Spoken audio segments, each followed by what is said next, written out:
All right, we hit go live. We should be live. Let's see. Looks like. The very scientific, very important poll is going well.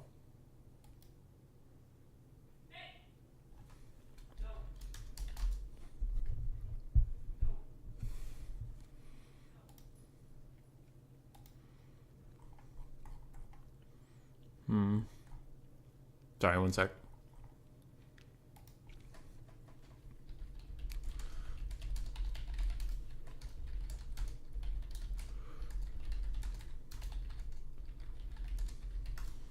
Okay, sorry, 1 second.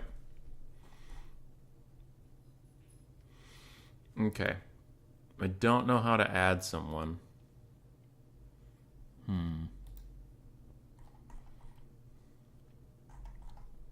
What happens? All right, I'm taking you all with me for this adventure because I don't know how turn site works often. Generate bracket. And then somehow he like adds people? How do you add people?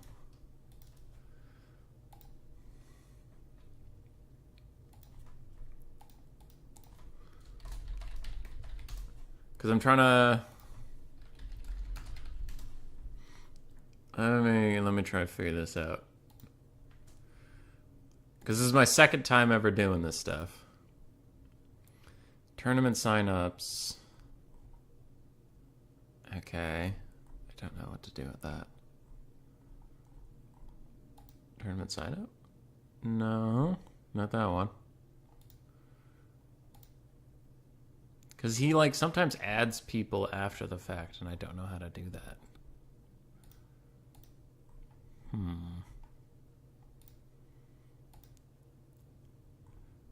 What did that do? I just added a 12. I don't know what a 12 is. Oh shit. What did adding a random 12 do? It doesn't look like anything. Okay, I don't know how that worked. So why... Now, like challenge, I can add people. On this, it doesn't look like I can.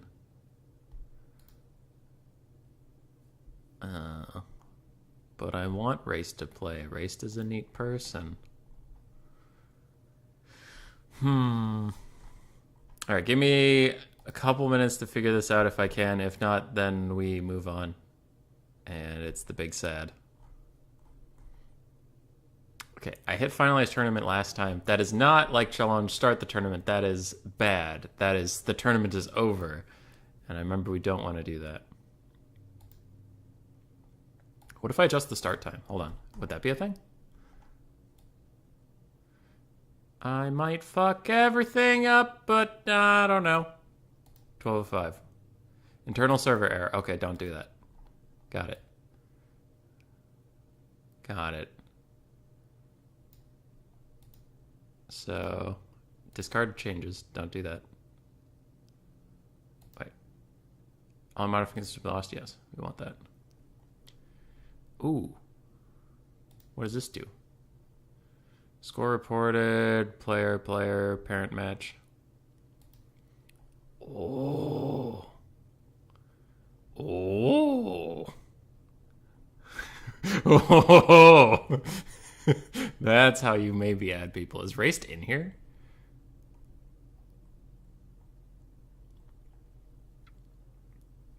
I don't see Raced.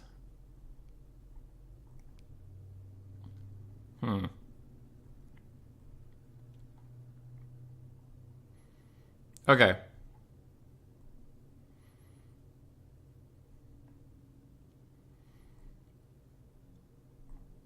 So I think I figured out how that works. Alright, so I'll tell Raced. So let's go back to total turn. And what is it? Swarve? Raced can fight Swarve, and the winner will go into that spot.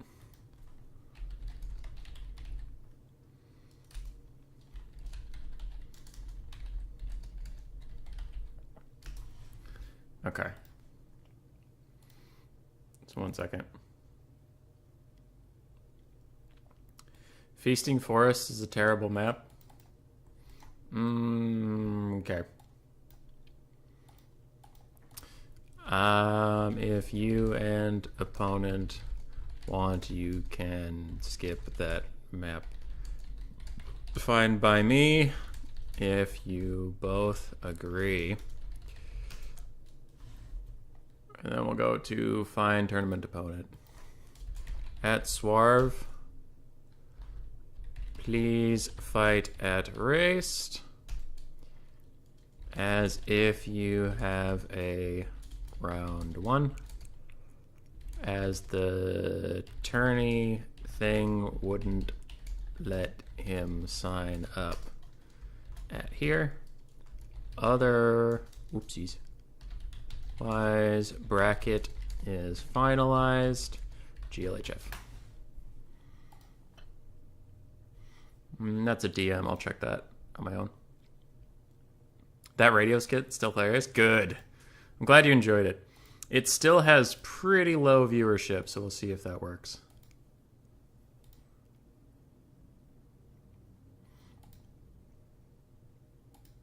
Anyway. I wish more people were watching that shit. That took me a while, but it was good. Daniel, how you doing? KV's here too. Good to see everybody.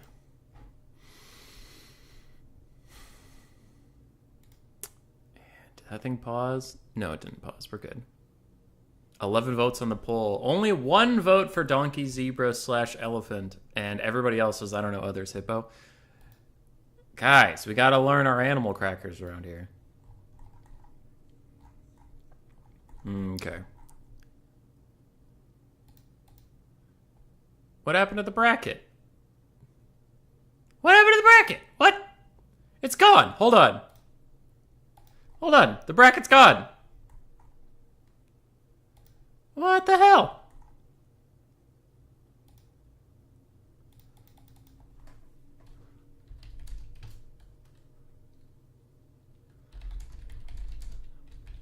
Okay.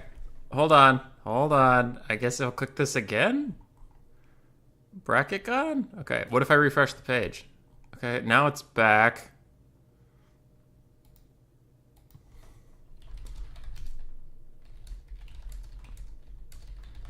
I don't know. People wanted me to use turn sight. I'm trying it.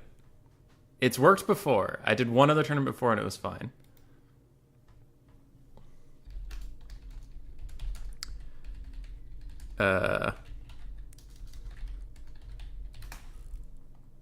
Okay, that's confusing and scary. Go with the new one. I spelled 2 words wrong there. And then Warson fight raced.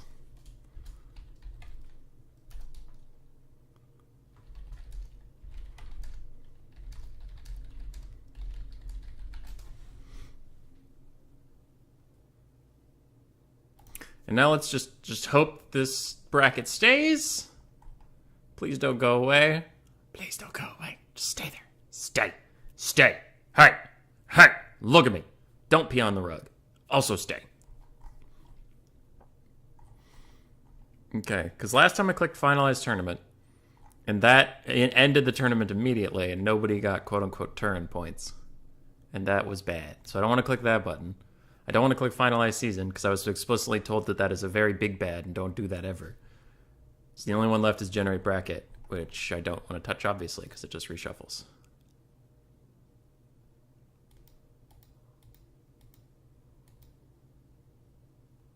Okay.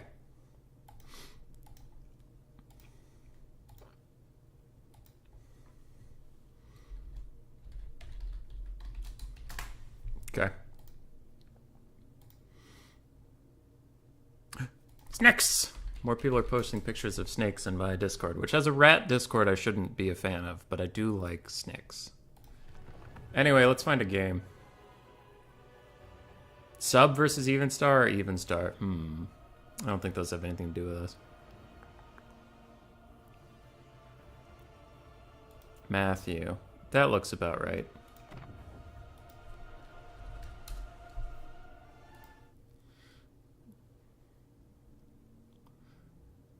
It's Pale Ale. That's Samaric. Samaric. Gib spectate. We'll watch Samaric versus Matthew for the first game. That'll be pretty good.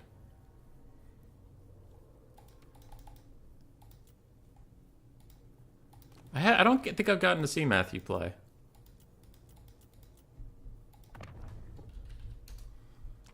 Alright. This will be our first game today. I did not sign up because with it being a new tournament site and stuff and things I'm not used to, I didn't really want to deal with administration issues while I was in the middle of a game. So I didn't sign up.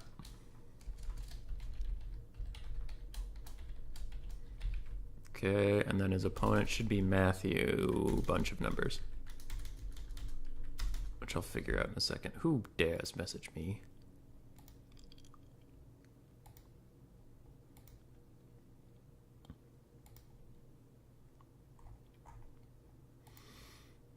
Anyway, Matthew B969. Got it. Got it.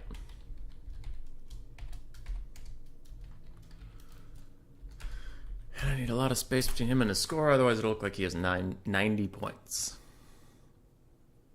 Okay. All right. All that administration stuff's done. We're good. Hummus Boy, we're bracket? I don't know. Hey, Kresimir / Llama. World Beater, how you doing? Coops. Yeah. I mean, I can go back to challenge if it turns out to be a problem, but we're just trying some stuff.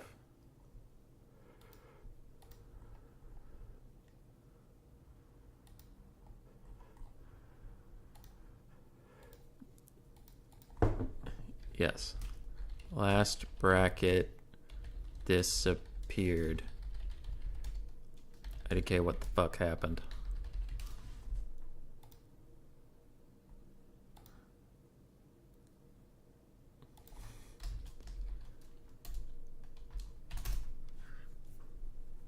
Alright. Alright, everybody's scared. Everybody's afraid. But I think we're getting through. You want to join because I'm tired as hell and I haven't slept. Why do you keep doing this to yourself, Rindless? Rindless, why? Also, I love how, okay, Matt just switched, but for the longest time, Matt and Pale Ale were on the same team versus an empty slot.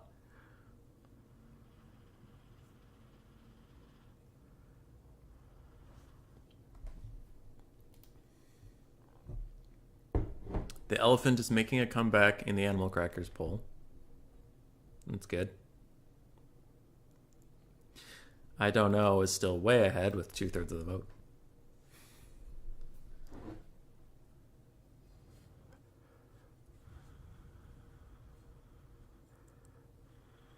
I don't know if pick and bans have happened yet. We might have Zinch versus Kislev.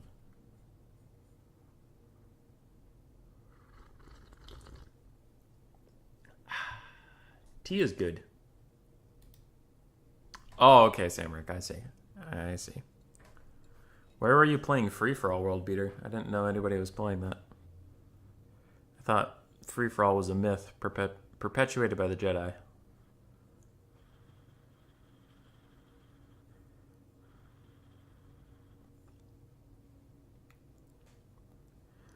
Samric, if you're still here, you're going to need to get rid of that second player slot. I don't think it's going to let you ready up. Just an FYI.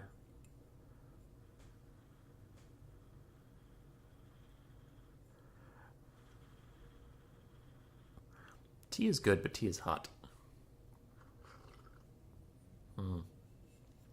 Delicious. Coops, if you're still here, do you prefer giant walkers with guns trying to protect the world, or do you prefer laser mutants fighting for their freedom? I promise that question will make sense. I almost stayed up way too late playing Vermintide. Vermintide's pretty good. Vermintide's pretty good. I enjoy it. I play a lot of Saltspire. I think I'm best at Barden because I think Barden's pretty easy to play correctly. You just tank. But yeah, like skill level, it probably goes Barden, Carillion, Saltspire for me. But favorite Saltspire, huge gap. Carillion, I guess. Barden. Laser Mutants? Okay, then I'll play Nod for Tiberian Sun. The next Command and Conquer game after we finally beat Red Alert.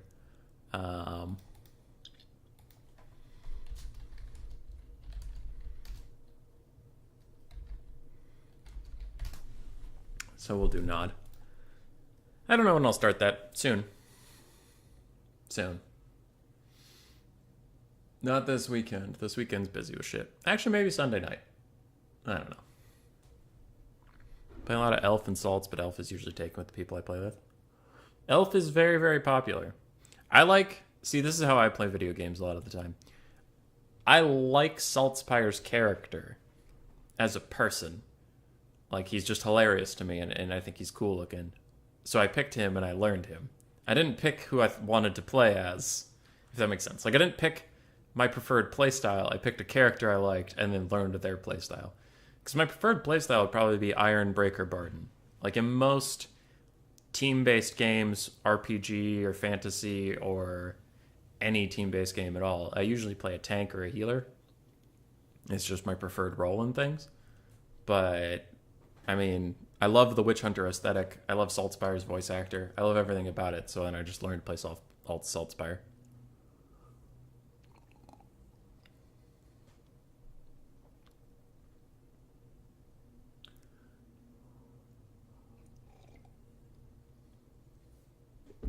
Alright, Pale Ale did load up a Zine Charmy, which is Samarek. Same person. And Matt just switched to Ogres, so it looks like their picks have finally come through. Ogres versus what? Probably Zinch.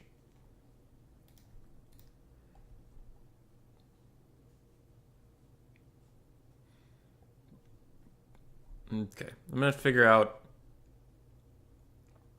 Raced soon. If he beats... I guess the best outcome for me, administration-wise, not preference-wise. I don't really care preference-wise. Raced has been fine to me. BH has been fine to me. But if BH beats Raced, then I don't have to do anything administratively. And it's easy peasy lemon squeezy.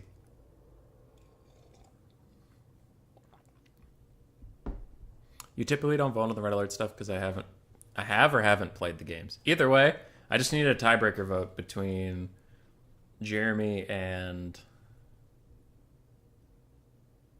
Shogunik. I almost said Ed from Full Metal Alchemist because that's Shogunik's picture.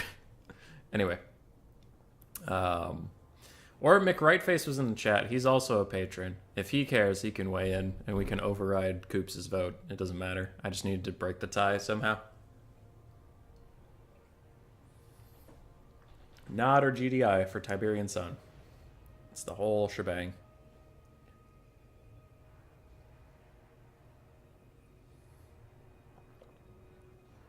I had a lot of fun playing Red Alert, though. Like, there's a lot of jank to that game, but those are the games I grew up with. And I love base building. I love resource management. I love all that stuff. It was great. And our last stream of it was tense.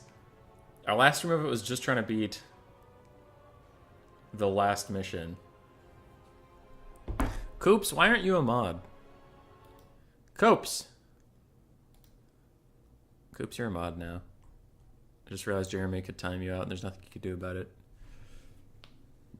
Anyway. Yeah. We beat the Allies campaign. That might be the first time in my life I've beaten the Allies campaign. I know it's the first time in my life I've beaten the Allies campaign on hard mode. Because that shit was ridiculous. Ridiculous. So fucking hard. Anyway, we're into our first game. It's actually going to be Cathay versus Ogres. Now, in the last patch, the meta here was double Stonehorn running all around and crumping Cathay constantly. I don't know if that'll be the case here. McRightface, do you give a shit about GDI or Nod?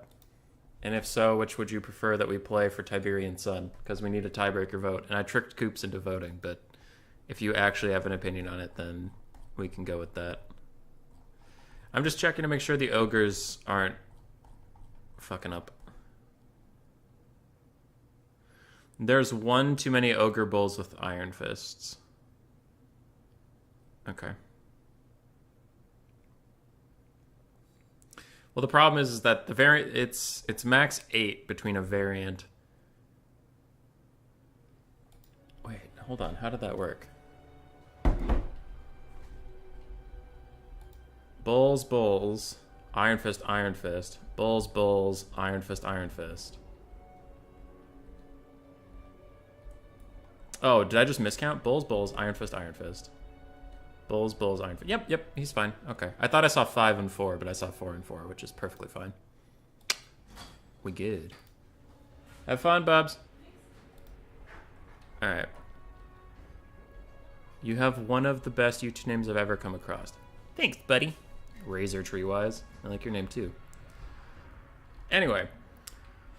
The traditional meta was double Stonehorn. It looks like we are going to see double Stonehorn here. We have Saber-Tusk packs. We have a shit ton of Ogre Bulls, some of which with Iron Fist, some of which without. Another Saber-Tusk pack. And 4 Noblars just to provide some front line. We have a Slaughter Master of the Great Maw. He probably has the Bone Crusher and Troll Guts. He does. Hooray. Cathay was more changed by patch 1.2, so I'm curious how they will handle this. They are going to take a Crane Gunner, which I tried against the Ogres, and it did not work for me. We'll see if it works for Samaric, but I've realized the Crane Gunners are extremely good nowadays at killing lots of infantry, which the Ogres don't bring. They bring monstrous infantry, which isn't the same. So, yeah, that's neat. Double Cannons is always good. Celestial Dragon Crossmen are also very, very good. Peasant Horsemen are around. We have Peasant Long Spearmen, and we have Jade Warriors on the front line. Dragon-Blooded Shugen and Lord of Yin on the ground. I don't love the pick. I am obsessed with the Yang Lord almost all the time. The Yin Lord, she currently has her Ancestral Warrior Summon, which is pretty good. It's a fine spell. And then Storm of Shadows to reduce some speed. We'll see how that is used. I'm personally a little scared because I personally, like 8 times in a row, let's go. I found the Crane Gunners to be lacking in this matchup, unfortunately. And then the Celestial Dragon Crossmen are extremely great if they can keep shooting, but the double Stonehorns excel at one thing, and that is getting into your backline and then running around forever. They don't do a ton of damage, they just run around forever. So concentrating your fire into extremely expensive units, that just means there's only 2 targets for it to disrupt. Where usually in this matchup I like to go with like 4 Peasant Archers, 2 Jade Warrior Crossmen, 2 Iron Hail Gunners, and like spread out my range damage so that the disruption doesn't stop them all at once. But this has been a tough matchup for Cathay in the past. Also with your Yin Lord on the ground, usually you take it on a Longma mount, because then it's flying, and the Ogres in this matchup traditionally don't bring shooting, and even if they do, you can just outshoot them and protect your Lord. So taking her up off the ground, the Ogres have no flying units to contest her at all, and then it's just like your Lord can't be sniped, so. The benefits of this is having your Lord on the ground saves you 500 gold that is spent somewhere else. Like, that's a whole Jade Warrior, so it's not cheap to put your Lord in this guy. Kiara, hey, how you doing? Sorry you missed it.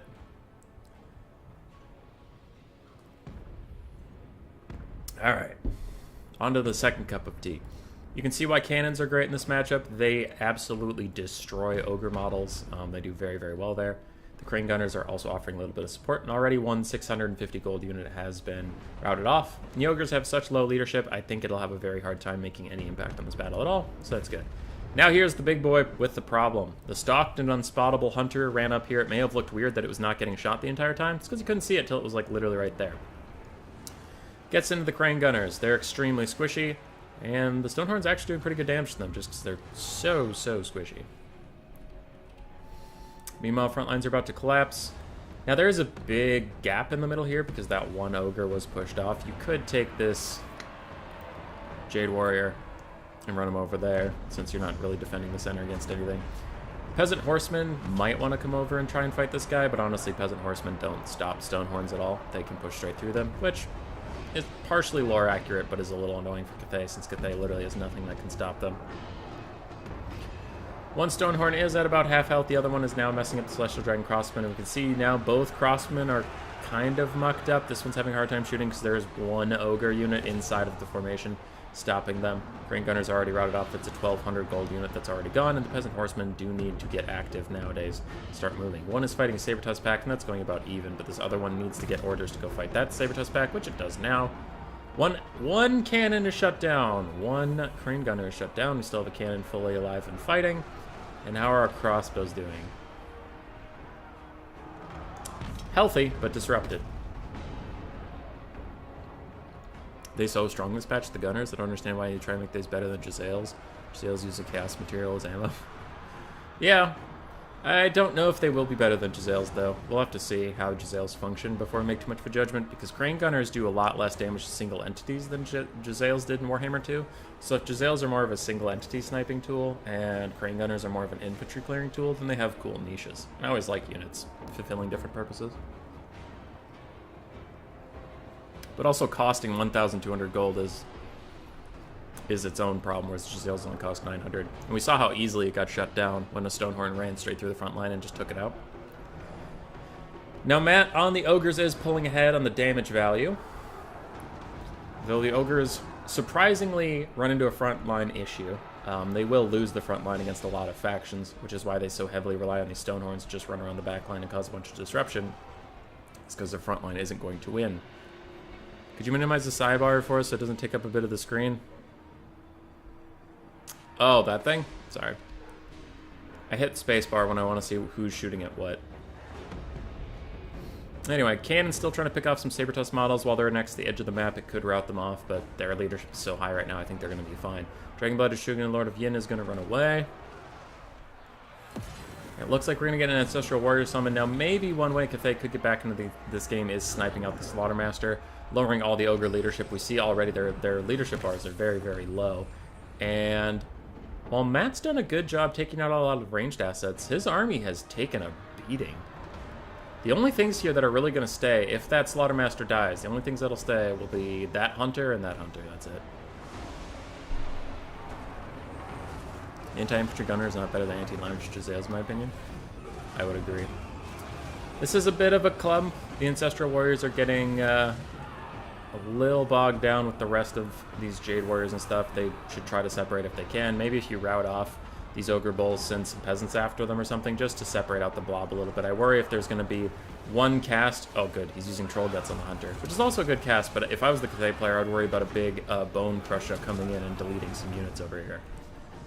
Now, Cathay is scrapping hard in this game. Again, the gold damage value is slightly in the Ogre's favor, but it's been about the same ratio the entire game, where they're just slightly up. Cathay is managing to get their Celestial Dragon Crossmen a little bit of separation. Now, obviously that Stonehorn is going to notice them and run over here, but if they can get a couple nice volleys off on the Ogre Bulls, they will do great. That's what CA people would believe. The Cathay are the OG and they should be better, so in turn they got to give Giselles for Warhammer 3.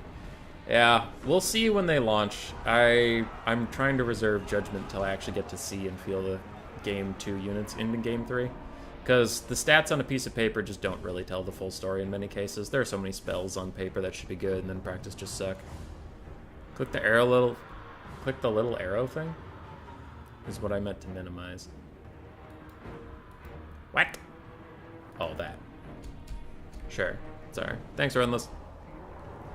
The giraffe in the animal cracker pull is really not getting any love. Now the ogres are starting to pull ahead. And it's looking a bit doomed for Cathay. We have one very wounded crossman still firing. Dragonblood is shooting Lord of Yin on foot is not an amazing combatant. And now she's just going to get bullied by giant rhinoceroses. Hi, Hazel.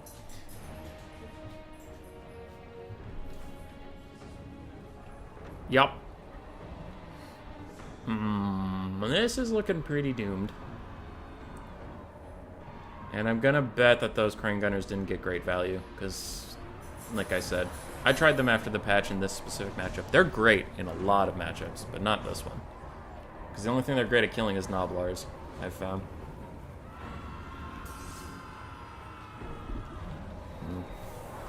Nothing here can kill the Stonehorns. Nothing. We tested Giselles versus Crane Gunners. Giselles won. You know how we did it. Yeah. Yeah, I made a whole video about it too, but then the patch changed it a lot, honestly. And these cannons, I don't know. I think they're trying to remount, but they're just struggling to do so. It's a quick Bone Crusher, and I'm surprised Army Losses hasn't hit yet.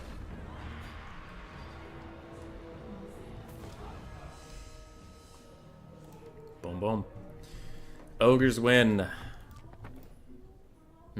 Almost 400 damage value on that. 300 and 400 here. Yeah. So that's the problem. Is Celestial Dragon Crossmen are great, don't get me wrong. But in this matchup, what your opponent's going to try to do is just muck you up forever, as the Stonehorns did. And that's why you need to spread out your ranged stuff rather than get really good, really elite ranged stuff that can be disrupted all at once. Peasant Horsemen were a little delayed on the first engagement, but there's not much they can do. There have been many games where I surrounded a Stonehorn with Peasant Horsemen and then just walked through them and got onto my ranged units anyway, so it's not a huge deal. I think I think these 3 units were a big problem, personally, in the build. As for the Ogres, I mean, there were 3 units that did anything. Oh, okay. I guess the Sabertusk actually did really well. Good for you, lads. Good for you. Ogres did meh. Nobblers did meh. Stonehorns both did very well. Slaughtermaster of the Great Maw didn't die, and that's what he needed to do.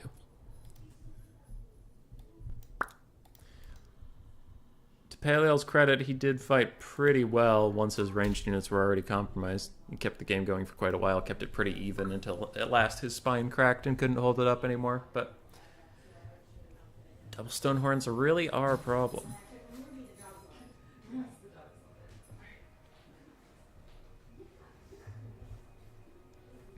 Grace and her friend are going to go biking, so they were just stopping in for a second.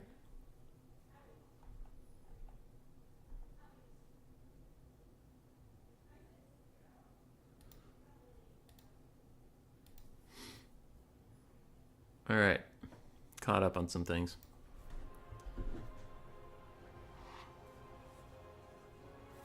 Oh, shit. I have a Discord ping. Is it bad? Oh, no. It's just my friend reminding me there's a Dungeons and Dragons session tonight. Cool.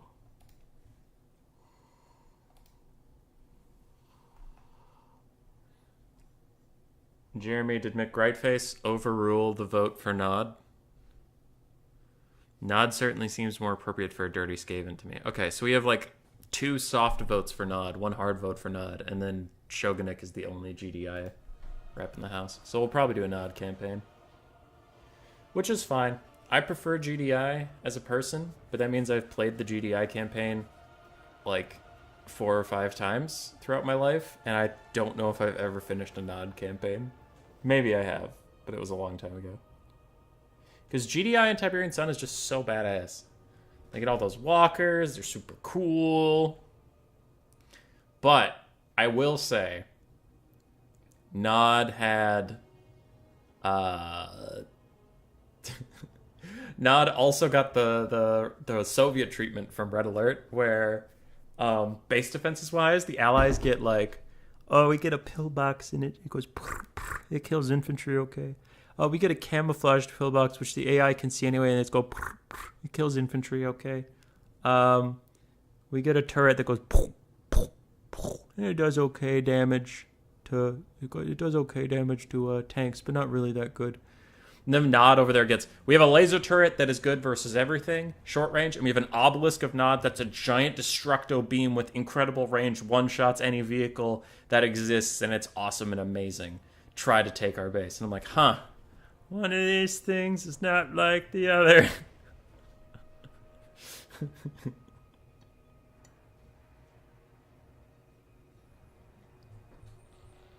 So we'll play Nod. I forget what else Nod even has. I remember their bases. I remember the cyborgs are kind of badass. The tick tanks. The buggies. They have stealth fangs. I don't know. We'll play the bad guys. And we get to see the best fucking actor ever. The guy who plays Kane. I love that guy. That guy's awesome. We love Kane in this house. 24 votes. The I don't know others / hippo has been losing ground consistently.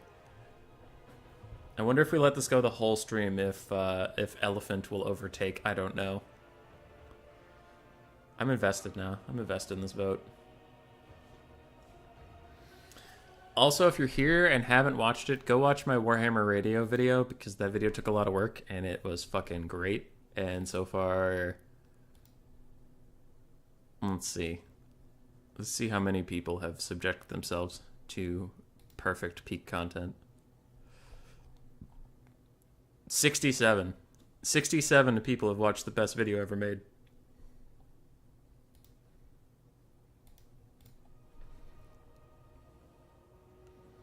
No 1.2 patch for Mac yet? Really? That sucks.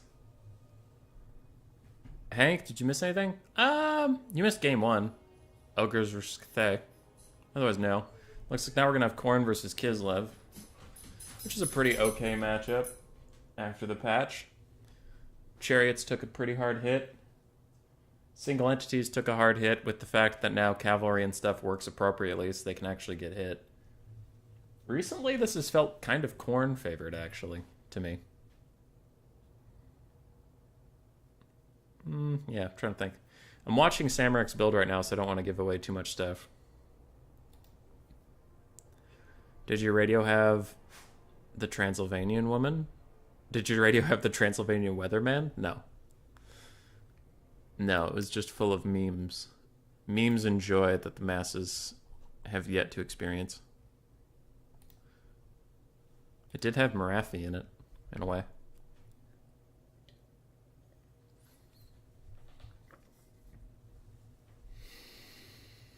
Cyrus, did you watch the new episode of Spy Family? Is it good? Is it great? Or is it like episode 5? That was pretty okay. Pretty meh. Also, is anybody out there watching the League of Legends MSI Mid-Season Invitational? I am. I just don't want to spoil anything unless people are around. Hazel! Hazel, what are you doing?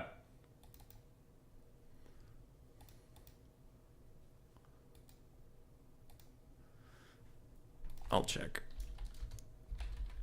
Alright, I gotta go check Coops' thing. One sec.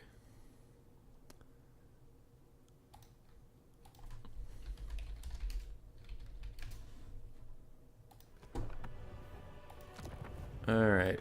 Replays, rule break, maybe. I was just making sure, Cyrus. Needs the Count Weatherman. From like Sesame Street, or what are you talking about? What you talking about, Cyrus?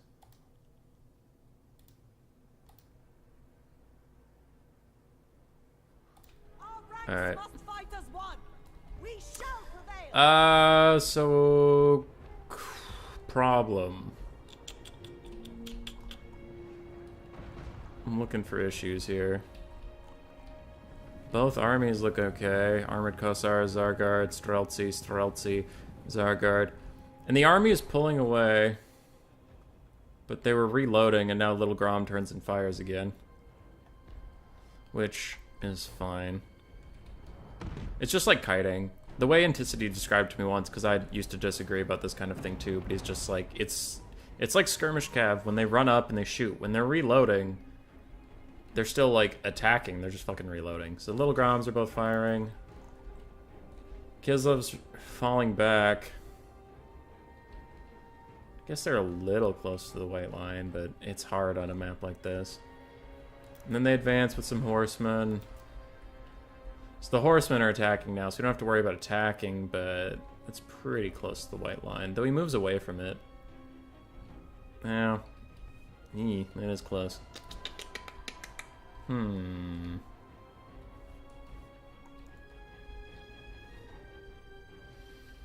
Doesn't look like he's taking a defensive position next to it, though.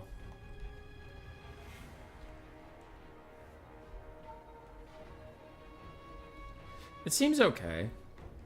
Like, he ends up close to the white line, but it's not helping him. It's hurting him. It is close. I think if we had better maps, this would be more of a problem, but like the maps as they are have been pretty lenient on white line things because it just happens.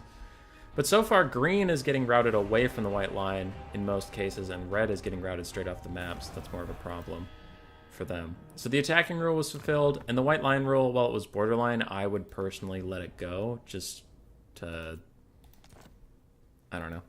I don't think it was a deciding factor, and we all just have to be a little lenient with how bad the maps are. So that would be my official thingy. Coops. Dr. Coops. I hope that was good. Following the attacking rule, I thought it was fine. Yeah, okay. If the attacking rule was your worry, then yeah, he was shooting as long as... I saw his cannons turn around for like just a second, and then they came back, so it was fine. I don't know where Samurek and Matt's game went. 1, 2, 3 bracelets.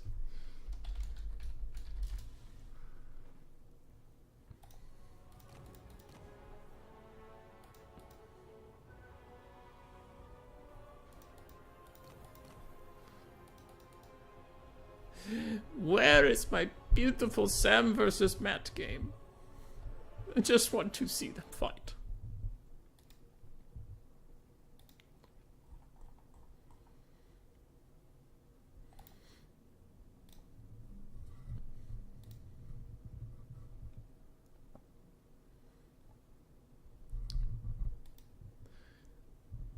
Oh, they might have deployed.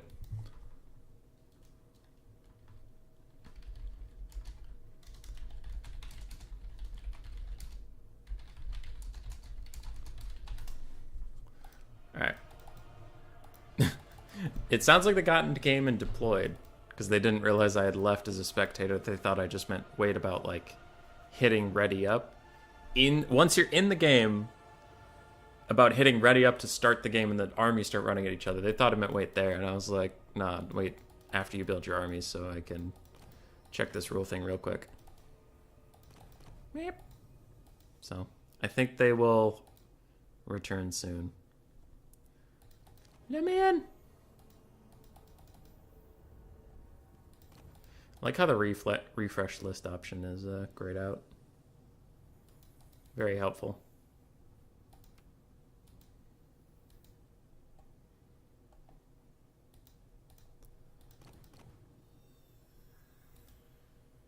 I'm awkward. Where did they go? I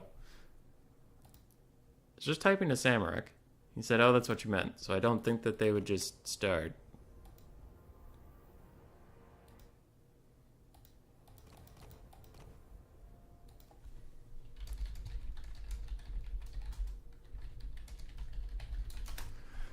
Alright. More aggressively messaged, because now we're just awkwardly sitting here, so I just need to know what's happening. We're going back to lobby, doing an Alt F4 so we don't see each other's builds. Oh, okay. I see. Okay, they'll get the lobby set up in a second. Yeah, Coops, it was borderline. You're fine. You're fine to ask. There was just a miscommunication about what was supposed to happen at the lobby we were in. It doesn't look like anybody else is advanced yet. Including the potentially administrative thing I have to do between BH and Raised. Meh. Meh. Do I have a blocker back up? Not yet. I should do that in case I enter a lobby with a build in it.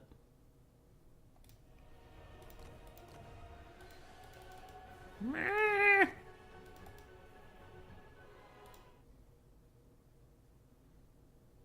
I got a dancing rat. That's nice. I need a game, though. I don't need a dancing rat. I need a game, though.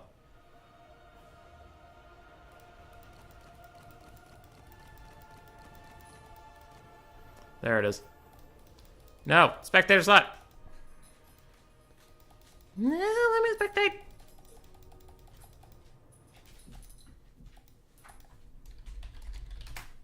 Alright. He sent me the invite, but for anybody out there, if you ever try to invite someone to spectate, that won't work. If they type in the code, it will only let them join as a player. They can't join as a spectator with the code. FYI. There's the spectator slot. Just a heads up. That is an oversight from CA's part.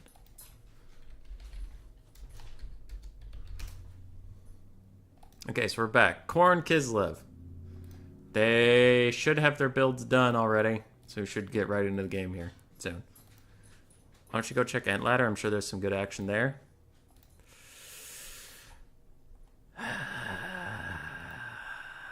The last queue was May 14th. The last game that was played was April 29th. Mr. McRightface. Okay. Looks like both builds are ready. We're getting in the game. Sorry about that little confusion, but we are moving forward. Boom. So now Samric has a different build than I do in this matchup. But I've been having some success with... I can never remember because Korn's units all sound so similar. But it's either the Blood Crushers or the Skull Crushers, the anti-large one. The more elite one, the 1800 gold. They have been performing exceptionally well for me with a Herald of Khorne. So we'll see how the other ones do. That's the official logo of Khorne. Love it. Changing it to hybrid killed Ant Ladder. Coops, maybe. But I think canceling... So, Count Leak, it is too late to join the tourney. I'm sorry.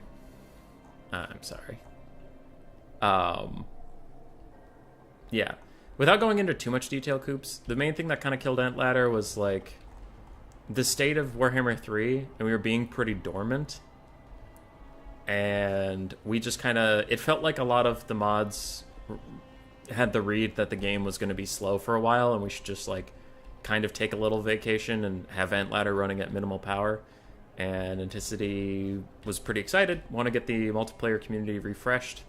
So he wanted to change to hybrid mode, thought it would fix a lot of things, and he put a ton of effort into it. And then when it didn't work, he kind of, like, scrapped that, it sounds like. And then he went to work on his Ent training gym, but then there was just no one running the Ent ladder anymore. And now it's just kind of there, is what seems to be happening. But, yeah, so I don't know if it was hybrid mode that did anything. I think it was just a State of Warhammer 3 type thing. Anyway, we can figure out what that thing is. It's the Skull Crushers. Okay, because these are the anti-infantry ones. I like the anti-large ones. So I usually take a Skull Crusher in this matchup and pair it with the Herald of Khorne, because he has two things. He has this +8 melee attack, and then he has the occasional +40 melee attack. That all on an anti-large armor-piercing cav can be pretty frickin' devastating to what Kislev wants to do with their bear blobs. Also looks like we have a Cultist of Khorne. I usually go with a Blood Reaper with... he has the Locus of something, where he does minus 66% spell damage. I like that one. Interesting. I like that one to discourage Heart of Winters on your Elite Cav. So I usually run those three units. The Blood Reaper, the Herald of Khorne, and the Skull Crushers, or Blood Crushers, or whatever the fuck they are, all together. Other than that, Chaos Warriors with Halberds, Bloodletters, and a bunch of Furies. It's pretty similar to what I would take. On the other side, we have Castalton. Haven't seen a lot of him recently. What do we have? Increased damage if he's less than 50%. Increased regen if he's less than like 25%. Yeah. And then we have his healing aura and his plus 40 melee attack aura. Okay. Frostmaiden of Ice with Heart of Winter and the Snowflake Pendant. Then we have one Snow Leopard. Aside from that, it looks like we have two Streltsy, some Kossars, and an Armored Kossar front line. And two Heavy War Sleds. Heavy War Sleds have really fallen out of prevalence since the War Sled nerfs. They're not a bad unit now, they're just expensive and risky. As units of that price point should be. Because I think they're 1,300 a piece, which is a lot if they get caught by the Blood Crushers wherever they are. Now, these aren't the anti-large variant, but they still have armor piercing, they still have high mass, and if you pair them up with the Herald of Khorne, you can still give them a ridiculous amount of melee attacks. So they'll take out those sleds if they get onto them.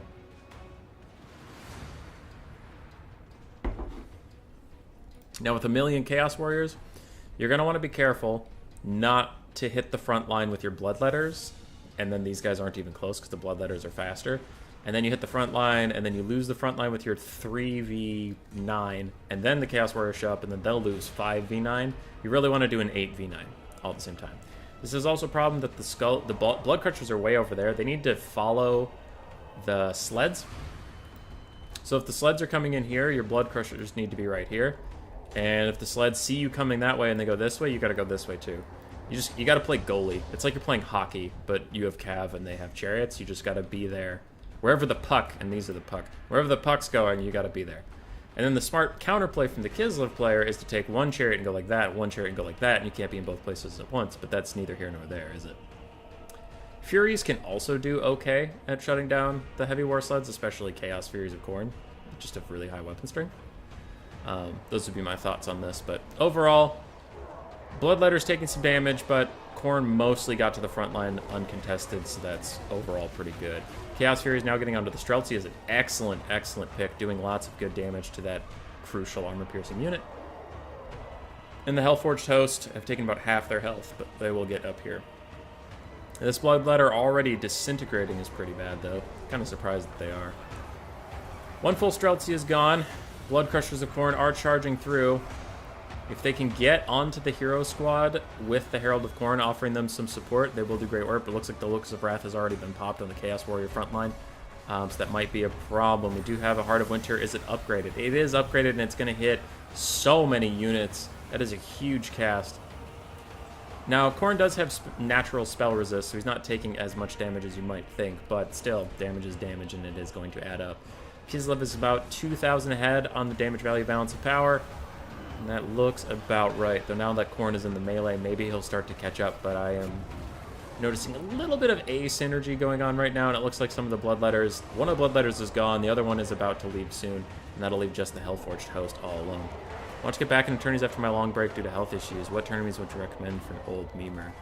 I'd see if Logic has any Shortbeard stuff, but I haven't heard about that thing happening recently. Other than that, we try to hold about 2 tournaments a week, Cat Lake. We hold the Vermin League every weekend, and then I usually do 1 tournament in the week at some point. Sometimes Warhammer 2, sometimes Warhammer 3. I don't know. It's just that stuff. The tournament scene is all a little quiet right now, so I would sign up for any tournaments you can. Because there's not really a ton of incredible players just pub stomping over people. It's like Inticity, Evenstar, and then a lot of the newer players are good ones. You know what I mean? So I think you'll do fine. There's lots of new players at the moment, which is exciting. And it's fun to fight new players because then you get interesting matchups and stuff where not every game is the exact same. So just hop into tournaments in general. Alright. Herald of Khorne is fighting Kastalton. Khorne is pulling ahead on the balance of power, as we saw. They're starting to catch up on the gold damage value, and as we mentioned, this might have turned into a Khorne-favored matchup after the heavy war sleds took some serious nerfs. And we can see these Blood Crushers of Khorne are doing excellent work. They've already taken that heavy war sled down to nothing. It is going to rout off. It's even going to shatter in a second here. There it is. And this one dives back in, but it's just getting nothing done after the charge changes that were healthy for the heavy war sleds. And it's now bogged down in halberds and heavy armor, and even in Blood Crushers that are pushing straight through. Kislev is trying to rally across the pond, and that's not a reference to England or anything, it's just literally across the pond. And Kastalton manages to snipe out the Herald of Khorne. That could be big in keeping Kislev in this game. Where is the Ice Witch? And if she is dead, they are fucked. I don't see her. They're probably fucked. If she got sniped out somewhere in the middle of this, there's going to be no more. There's no second Heart of Winter to really punish this blob that's forming right now. And it will come down to just Kastalton versus the world, and the world is a pretty big place. When is next? Next weekend for sure. And if you're on my Discord, I announce in tournaments whenever there are tournaments. There will definitely be one this week. I just have to figure out when. I just have to figure out when. I had this week off from work, and it was strangely one of my busiest weeks in a long time because I was trying to get a lot of shit done. I do think Korn is going to finish this out at this point. There's just not a lot left for Kislev. The balance of power says Kislev still has a decent shot, but I'm just not seeing it. These guys are all going to rout as soon as anybody comes near them. Snow Leopard and the Heavy War Sleds are actually doing okay against the Blood Crushers. If they can kill the Blood Crushers or rout them off and chase them off the map, okay, maybe Kislev can come back then. Because then these Heavy War Sleds could cycle charge a lot. But there's just so many Korn units here. Hey, Matthew Coffin, how you doing? How you doing? Who's typing to me? Who's around me right now?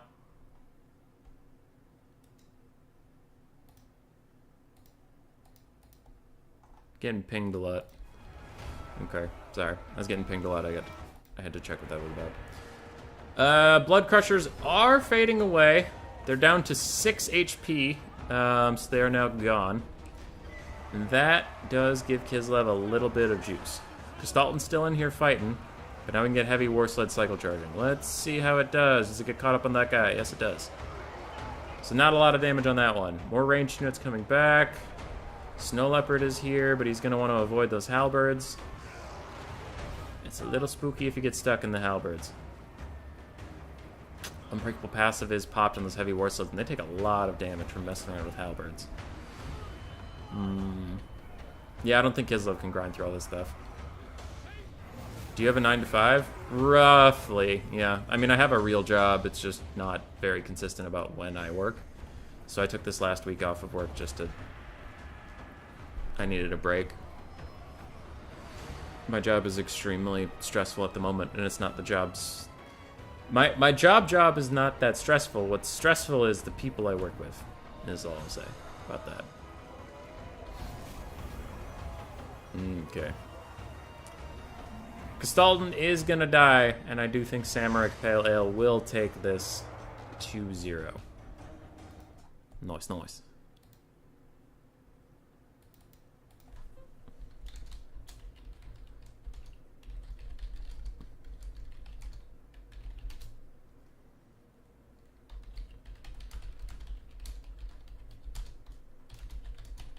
Alright. Answering some messages real quick as Gestalten dies. And Cyrus sent me a picture of the anime that I'm watching right now. And Cyrus, I told you it was good. I told you it was good. You were all like, no, human boy, no, it's not good, it's bad. No, I won't watch it. No. Well, Cyrus, who was right. Told you it was a good show. Fucking idiot. Anyway, Blood Crushers almost paid for themselves. They did okay. The real MVPs was this specific halberd. That specific single halberd. 3,200 damage value. Alright. Herald of Khorne did okay. It's mostly a support unit, so you don't expect it to actually carry that hard. Yeah. Thanks, Razor. Thank you. Gestalten did good as a support unit. This Ice Witch got 1 Heart of Winter cast off, and she did 1,500 value. Wherever she died was probably what sealed the game. I didn't personally see it, but if she had lived, a second Heart of Winter could have decided that. They are all Titans, Hank Cyrus. You're right. You're right. Llama, you did your best. Alright, I'll take you over to look at the bracket for a second. So, Warson, quote-unquote, is fighting Raced off the bracket because Raced wanted to play today, and this thing shut down before I told it to, because apparently this site does it automatically at 12, whereas Challenge waits for you to do it, so I couldn't add Raced in. So he's fighting Warson. The winner of that will face Geraldo. Coops and Cole Smart Shop are still fighting. We just saw Matthew and Sam fight, and Sam will advance. Swerve and World Beater are apparently still fighting as well. So if I refresh, nothing happens. In Warhammer Land, it says I only have 1 game to go watch, but I'll see who's in here. Geraldo and Raced. Oh, okay, so Raced did win.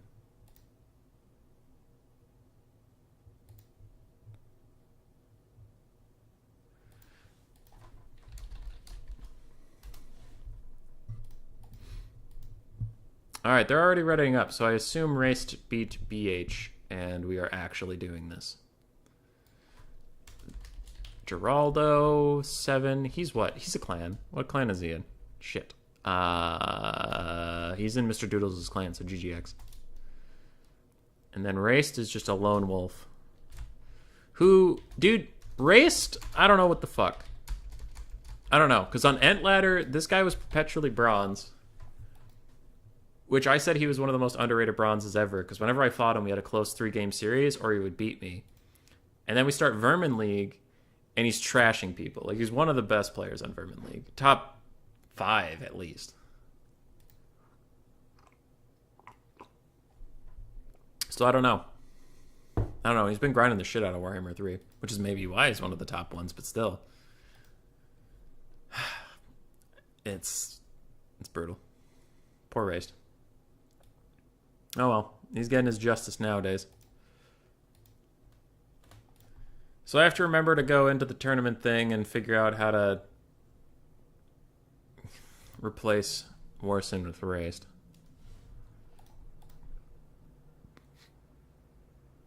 Kislev always losing, always close, but lose. It's 1-1? Samaric, I thought you won 2-0. Didn't you win as Khorne and as Ogres? Oh, Matt was Ogres. Shit! I gave the wrong person a point. No! No! Well, fuck this shit. Samaric! I'm coming back. I'm coming back. This is a thing. This is a thing. This is a thing. But we gotta go finish our other series because I fucked up. Samaric, I'm coming! I'm coming. I gave the wrong person a point. I'm sorry. Alright. Never mind. We're going to game 3.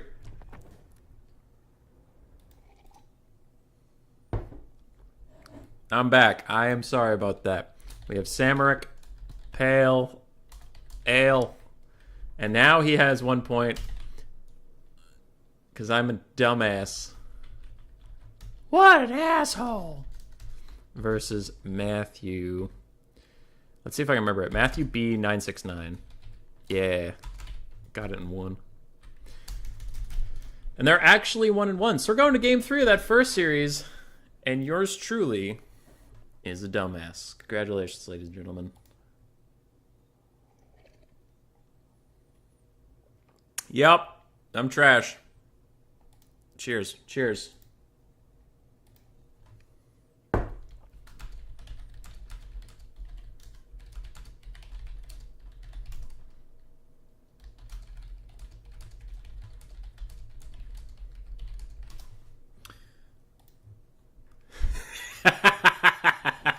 Thanks, Cyrus. I deserved that.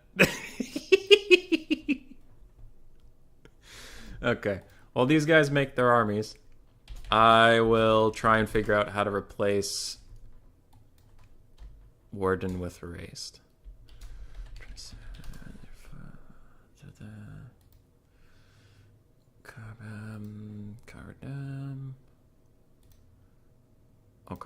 so matches. So now we have Warson versus Geraldo. I want to replace Warson with Raced. There he is. And now if I hit save, what happens? Okay, Raced is in the tournament now.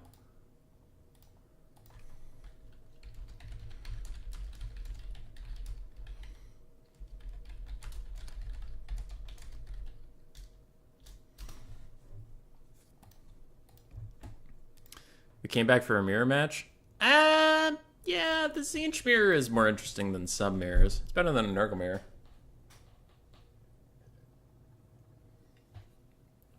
Alright, T1, good.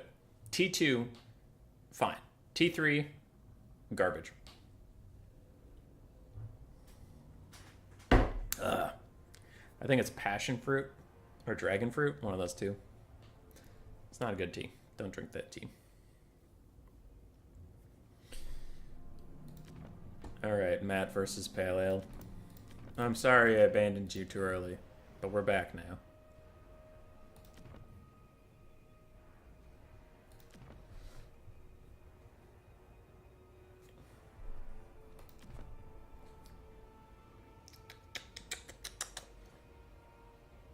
I have thoughts, but I don't want to say them. Mirror match? The Zinch... Again, the Zinch mirror match is better than some of them. Dude, Corn... Like, let's... Name all the mirror matches. Yes, I hate mirror matches too. But name all the mirror matches that are better than Zinch. Nurgle sucks. Corn sucks. Kislev sucks. Cathay is kind of interesting, but Cathay is my favorite faction, so of course I'm going to say that. Ogres can be interesting, but it's usually double Stonehorn versus double Stonehorn. Slaanesh actually could be interesting just because it'd be so cav heavy. And I think that's every faction. So, okay, like, there's one mirror that could be better. A Norska mirror? Norska isn't in this game! Norska isn't in this game. Norska is poop. Why are there so... Like... I'm trying to remember if there were this many Norska simps when Norska was good. Or if it's kind of the Beastmen syndrome, where the Beastmen were bad forever, and they were one of the most popular factions while being bad. And then they got OP, and all of the Beastmen simps went over to Norska, because now Norska's bad. Empire mirror match is the best. Change your mind. Okay, that's a game 2 faction though. We don't. Well, that's actually a game 1 faction. We don't have those factions here, Samaric. All right. We're in a desert and we're comparing the cactus juice that has psychedelics in it versus our own sweat and blood for what to drink to stay alive. All right. And you throw out, I'd like water, and it's like, yeah, we'd all like some fucking water, wouldn't we? Water would be perfect about now, but we don't have that. We have cactus juice, and we have blood.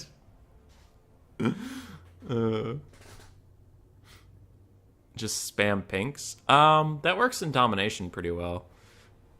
I don't know about land battles.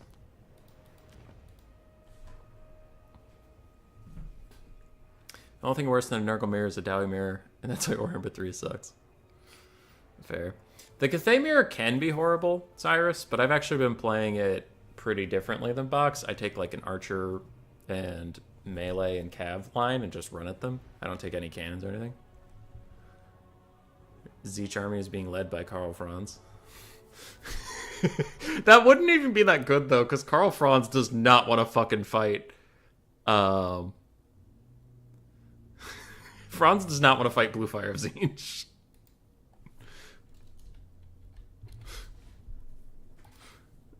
Alright.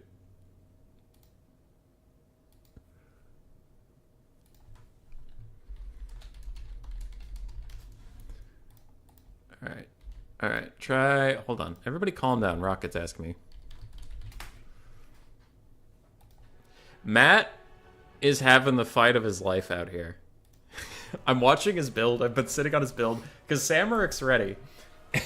And Matt has added and taken away like half of his army about 7 times. Where he's like, how about Heavy Cav? No. How about Fury Spam? No. What about Screamers and Burning Chariot? No. How about Blue Hordes? No. He just keeps like, he has the same core. His core has been the same. But it's like the second half, he just keeps wildly fluctuating. Alright, he's decided on something. Let's go. Corn Mirror has to be top. Pure carnage. It would be if Corn wasn't so heavily armored and had so low armor piercing. Because as much as I love watching 2 Chaos Warriors just slam into each other and do nothing, it's not great. Cactus juice. Cyrus, how did you have a cactus juice meme on file, just like ready to go?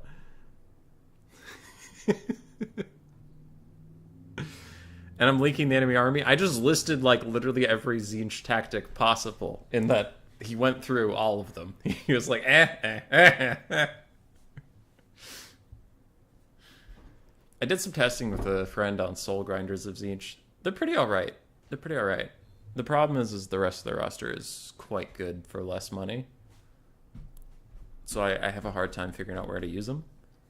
But I like the Soul Grinders of Tzeentch. They're pretty cool. Okie dokie. Alright. Just give Tzeentch Grimgor. Oh, yeah. Great. So, who is this? Samarek. We have 2 Chaos Furies of Tzeentch. We have 5 Forsaken on the front line. 1 Flamer, 1 Pink Horror. We have a Cultist of Tzeentch with Flaming Sword of Ruin and a staff thingy. Wasn't it? I think Platypus was saying in Domination mode this was a pretty fucking OP-ass combo, so we're going to see how it goes in land battles. We have a Herald of Tzeentch up there with Pink Fire, Blue Fire, and all of the Winds of Magic regen stuff. Backline of 4 Blue Horror, 5 Blue Horrors of Tzeentch. So Blue Horrors, Forsaken, and some shooty shoots. No spawn. On the other side, so Matthew, the thing I was talking about is that he had 4 Forsaken, 4 spawn, and then he couldn't decide what to spend the rest of his money on. It looks like he landed on some Blue Horrors, some Furies, and a Herald of Tzeentch of Metal with Searing Doom and Plague of Rust. Personally, I really like Samarek's army. I think the Chaos spawn are a little unnecessary in the Tzeentch mirror. They can armor sunder the Forsaken of Tzeentch, but they're just going to get shot while they do it, so I think they're going to die.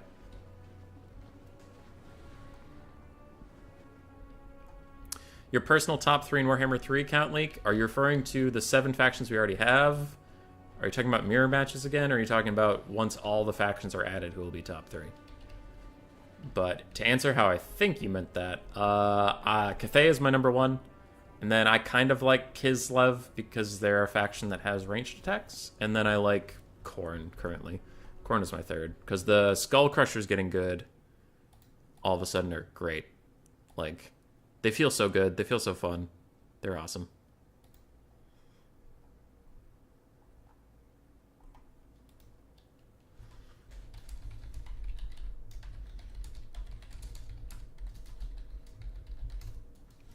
Alright. Answered a message. I guess I'll cast this game. Just the 7? Yeah. It's gonna be box. I think it's Kazay, Tzeentch, Nurgle. That's pretty close. Tzeentch is actually also pretty fun. Nurgle's, I wouldn't say fun, but Nurgle's getting better. I think the only factions I don't really enjoy is Ogres. I guess Ogres, yeah. Ogres is the only one I don't enjoy. Slanesh I enjoy, they're just bad. Anyway, focusing in on the games, the spawn should be the targets for the Blue Horrors. That should be 100% your target. They can shred them down very, very effectively. It looks like Samarek's getting a little close to the front line with these Blue Horrors, and they need to start firing soon and getting their value in, otherwise they will lose. Chaos Furies fighting Chaos Furies, more Fury on Fury violence. Yeah. Yeah, that's no good. Searing Doom's going to do a little bit of poke, and now the Forsaken are getting ripped through, and these Blue Horrors are a little too close to this front line. It looks like they just can't fire. They are too close, and without them providing support, these Forsaken will eventually lose to the spawn plus Forsaken, and then those Blue Horrors will be in big trouble. Meanwhile, the damage values are currently very, very even, and we even get the first cast of that Flaming Sword of Ruin. Did it actually get cast yet? It looks like it did. It's weird. It's hard to see the spell effects now that they're up into the top right like that. In the back line, the other Blue Horrors are currently going to get compromised by some Forsaken who slipped past. And the Sky Fight was a wash, which is not a surprise when you took 2 of the exact same unit versus 2 of the exact same unit. Flamers of Tzeentch are left a little bit on their own, and they did not shoot the Chaos Furies that were coming straight in for them, so they are actually stuck in a fight. And they are so horrific in melee combat that even a 3rd health Chaos Fury of Tzeentch might be able to kill the entire unit. Who knows? Pink Horrors are firing onto the spawn, but now you can see that that Overwatch fire was doing good. On the side where it actually was getting shot, Forsaken are dead, Spawn are dead, great stuff. So I think if this build for the blue team could have worked if the Blue Horrors were a little further back and had actually provided more Overwatch support, then it looked like they were kind of just melee. He doesn't like Ogres. You're hurting me, Hubby? I don't like that the Ogres play more like Wood Elves than they play like, I don't know, a Rush faction. There should be a Rush faction, not single entity heal spamming faction and or dreaded fast kite. I don't think ogres should be fast kite and healing. I think they should be balls out rushers, and they're bad at balls out rushing, so I don't like them. So sue me. Paleo is falling a little bit behind on the damage value and on the regular balance of power, but it's still pretty close. Looking at this, though, we have Forsaken, we have out of ammo Blue Horrors fighting. On the other side, we have Spawn and Forsaken. I guess before I judge too harshly, I should look at both armies, because they're both running out of juice at the moment. This is a summon, though. This pink horror summon's running away. These pink horrors are real, and they're dying with a lot of their ammo. We can see the green team is going to take a heavy hit on the balance of power. Once this summon fades and once this full ammo unit dies, we're going to see that green just tank down. And aside from that, red has a lot left on the battlefield, and I think it'll be GG pretty soon here, and Matt will probably win. Ogres being as fast as Cav is whack. Yeah, a little bit. I don't mind that they're fast. I just wish they were better in melee. But, like, ogres in melee suck ass. Their Stonehorns are great. But any unit that is like an ogre blank or an iron gut or something like that is pretty shit in melee. Warhammer 2? Probably Skaven. I might drop Cathay once Warhammer 2 enters. We'll see. Just definitely going back to Skaven. Greenskins were a lot of fun. I played a lot of them. I didn't do much skirmish cav stuff. I did a lot of archer things, and then I don't know. I'm trying to think if the game 3 factions will even be in my top 3 once Warhammer 2 comes back. Maybe Cathay sneaks in at 3rd. Maybe.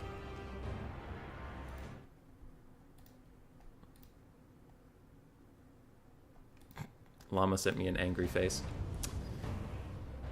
I think this is the end of Dear Samaric. There's just too much left. Rip in peace, my friend. Rip in peace. F's in the chat for Samaric.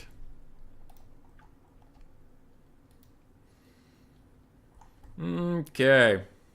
Swarv is advanced over World Beater. Cole Smart Shopper advanced over Coops. And Raced and Geraldo are still fighting it out. Army losses comes up, but it'll only be 35 more minutes before this guy actually dies. Hashtag crumbling is fine.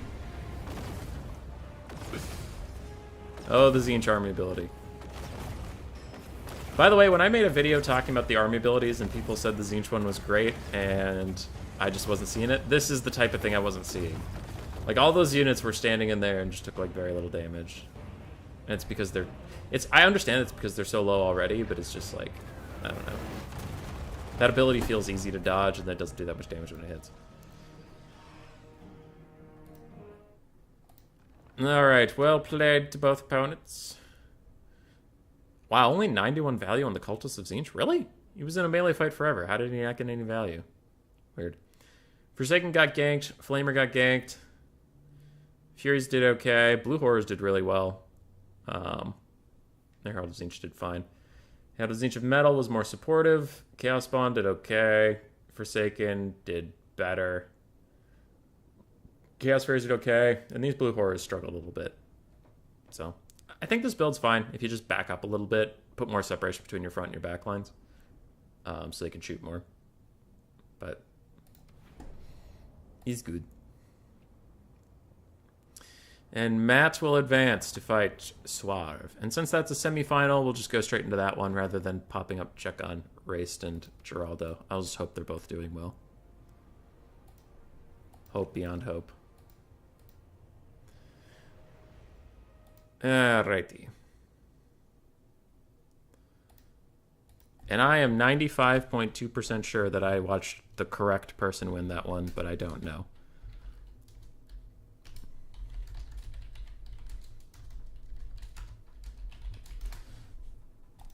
I just work here. You're lying, hubby. Your favorite faction is clearly Norska. Don't lie to yourself. You know it to be true. I don't love Norska. I don't love Norska. If I had to be honest with myself, I might hate the concept of Norska. They're not my favorite. The Viking aesthetic also isn't my favorite, which is fine. I get why people like it. It's not like, why would you like Vikings? Vikings are cringe. It's like, no, I get it. It's just not for me.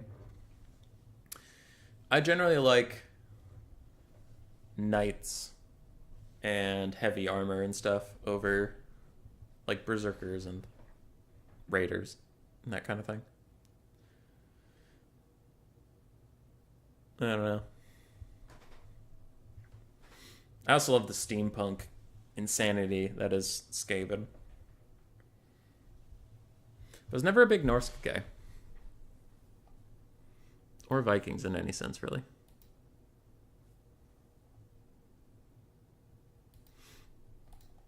Alright, Matthew and Swarv are getting ready. He likes Bretonnia. I like the Knights of Bretonnia. I don't love the Fey Enchantress, which is what the meta was. And Vikings are awesome.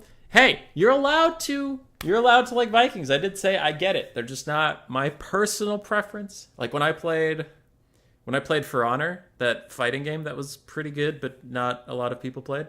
I played either the Knights or the Samurai because I'm a fucking weeb. I did not play a lot of the Vikings. No.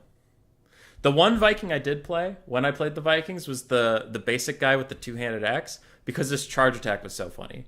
I loved just using his charge attack. So he just runs like with his head down and like his shoulders out, and he just like tackles somebody and carries them a bunch of distance and then drops them. I thought that was hilarious. I love doing that. But other than that, no. I played a lot of the Knights. I mostly played either the Knight with the two-handed sword or the Knight with the shield and flail.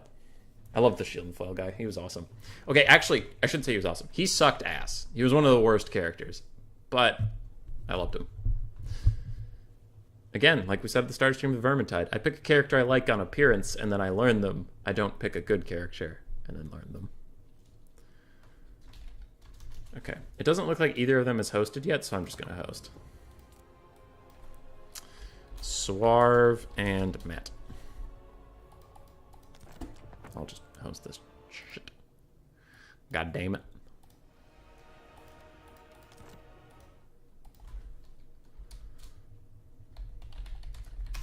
But this does mean I have to be on top of changing the maps, which I always fucking forget to do. So what are we in? This is round 3. So Flats of Kislev, the Deadwood, and Compass Reach. Okay. Oh, it's the Flats. My bad. The Flats of Kislev. Boom. Done and done.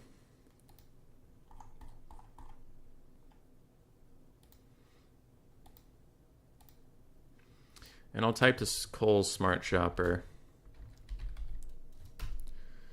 Can you wait for stream when you get opponent? You can do picks and bans and build army. Just don't start game.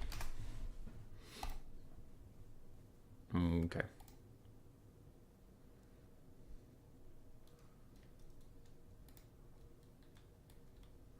And then I have to message. And Swarv's in here somewhere. Swarv typed me recently. There you are.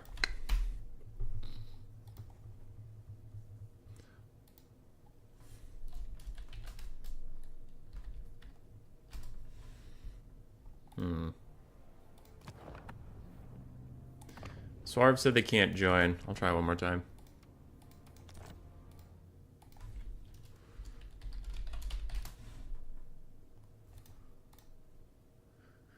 Those memories. Warlord with the headbutt spam was so good. He's great. It's all over now. It makes sense why he's bad at Command and Conquer. So if Norska wasn't theoretically the worst faction, who would be? Are we talking about Game 3 and Game 2? That is a very clear distinction. Because in just Game 2, if Norska wasn't the worst faction, it's hard to tell, because Game 2 actually kind of ended in a pretty okay state balance-wise. Like, most factions had something. I would say Coast, I guess. Coast kind of ended a little weak. Coast or Tomb Kings would be in there. If you're talking about Game 3 and Game 2, You're gonna hate me, Matt. You're gonna hate me, but probably ogres. Ogres are pretty bad if you think about it, because without double Stonehorn, they suck. Like, just real talk for a second. Without double Stonehorn, they suck ass.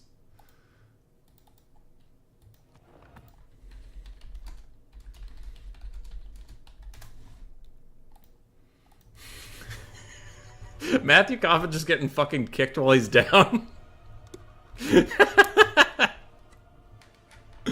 Oh, poor guy.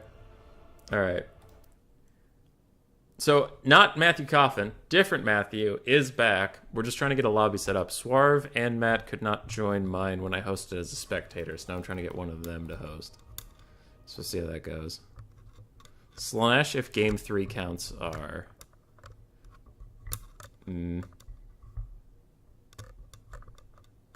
You're right, Slanesh is pretty bad. Though the thing about Slanesh is if you include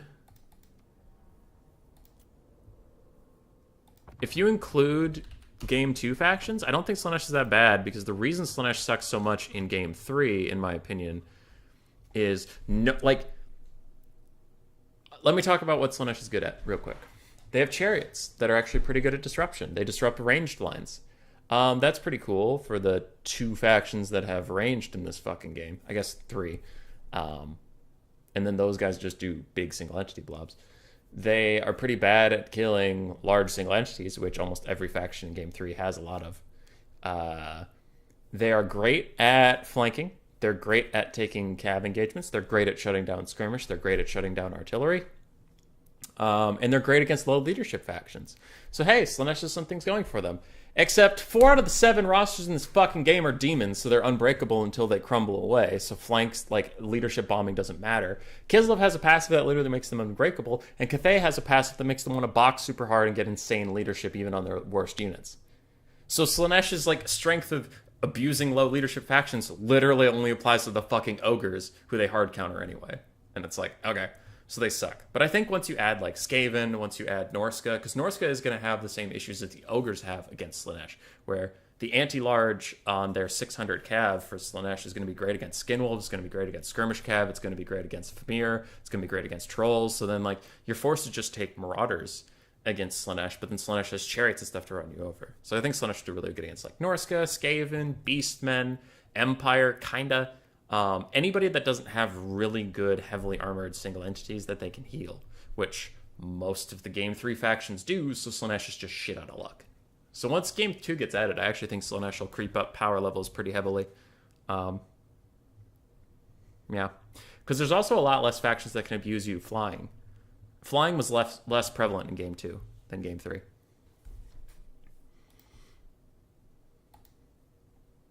Maybe you can tell him about the SFO and Grimhammer and Warhammer 3. Is there any possibility of tournament from him? I still haven't checked it out, Llama. I'm not a huge mod person. I don't usually play with a lot of mods.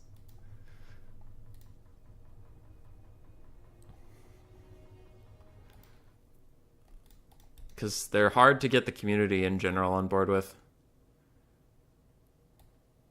And then, like, you have, a patch came out, so then the mod doesn't work. Or the mod doesn't go well with certain people's computers. Like, my friends had some mods for Vermintide, and at one point I had like 36 or 37 mods installed for Vermintide, and now I have 3, because all the other ones over time became obsolete, like patches ruined them or whatever, and they made my game unstable, so then I had to figure out which mod wasn't working and then get rid of it, and it's just... I don't play games to do maintenance. I play games to play games. Warhammer 3 has enough fucking maintenance on it as it is. And you can enjoy mods, like, that's fine. I just usually don't. TK gonna get pwned by everyone. They were doing decently at the end of game 2, meta faction wise. Tomb Kings are weird. Tomb Kings are very weird. I can't tell you what's strong about them, because nothing about them feels strong, but then they just do okay. I don't know why. Their skeletons feel overpriced and shitty. Their cav feels like it always just disintegrates immediately, except for Nahakara Horsemen, which were okay.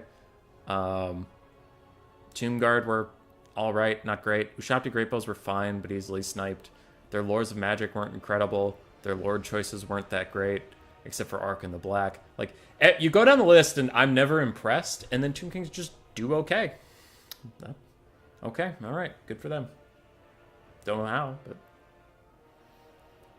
Ooh, yeah, Coops. Actually, I don't know if you meant to make that point, but that is a good point. Burning Head sucks ass now, and Burning Head used to be the bane of Tomb Kings. So I wonder if Tomb Kings get better in Warhammer 3 just because Burning Head can't one-shot their entire army anymore.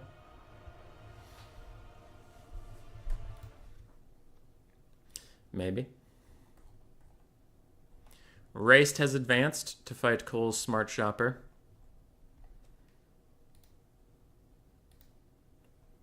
So we have three best of threes left. Semifinal, semifinal, finals. Love Two Kings are probably my best faction in the game too. I think they got that. I think they got not that many obvious playstyles to counter. That is fair. Kind of like Empire. Empire doesn't stand out in any single thing, but the fact that they can do a little bit of everything makes them a viable faction because you don't know exactly what they're going to do. Whereas Nurgle... Pre-patch 1.2, post-patch 1.2, I've been a little more experimental with Nurgle, but pre-patch 1.2, Nurgle, you knew you were going to get an Exalted Greater Unclean One, Mortis Engine Blob with a bunch of Plague Bearers, Forsaken, maybe some Spawn, and Double Cultist. That was every game. Every single game. And that's why Nurgle sucked for so long, was either you were playing a faction that could deal with that blob, or you're playing a faction that couldn't deal with that blob. And that's how you win or lose the game. Where, like... Nurgle's blob stat-wise was really good, but if it could be countered, you knew it was coming, so you countered it and beat it. But Empire and Tomb Kings, they could technically do anything. Technically. Constructs tend to underperform, which is a bummer. True. Coops, I did not know that. I had not done a deep dive into the Tomb Guard stats. But, yeah. Because, like, when I'm going to talk about Skaven, because I'm a Skaven one trick. But when you're playing the Skaven in a Tomb Kings matchup, it's kind of tough. It's a fine matchup, but it's kind of tough because you're trying to figure out whether they're going to try to Ushapti Greatbow, shoot you with some Ark in the Black, Overcasted Spirit Leech Kite kind of thing. You're trying to figure out if they're going to rush you with Chariots, just like Chariots and then 2 giant War Kitties and a Healer. Or if they're going to... rush you with Cav and Chariots and a little bit of infantry. You're trying to figure out if they're going to have Tomb Scorpions. Like, you can deal with all of those things as Skaven, but you need to figure out what things you're going to be dealing with, or your build could be very, very far off what you need it to be. So, yeah, I get that. Tomb King's flexibility is a strength. If Matt readies up right now, he has a very interesting build. I don't know how to feel about it.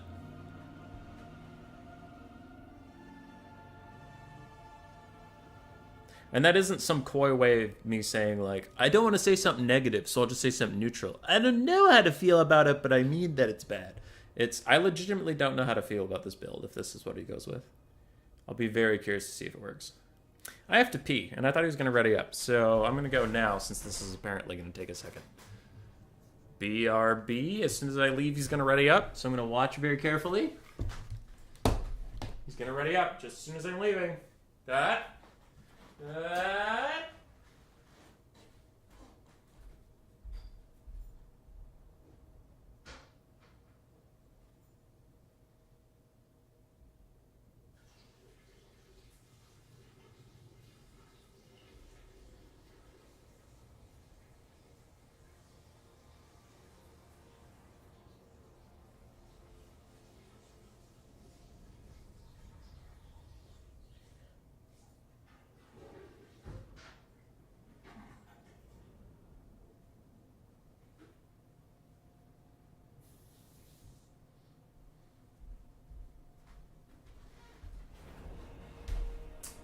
Yep. Got him. Alright. Tomb Guard always performed. Next time you're on Warhammer 2, look at the Tomb Guard stats for their 750. No! I won't. Okay. We're loaded up. Let's go.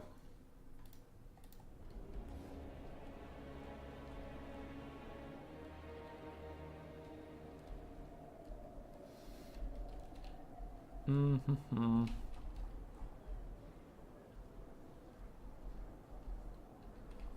Kislev does not look like it's been having a good time. Like all of their maps, they have these weird fortress camps. They're just not enjoying their time on the Chaos Wastes.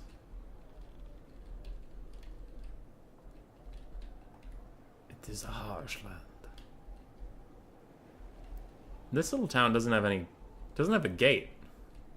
How do you get inside? There's a tiny gap here, but I don't think that's meant to be. I guess that is your only way in. No gate, though. This community has a tiny fence that is not going to protect it at all. These guys have a gate. Alright. So the Cathay build I found interesting is triple Celestial Dragon Crossbowmen. We have the Dune Dragons, which I am curious about, but okay. I still have not seen that unit impress me. We have Miao Ying, a single Terracotta Sentinel.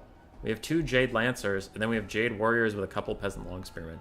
A very elite Cathay build.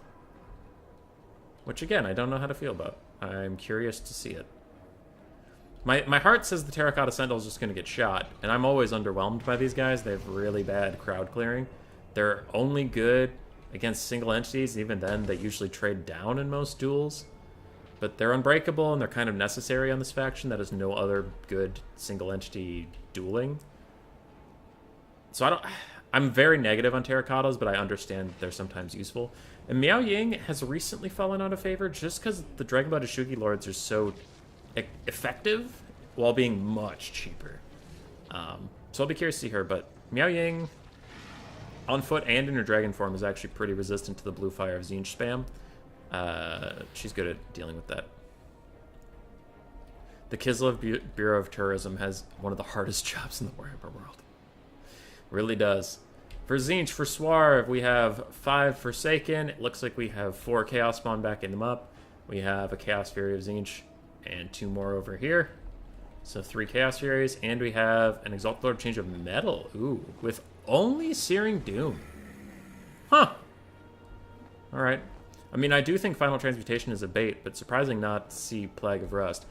And without any blue or pink horrors, that Terracotta Sentinel might actually become a problem. Now, he will get dragged down extremely easily if he's surrounded by Spawn and Forsaken in the late game, but if they're all super wounded, he could be okay. Celestial Dragon Crossbowmen might also be clutch here because they're 95 armor and 32 melee defense. Could make them a difficult target for the Chaos Furies of Tzeentch to deal with.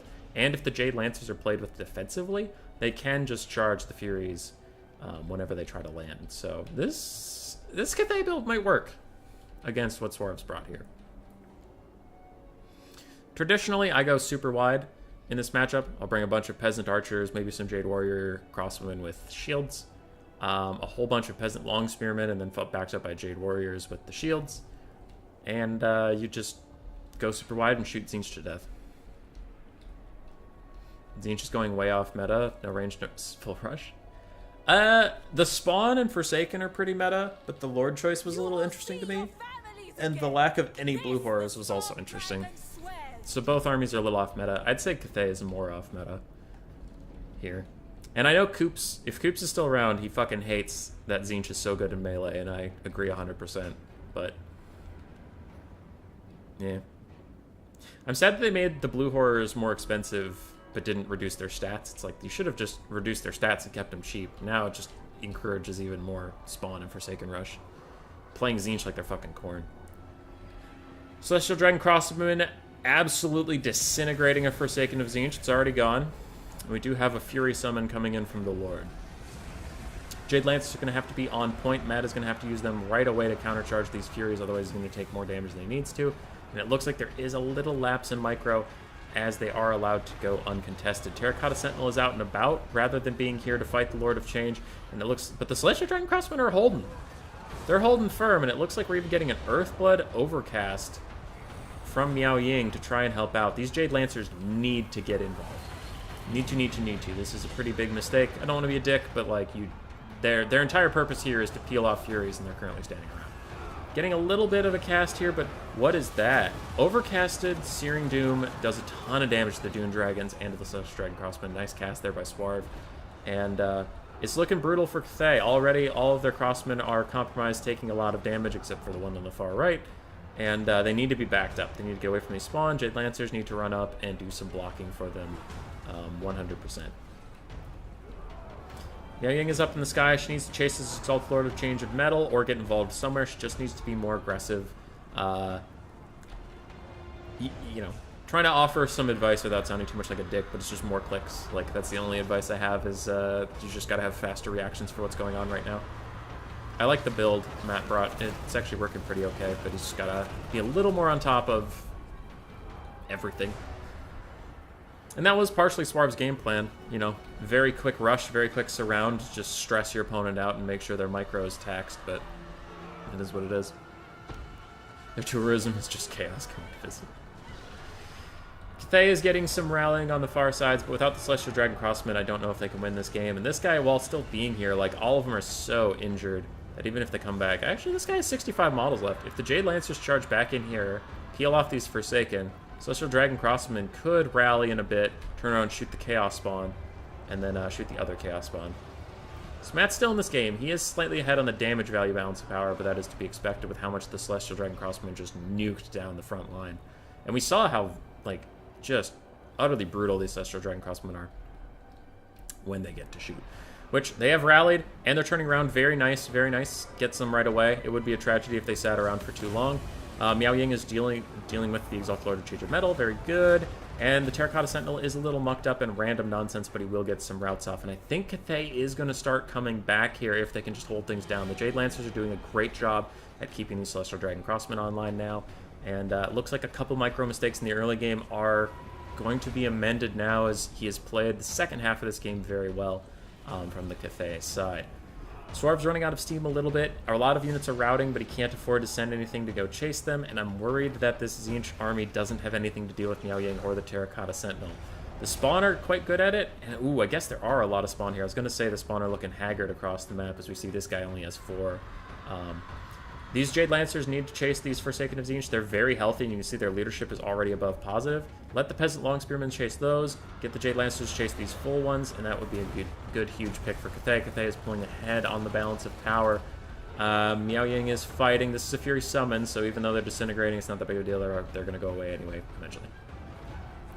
Spawn are doing really good work on Miao Ying. She probably wants to pull out of here and regather your entire army around this Celestial Dragon Crossman. They're going to carry the game for you. Unfortunately, I think this is a bit of a misplay. Having 2 units chase off the same Forsaken allows that one to rally, and now there's nothing between that Forsaken and your Celestial Dragon Crossman. And these guys are the key to the game. If they lose them, I think Cathay loses the game overall. You might want to chuck your Jade Lancers into their death, except that they're going to die, but you got to get Miao Ying out of here. She's currently surrounded by Chaos Spawn and that Greater Herald guy, so she's not having a great time here. Jade Lancers are going to chase off those Forsaken. That's fine. They would rally without the Jade Lancers, but you heard me bitch and moan. I would have preferred a different allocation of funds.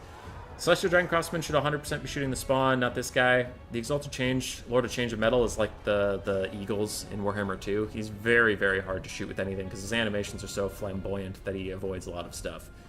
So just shoot the spawn. They're simple. They're low to the ground. They have no armor. Just deal the damage to them. Lord of Change is coming. Miao Ying should fight him in the sky, and if he lands, back off. But fighting him in the sky is a good choice. Meanwhile, with the Terracotta Sentinel extremely healthy, Celestial Dragon Guard doing okay on ammunition, and we even have the Dune Dragons over in this little area. I think Cathay is going to be just fine. As long as Miao Ying does not land... Oh, fuck. Oh, God. Alright, this might be a key mistake. Miao Ying is not immune to psychology when she's in her human form, so if this guy gets a nice rear charge on her and lowers her leadership enough, he might actually tear her off, but she is getting an overcasted regrowth. But look at the health chunks she's taking from those spawn. That could be a huge, huge mistake from Cathay, as she is getting fucking destroyed by these spawn, even with a... But that's with an overcasted regrowth going, is her health is staying about the same, which is real bad. Oh, no. She's getting fucking dumpstered. Oh, that's tragic. Cathay is probably still gonna win. Probably. She has stopped taking damage for now. It looks like some of the spawn are peeling off from surrounding her, and they're going to go fight something else.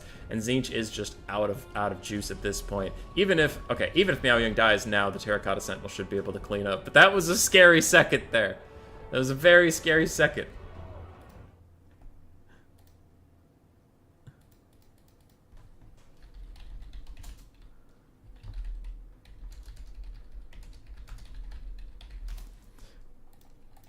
Sorry, the other semifinals asked me if they should wait for me, and I said yes, please. But if one of them is somewhere urgent to go, then they can go ahead and play their games. But if possible, waiting would be nice. It'd be nice to cast both semifinals.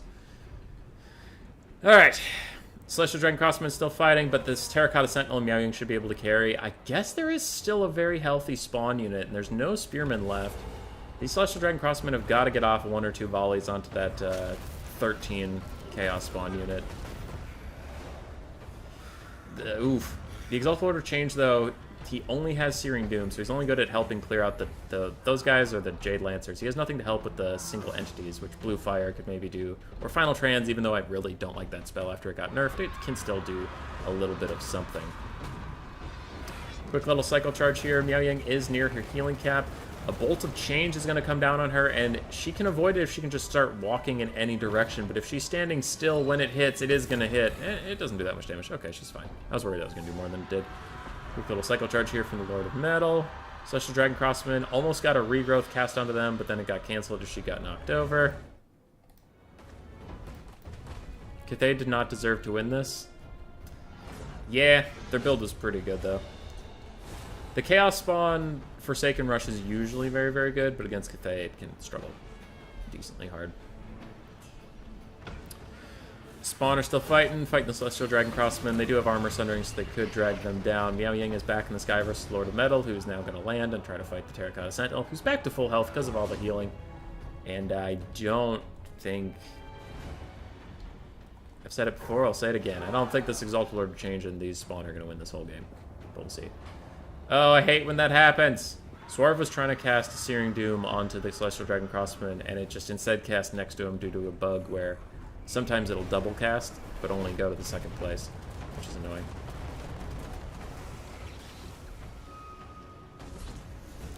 The Storm Dragon. Herald of Metal is back up. He's back down. We're recharging some Jade Lancers. But I do think this is over. Swarvel back out. GG. GG, well played. I liked that build a lot, though. I liked that build. That was good. I guess I don't need the blocker up yet, as we can look at this. Miaoying did fine. Terracotta Sentinel, like I said, I really don't love it as a unit, but it was critical here. I understand its purpose. It's not that good, but you need it. The Dune Dragons underwhelmed me personally. I don't like that unit. Celestial Dragon Crossmen were excellent. Jade Lancers did fine, and then the Peasants did good. We love the Peasants. So maybe an improvement would be spread them out a little bit more if possible. I would cut the Dune Dragons and get more Peasant Long Spears and more Jade Warriors just for some, me personally. I would spread them out a little bit more. And Miaoying was fine. Terracotta Sentinel was fine. I understand wanting to heal them up, so I like that combo. And then being slightly more aggressive with the Jade Lancers. As we mentioned, they kind of got forgotten a little bit in the first half. So I think the build is largely fine. Just play it slightly better is all I would say. For Swarv, this is a traditional Tzeentch build. I'm not that shocked to see it. Usually you see a couple blue horrors, but, since Cathay got some buffs, though, Tzeentch has been struggling this matchup a little bit, and I don't think the traditional spawn and rush build is going to work very well. They have very cheap spears. They have very cheap archers, and spawn don't like either of those things. And after that, as you saw, the Forsaken can struggle to grind without their spawn buddies. And the Chaos Warriors of Tzeentch aren't like the Slaanesh ones, where if you get a rear charge, they do very well, or the Khorne ones where you just raw melee stats do okay. They really can't take out the Celestial Dragon Guard, as we saw. So, it's rough. Because I do feel Swarv played better.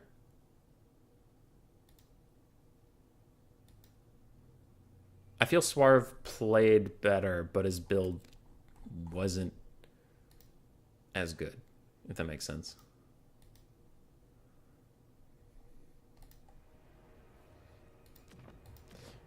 Well, Coops, you might...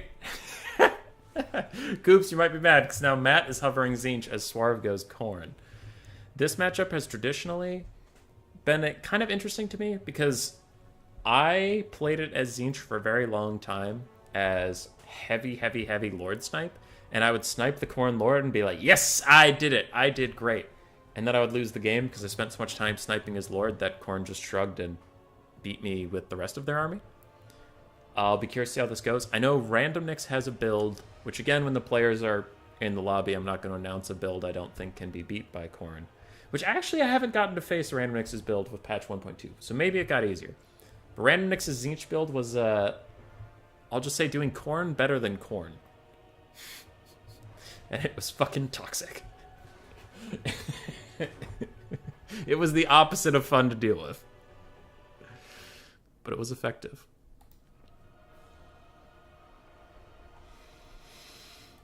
Okay.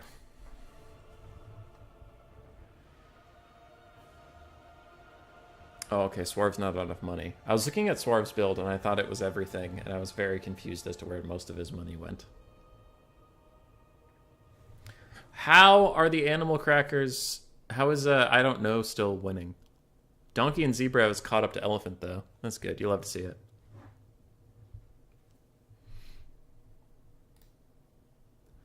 I'll end that poll. Start a new poll.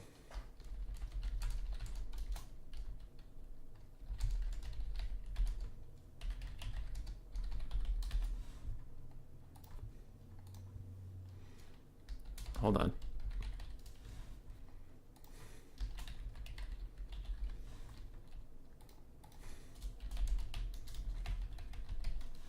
There you go.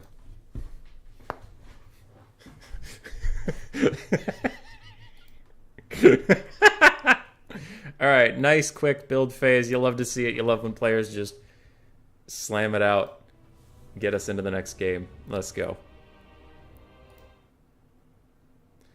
Aww. YouTube doesn't like me saying F up. There. Let's try that one, YouTube. Filtering me.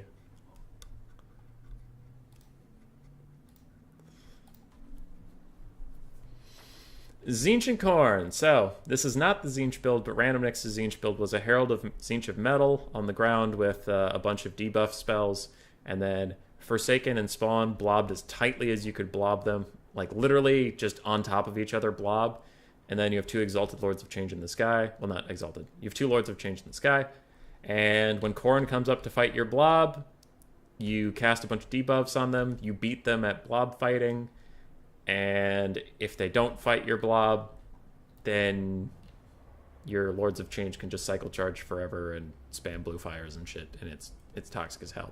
But we have the build I tried to make work, and I really struggled. So we have the Herald of Zinch of Metal with Plague of Rust, Searing Doom, and Transmutation of Lead? Really? Is that what that's called? Yeah, wow, okay. 2 Burning Chariots. I tried 2 Burning Chariots for so long. It is so good at killing the enemy lord. It's so great. And then you need to kill the rest of the army, and this is 3,400 wasted gold.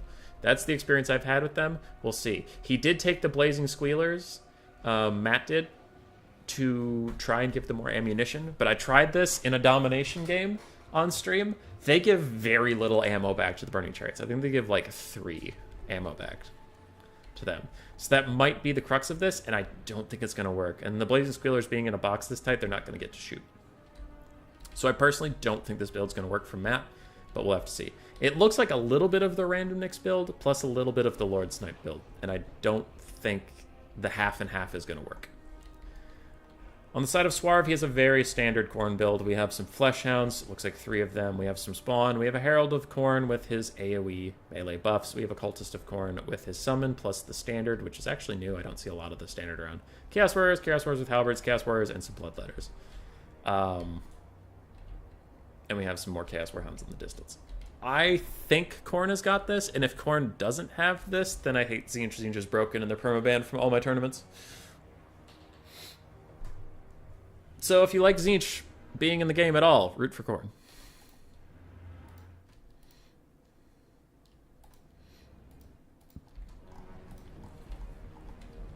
Burning Chariots are going to fly over here, insta-kill the Herald of Khorne. They're probably going to fly over here, insta-kill the Cultist of Khorne. And then they're a useless unit for the rest of the game. Excuse me.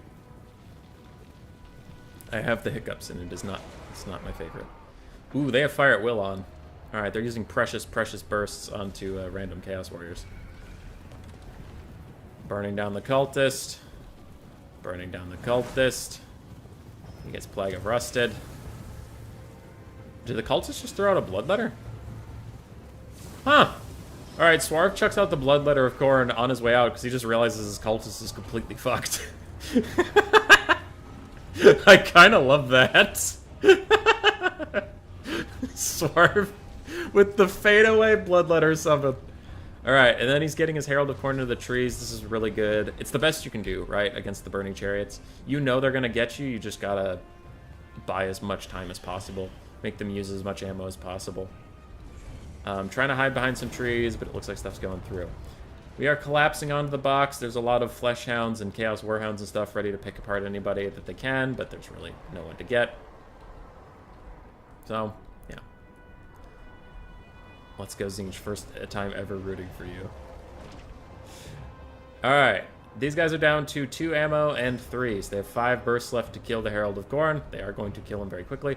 And Swarv is making a mad dash for the front line because he wants to get off his buffs real quick. He just wants to buff his army before he leaves. The Bloodletter summon faded away. Don't worry about that one. That one's fine. And he's going! He's going! He's going! And he's in! He cast the Locust of Wrath. Now, this is exactly what Random Nix did, except his blob was a little more blobby. But Transmutation of Lead on everybody is minus 24 melee attack. They're having a hard time. And the Burning Chariots are actually running out of ammo, and the Herald of Khorne is still alive. So that's pretty big for the Herald of Khorne. Now, a Searing Doom is going to get cast in some Chaos Warriors. But, again, Random Nix didn't have 2 Burning Chariots, and he didn't have the Blazing Squealers. That's a lot of money that isn't in the blob, and I worry that you're not going to have the critical mass to properly out-blob Khorne, and that they actually are just going to wear you down. You can see Swarv is behind in the balance of power. This happens a lot in this type of matchup. And the Blazing Squealers did use their 1 ammo regen on the Burning Chariots. They only have 1 use of that ability, so it is spent. And already this guy has 1 burst left. This guy has 2. So neck bet, this sure is interesting. You fucking bet it is. The hardest part for Swarv is going to be the balance of power. The balance of power hates Khorne when this happens. And it's like, no, if you just let me grind it out without army lossing me, I can probably win. As you can see, this spawn is down to 1/3 health, 1/3 health. All the Forsaken are down to like 1/3 health, half health, half health. The Blazing Squealers are going to be stuck in melee combat. After that, what the fuck do you have? Like, look, both these Chariots are out of ammo. Okay, that one has 1 burst left. They're piss poor melee combatants, and you have a Herald of Metal. Is Tzeentch advantaged in this? I guess, but if everybody's allowed to just grind it out without army losses interfering, I do think Khorne is going to drag him into the dirt. Another overcasted Transmutation of Lead. Sorry, not overcasted, just regular casted, but reducing everybody's melee attack by 24. That actually does bring the Chaos Warriors pretty frickin' low. And the Flesh Hounds are back in, trying to fight as the Chaos Warhounds retreat, because they're little cowards. Chaos Warriors with Halberds leave, and Swarv is going to back out. So Tzeentch will win with their blob.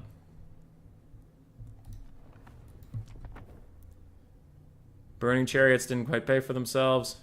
Spawn and Forsaken, doing Spawn and Forsaken things. And Khorne just having a great time getting out-blobbed by Tzeentch.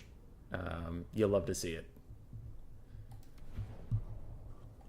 GG, well played. We'll see Matt in the finals. I have to go find Cole, Smart Shopper, and Erased. Vermin League, the Flats of Kislev. I think that's it. 1, 2, 3. Fuck you, Tzeentch. Piece of shit. Piece of garbage. Alright, I'm here. They can start. Let's go. So we have Cole's Smart Shopper. I love that name. It's a hilarious name. And then Raced. And it looks like we have Khorne Kislev. Again, I feel like this has been slightly Corn favored since the patch, but we'll see.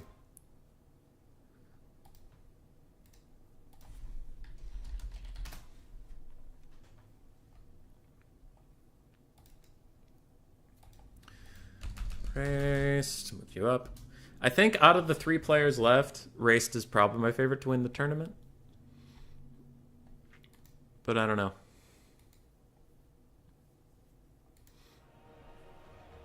At least Wood Elves can't snipe and win melee.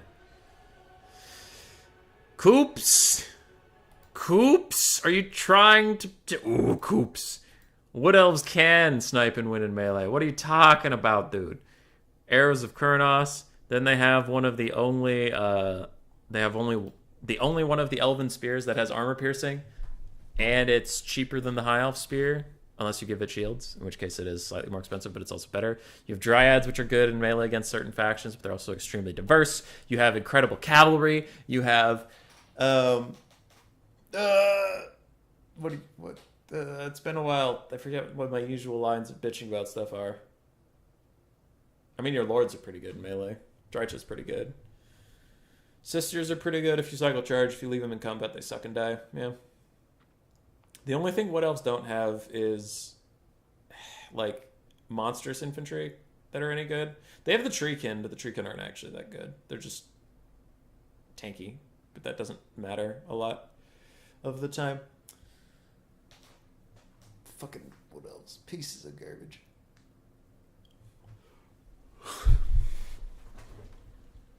Wood Elves were the original Zinch Coops. Don't give me that. What's animal crackers? Crackers shaped like animals. Since the start, I've always felt Zinch was a little too tanky for the role style they're supposed to represent. Yeah. I feel like Minotaurs are now finally worth it. Larry Matt, are you saying that or are you asking that? In a blob, Coops? No. Okay, I'll give you that. Wood Elves can't win in a blob, but they can win in melee by, like, taking a whole bunch of Eternal Guard with spears and a whole bunch of Dryads and running at you. Yeah. Against Khorne? Probably not winning in melee in that, but maybe with their elite infantry, which would actually be cool to see. I don't think that would be lame. I think that'd be cool. So, yeah. So, Coops, when you left it general, I would disagree. But now you're getting specific against Khorne, yeah, Wood Elves aren't going to be able to do that. No. Alright, for Kislev. Oh, this is the first time we've seen the Elemental Bear Blob versus Khorne after the update. So we have one Heavy War Sled. We have a Frostmaiden of Ice, a Patriarch. We have Boris Ursus, an Elemental Bear, and then we have triple Zargard with great weapons, including the Daz's Hearthblades. Now, this build is pretty heavily countered by the Skull Crushers, or whatever the anti-large cav is of Khorne, but unfortunately, Cole Smart Shopper does not have them, and it kills me. It's killing me. They would do so much work here. They're so good. You have no idea. You have no idea how quickly those fucking Skull Crushers would annihilate this blob. They're so good here. And I'm crying. I'm crying in my soul. Are Minotaurs finally worth it? So you're asking a question? I have not. I have legitimately not tried them. Larry Mad. I have not. Because after the monstrous infantry fixes and the cost reduction, maybe they'll be worth it? I don't know. I'll have to try. Anyway, the build that's actually here, not the build that I wish was here. Dogs, catch them. Catch the Heavy War Sleds. Okay, good. The Heavy War Sleds aren't going to charge through your lines anyway. We do have some Halberds. We have Chaos Warriors. We have some Bloodletters, mostly Chaos Warriors, so it's Halberd spam, which is okay here. The dogs, we talked about it in a different matchup of Khorne versus Kislev, but you need the Fleshhounds with their heavy mass to be like gatekeepers against the Heavy War Sleds, but actually War Sleds are taking even damage against Bloodletters when they charge. That's kind of brutal. This might be a big opportunity if you wrap around, like it looks like the Khorne player is, if you wrap around here, cut off their escape, and come up behind them and really blob them in, those Heavy War Sleds could die. Sure, the Ice Witch might come out and try to Heart of Winter you, but you're just going to have to be ready to run away after that. Okay, she's getting a little close now. They might want to back off. They're not getting any damage done. They are pathing out. They didn't get them trapped up quite efficiently, so they just need to back off before they get Heart of Wintered, and it looks like Cole Smart Shopper is doing that. I need to remember who is what faction right now. Overall, the advance for Khorne hasn't been going too badly. I mean, they traded about even with a Heavy War Sled. Ooh, they got out a heal? Okay, that's pretty huge. That's 1/3 of their healing gone on the heavy war sled. Just the heavy war sled. That's pretty good.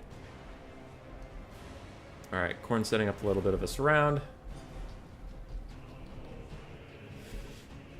Oh, what I would do for one of the upgraded Corn heavy cav. You have no idea. It's the Herald of Corn. Oh, he also doesn't have any of his melee buffs. Ah! Ah! I hate this Corn build. I hate it. I hate it. Halberds without plus 40 melee attack are gonna struggle. No. No. No, God, why? Furies are trying to gank out the heavy war sleds. It's probably not gonna work super great, but it doesn't look like they're gonna get punished for any of that. But, oh, there's no AoE buff from the Herald of Corn. Why? I'm upsetty spaghetti. This could be a good pick. Bloodletter summon around the Frostmane of Ice. They have to close in around her, and especially with the Fleshhounds. Ooh! This could be a big pick. She's not on a bear either. She only has 30 armor, and the Fleshhounds do so much damage to her. You can see how quickly she's already getting beaten up by those little guys. And that would be a huge pick. Taking out the mage is critical in this matchup. The Zargard with the great weapons are actually losing health pretty effectively. Getting low on leadership already. Heavy war sleds are running away. They're down one model. They're down to about a third health too. And how's the Ice Witch pick going? Very good, very good. Dogs are surrounding her. Bloodletters are also here. All right, Corn's doing okay. I'll root for anybody who's not part of the blob. So we're unabashedly rooting for Corn, kinda. You gotta keep couching it with the kinda so no one gets mad at you. We're rooting for Corn. Don't tell anybody. All right. Boris Ursus and his Patriarch and the Daz's Hearthblades are doing very well, but everywhere else, Kislev is kind of getting slapped, and I think Corn's okay making that trade for some Chaos Warriors getting fucked up, and I think some Furies or something disintegrated over there, but other than that, they're doing just great. Frostmane of Ice is getting killed. She casts a quick Ice Mane's Kiss, but it looks like she was maybe hitting some of her own units. That was a bit of an accident. Fleshhound's still surrounding her. Her leadership dips as the Unbreakable passive wears off. Now, she's not going to shatter just yet, but she's taking a lot of damage, and she might actually just die. And without her to punish blobbing, Corn will do a lot better in this matchup. Now, Corn's falling behind on the balance of power, even though the damage value is about equal. Kislev does have some healing they've been throwing out, but also the balance of power just hates Corn because the balance of power is a dickhead. One Zargard is about to pop their Unbreakable passive. Two Zargards about to pop their Unbreakable passive. Chaos Warriors of Corn are still holding back Daz's Hearthblades, which is very, very good, and Fleshhounds are even going to get a rear charge, which is unnecessary, but okay. Heavy War Sleds charge just Chaos Warriors do some damage, but it's not a ton, and Fleshhounds will be right there on top. Balance of Power is full of shit right now, as it thinks Corn is getting trashed on, and I would strongly disagree, as we do have one Zargard routing. The other Zargard is in its Unbreakable passive. Fuck you, Balance of Power, stay out of this. Ice Mage is officially dead. Elemental Bear is getting very, very low, and it looks like the Patriarch is now desperately coming over. He's trying to save him. He's trying to save Big Paulie. He's like, Big Paulie, I'm coming. I'll give you some healing. I love you so much, Big Paulie. And meanwhile, these guys get Stand Your Ground, which is the only thing keeping them fighting right now. And Boris Ursus is going to pop his little Ice Blade thing. Does a lot of AoE damage. And imagine if this Herald of Corn had AoE buffs right now. Buff up your team, please. Damn it. Makes me so mad. A shit ton of Fleshhounds are chasing around these heavy war sleds, and it is down to 2 of the war sleds. They're very, very low on health. They might pop their Unbreakable passive soon if they haven't already passed it, but they're already down to 1 war sled model. Chaos Cultist of Corn is running away with Terror routing. That's fine. Honestly, the Herald of Corn should try to get out of this blob too, just for the leadership. Balance of Power goes further against Corn as more things die for Kislev. You hate to see it. Herald of Corn is running away. Kind of trying to get out of here. These Zargard with great weapons are somehow holding on to their petty little leadership as they get side charged, but now a Celiax Lullaby is coming in to heal them. Balance Power gets worse and worse for Corn. And yes. Yes.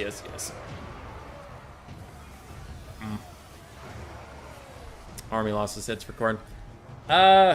Just a couple build things, I would suggest. Cole Smart Chopper played it fine. They played it pretty well once they were in the game. I just think the build lacked a few key elements.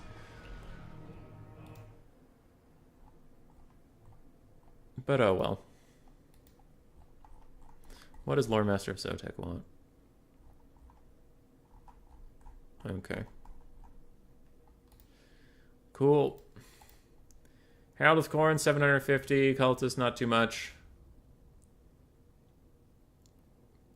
Fleshhounds, 1300, 800, 1000s. The Fleshhounds did pretty well. Furies really didn't have anywhere to go, unfortunately. Boris Ursus, wow, only 768. I would have thought a lot more from him. Elmont Bear, 1800. Frostmaid, only 500. Patriarch, only 500. 1600 from the Hearthblades, about 1500 and 1200 from the other Zargards. And the Heavy War Sled, about 1300. Yeah. I think the Corn build just had some problems with it, unfortunately. Fleshhounds did great, though.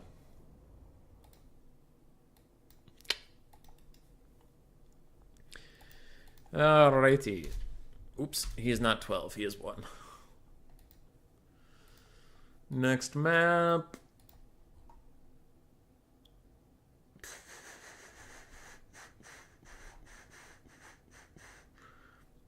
Next map is the Deadwood. And it looks like Cole Smart Shopper is hovering Cathay. Corn needs help against blobs. That is true. Neck bet. There are a lot of blobs in Warhammer 3 land battles. I think there are less blobs. I think there are less blobs with patch 1.2, but I've seen a lot of builds today that don't really know how to punish the blobs as much. You are right that there were, well, there still are too many blobs in Warhammer 3, but it is better with patch 1.2. But I think that's just the factions. Like, we've talked about it before, so I'll keep it short in case some of the people that are hanging around have been here for that rant, but, like, Cathay have a passive where if you stand right next to someone, you get leadership and melee defense, which makes you tankier and harder to rout. Tankier and harder to route for blobbing. So it's like, all right, even the ranged faction gets an incentive to blob in some cases. Kislev wants to blob because they have a Patriarch that has infinite healing if you stand next to him for the entire battle. And then he has AoE abilities that give you like 40 melee attack and more healing. So they want to blob. They also have one of the best blob punishment spells in the game. Like Dark Elves had Soul Stealer, so they like to blob really hard. Kislev's like that too. So the two biggest range factions have heavy incentives to blob. And then Ogres, they got nerfed into the dirt where their only good unit is the fucking Stonehorn now. And you just take 2 of them and run them around and heal them. Nurgle's entire faction design was around blobs, where your lords are Mortis engines and they have AoE heals if you just stick next to them. They also have AoE debuffs and that kind of shit. So Nurgle's designed to blob. Khorne keeps ending up against blobs because he's so good at taking a fair fight, so you just don't fight him fair. Hooray. Tzeentch doesn't usually blob, but they can against Khorne. So Tzeentch is the one faction right now that I don't see any matchups where they blob besides versus Khorne. And then, who's left? Slaanesh. Slaanesh doesn't blob, but again, same as the problem with Khorne, is Slaanesh can't kill large armored single entities easily at all. And their whole thing is to surround you and rout you. So there's no incentive for you to go wide. You just want to blob up and not let them flank you. And then I think that's everybody. Yeah. So it's just like the 7 factions that were released in this game were poorly designed for land battles, where it's like, hey, they're going to blob. And you might have the argument, well, they were designed for domination, duh. And I'm like, Cathay. Cathay sucks ass at domination. Their whole faction is bad at it. Kislev's not particularly great at domination mode either. So, it's just... I don't really agree with the argument that everything's blobby in land battles because they're designed around domination. It's like, well, some of the factions suck in domination, and then also domination is pretty blobby too. The faction selection is just horrible. Light versions of Dowie, Vampire Counts, Warriors of Chaos, and Beastmen. High Elves and Wood Elves. A little bit, neckbit, yeah. It's mostly stopped against range faction scoops. Yeah. No, I agree with everything you're saying. But so that was the negative take. The positive take I will say since patch 1.2 is like I was saying about Cole Smart Shopper's build, which the build was okay. Like, I don't want to just be a dick, but I also do want to talk about what I think could make it better, so take what you will from that. But imagine that they had those skull crushers that I was gushing about. The anti-large armor-piercing cav that are almost unbreakable. Pair them with a Herald of Khorne that can give them 40 fucking melee attack on a burst. That elemental bear is dead, right? Boris Ursus is fucking dead. Like, but they didn't have that. They just had a bunch of infantry that got killed by Heart of Winter and blobbed up on the stuff. So, like, part of it is, yeah, blobs are too strong, but also part of it is I think some of the people in this tournament today haven't been taking the ideal builds to bust blobs, in my opinion. Like, Swarv played fine, and he had a classic Tzeentch build from the days when blobs were super strong, when he took Forsaken and spawned into Cathay. But I really like Tzeentch shooting blobs now, or trying to outshoot Cathay. So, like, I don't know. So I think some people have been opting into builds where it's like, if they blob, I'm fucked, but if they don't, I'll win the game. Whereas there are builds to stop blobs.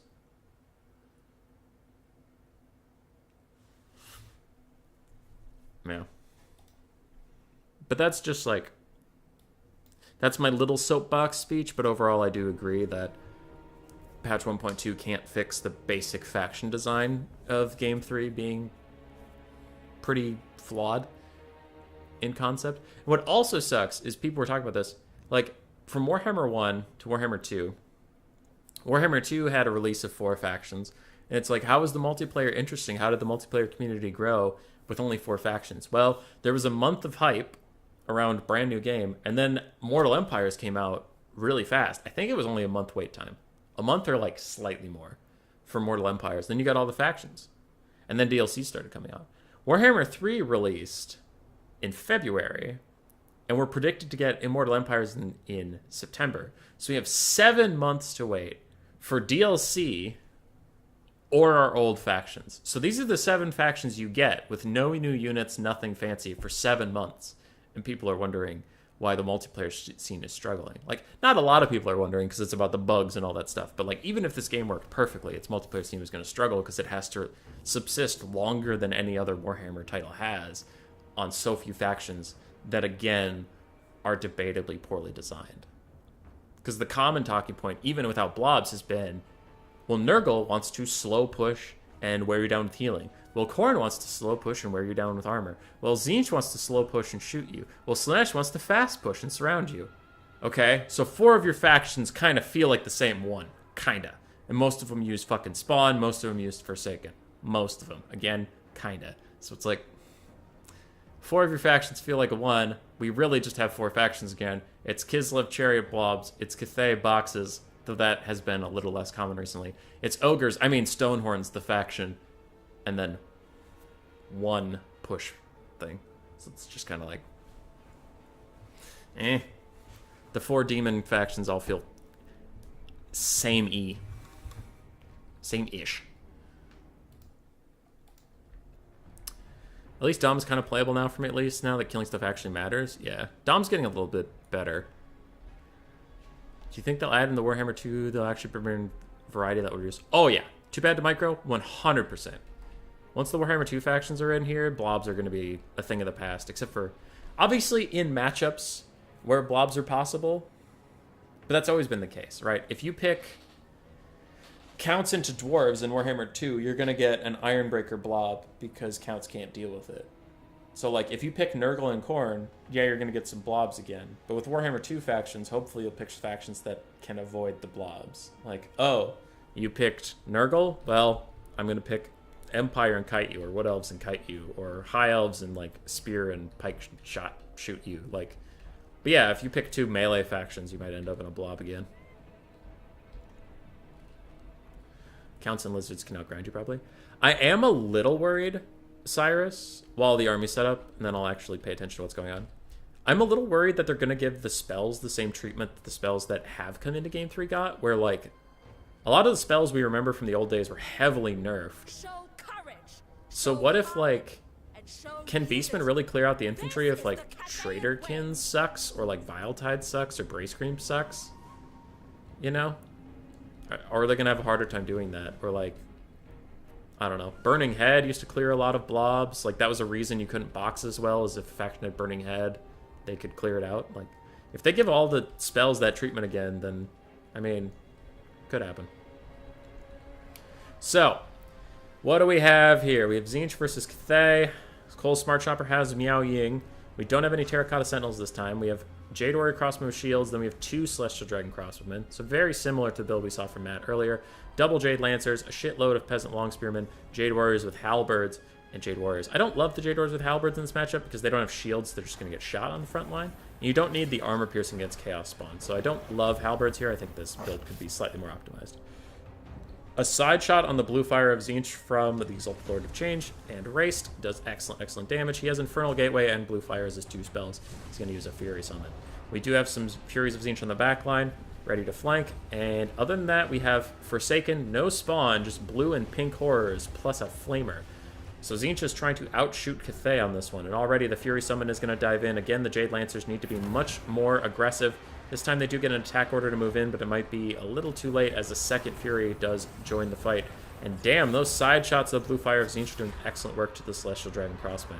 Both Jade Lancers are piling in here. They're trying to kill the Chaos Furies, though this might leave a big open section. Where the hell is my marker? Might leave a big open section for that Fury to jump in here. One Celestial Dragon Crossman is awful close to routing. They're thinking about getting out of here, as we do get an Infernal Gateway on a huge blob.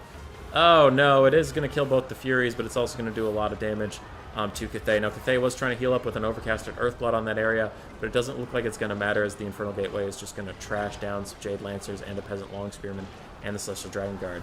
These Jade Lancers need to get out of here and get ready to go defend the other Celestial Dragon Crossmen who are now shooting, but we do need to see these melee units go get involved, because you're going to get outshot by Tzeentch at this point, so staying in the box is not helpful. What does that leave that Game 3 factions with? Tomb Kings and Brett Norska, 3 of the worst ones. Zep played the mod and confirmed that one of the Beastman spells still shreds infantry lives. I still don't trust that mod until I see it in game, because, like, for all we know, they're going to tweak the numbers on release. So I'll wait to talk about balancing until I don't have to rely on a mod. So this is the better, in my opinion, better blob fighting build that Tzeentch brought, and we can see how effective it's being. We can see what we were talking about earlier, where Cathay had a box, and Tzeentch just shot the shit out of them in their box, and they had a very, very bad time. I think this is the new kind of meta of Tzeentch builds against Cathay, where you try to peel them apart, and if they don't willingly come apart, you just tear them a new one. Could be difficult to clear out Miao Ying. The game isn't over yet. I'm just saying that I like this Tzeentch build more than the one we saw earlier versus Cathay. And the Blue Fire of Tzeentch from the side does do a shit ton of damage to the armored infantry units. I think that is pretty good. Jade Lancers and Jade Warriors are trying to fight the Herald of Tzeentch, but, the Exalted Lord of Change. I have had this issue many times. The Exalted Lord of Change has Sartorial levels of mass, and he cannot be stopped by mortal man. He's just going to walk through your lines as much as he wants.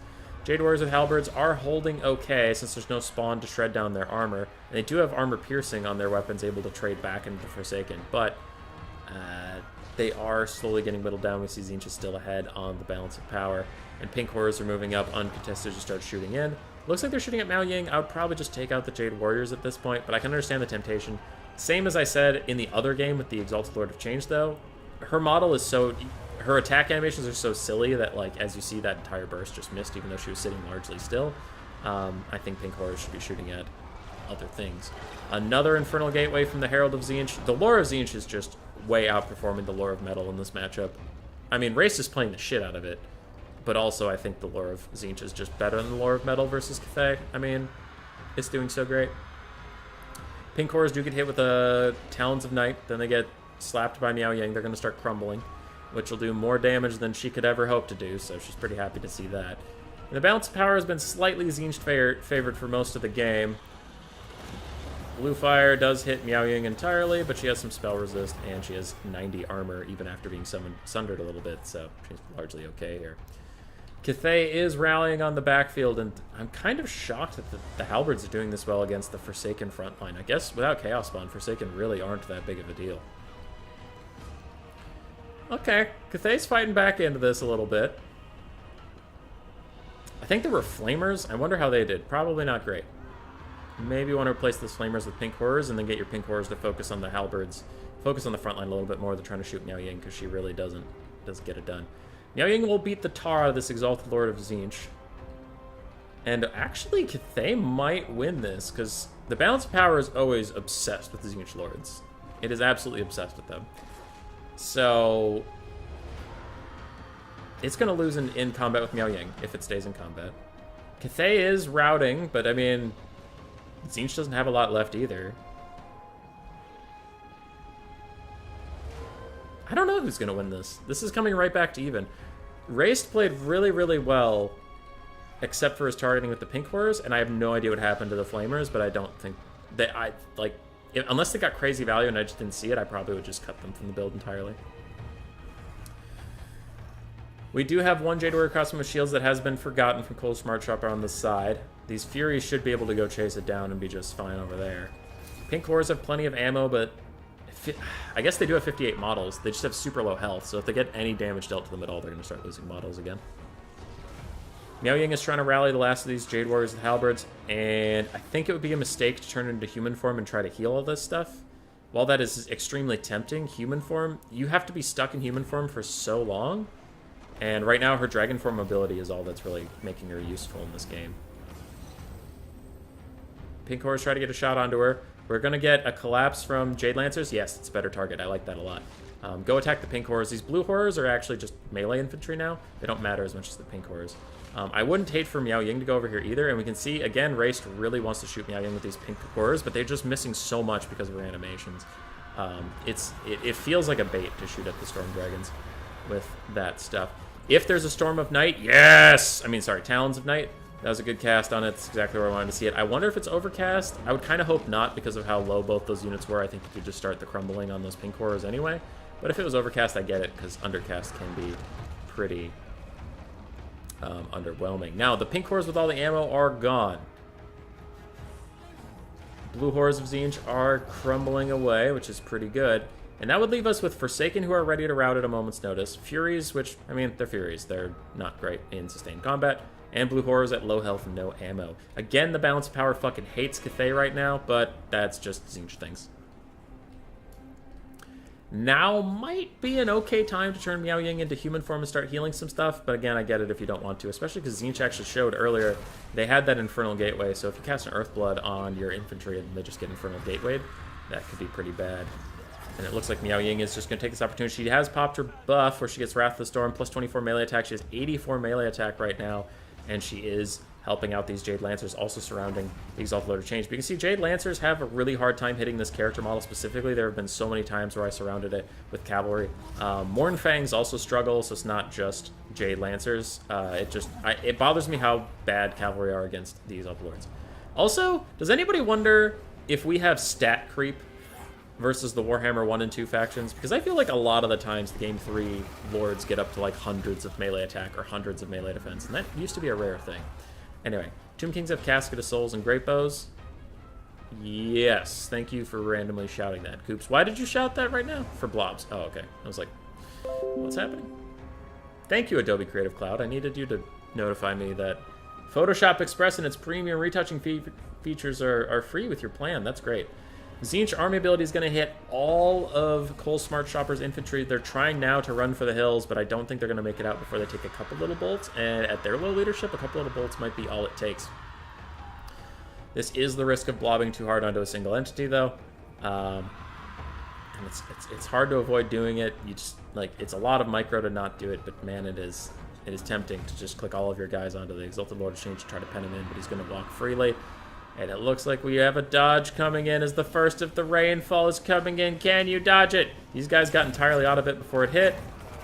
And it's going to hit some of these guys, but not do a lot. Now, this is a nice little play from Raced. As soon as these guys run away from Miao Ying to avoid the big shot, he is going to dive in on them with the Furies. And the Exalted Herald, the big Herald boy, got a couple big shots onto Miao Ying. She's now very low. Army losses is actually super close on her. Can she survive? Halberds are coming back. Jade Lancers are coming back. And there is yet another cast from the Exalted Lord of Change onto her. It's that Bolt of Change thing that's going to hit Miao Yin pretty soon. She takes a big hit. If she has any Winds of Magic, she should probably turn back into human form and heal herself up. I know it's a tough call right now, but you're getting so low. And the balance of power is creeping away from Cathay, and Cole Smart Shopper is going to be defeated.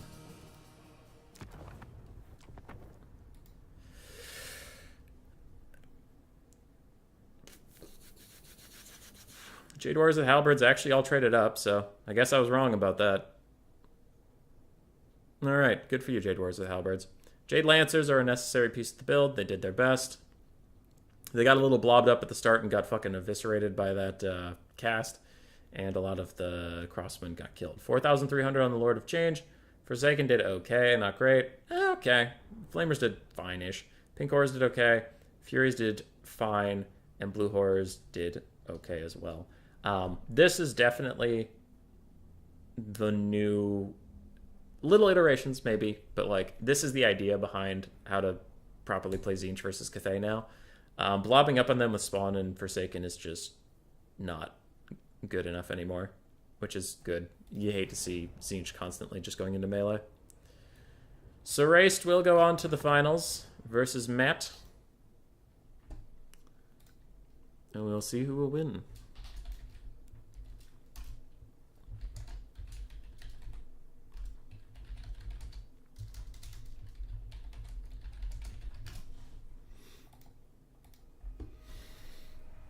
That ended up being a pretty good game.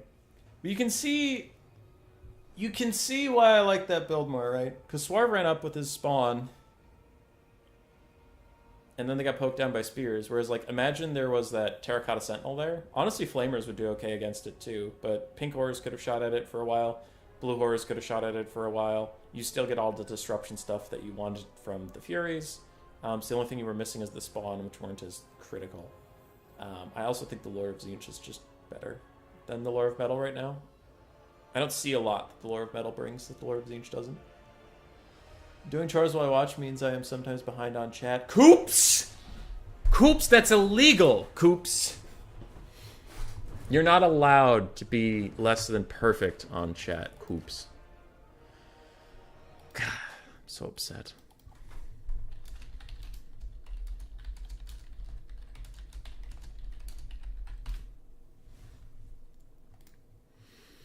Can Matthew 969 upset the one that only raced? Will Raced be undefeated today? I don't know.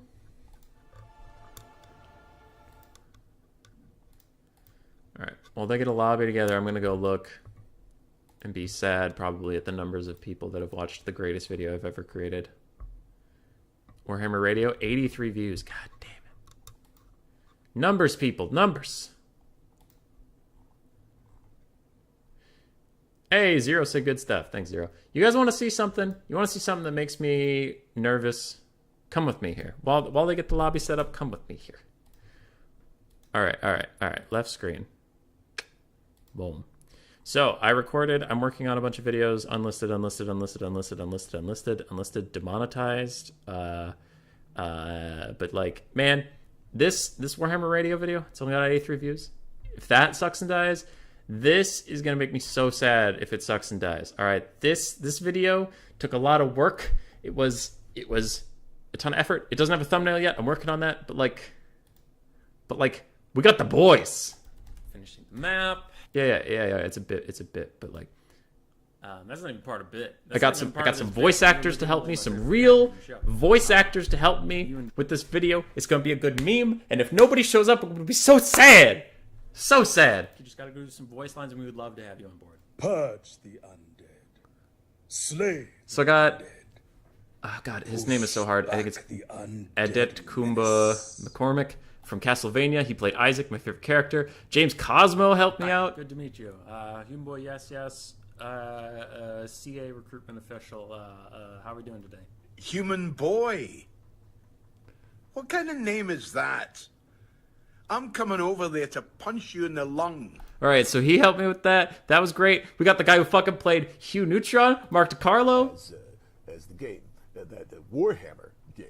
All right, we got some We got some real shit out here, and if nobody watches that video, it would be so sad. We got motherfucking Shaggy. We got Scott Ines, who played Shaggy, and now YouTube's lagging because it's being poopy. But we got Shaggy. So when this video comes out, fucking watch it, or I'm gonna be so depressed because this took like a month to get all these people together and help me out with this thing. I tried really hard, and it's unga bunga, angry, tiny human brain, angry. All right, there's that. Where's your Morrowind stream? I don't know. Man. Anyway, I'm caught up after yelling for a bit. Race sent me a code. I can't use this to join as a spectator, but I can use this to figure out what lobby I'm supposed to be joining. It's ... Okay. Fair enough, Raced. Fair enough. I'll get a blocker up and we'll call this good. But you people better watch that shit.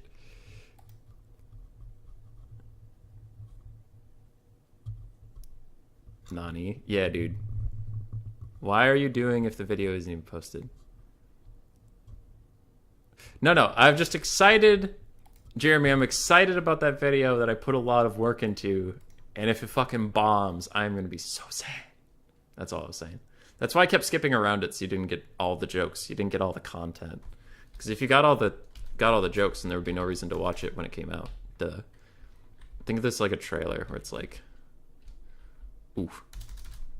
You want to be there for those jokes. You want to be there for the memes. It'll be out soon. Oh, I don't need to delete this name. It actually is Raced. Raced is just here. This is finals, ladies and gentlemen. Finals. Finals. If I go back to the left screen, I can show you the bracket.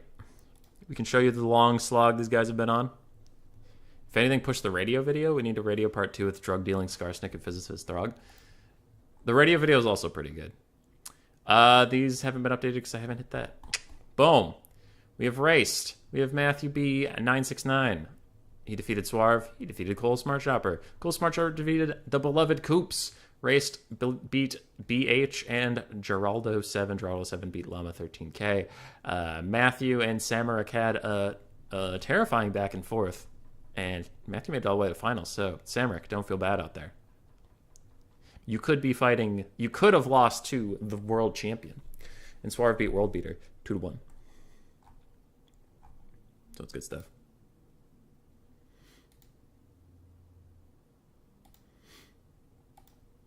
Yahar. Who the fuck's messaging me? Exactly, Llama.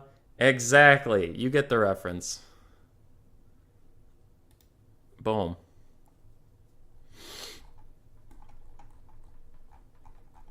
You want to know what else is weird? Actually, come with me. Come with me here. While we wait for them to build their armies, I'll talk to you about other stuff. There's a comment there. Oh god, who's it from? What is it? Next time, get the Sylvanian Weatherman. I'll give that a heart. Anyway. Dude, what the hell is with this? Look at this, look at this, look at this, look at this, look at this. Hey, we're live right now. That's exciting. So where is it? Playing the tabletop game I made. 939 views. Part 3. Wait, no. That's part 4. Do all of them say part 2? Why? What? I have different thumbnails for these things. Part 2 didn't even... Wait. Okay, hold on. Where the fuck does it always say part 2? Part 3 says part 2, and part 4 says part 2. Why? No, I made a different thumbnail for this. Fuck you, YouTube. You're a dumb piece of shit. I hate you. Fuck you. God damn it. Anyway, the point I was going to make is part 4 got 930 views. Part 3 got about 100. Part 2 got about 100. And part 1 got 447. Who are these 900 people? And why? I mean, I appreciate it. Thanks for joining the stream, but why? Oh, I don't know. I just thought that was funny.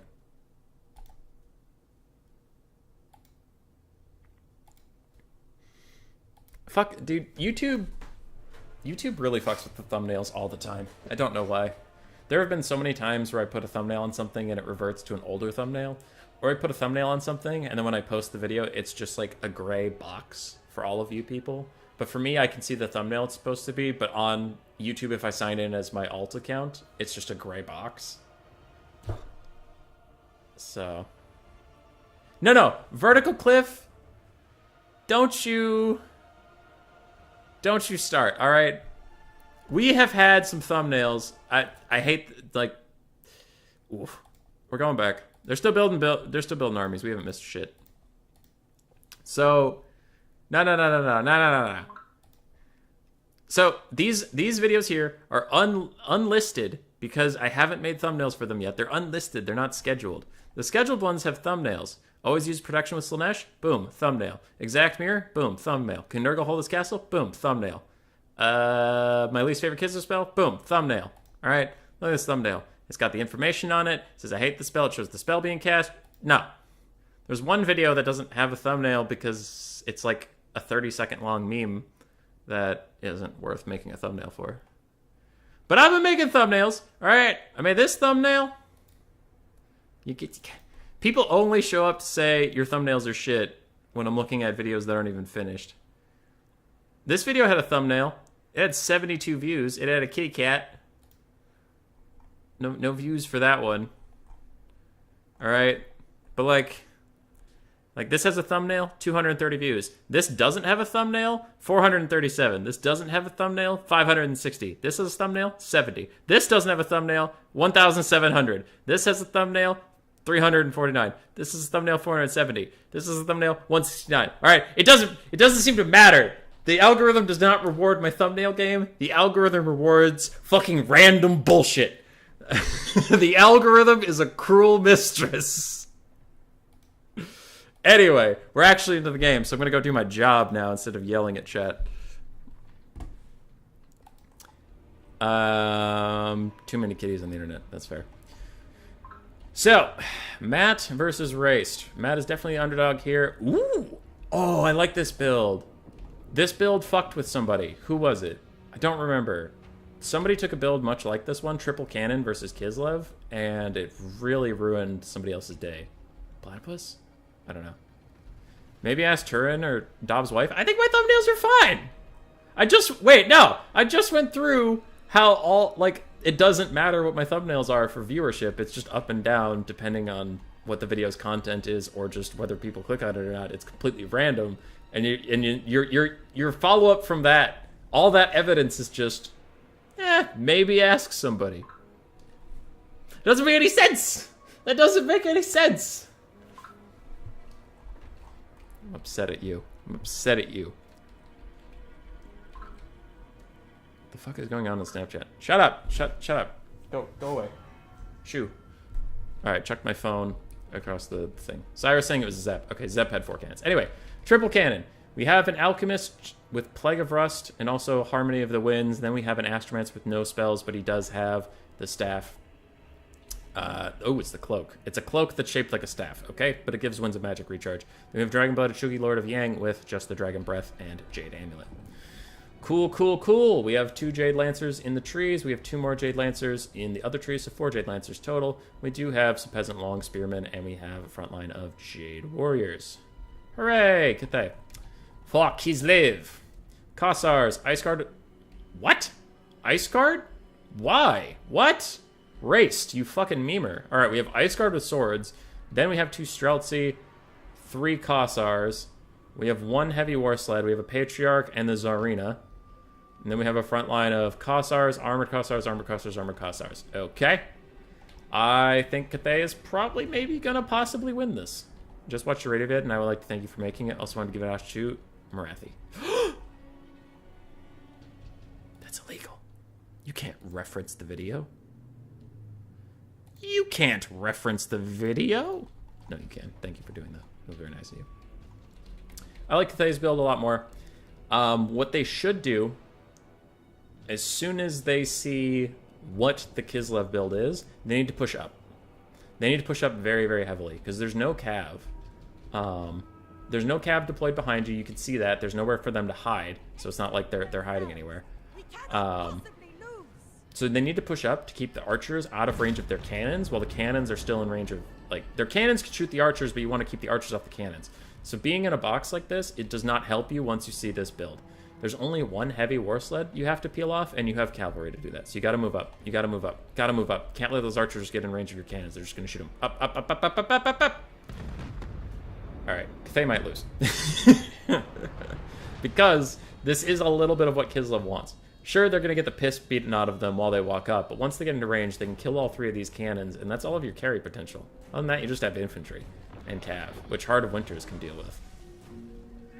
So I don't know.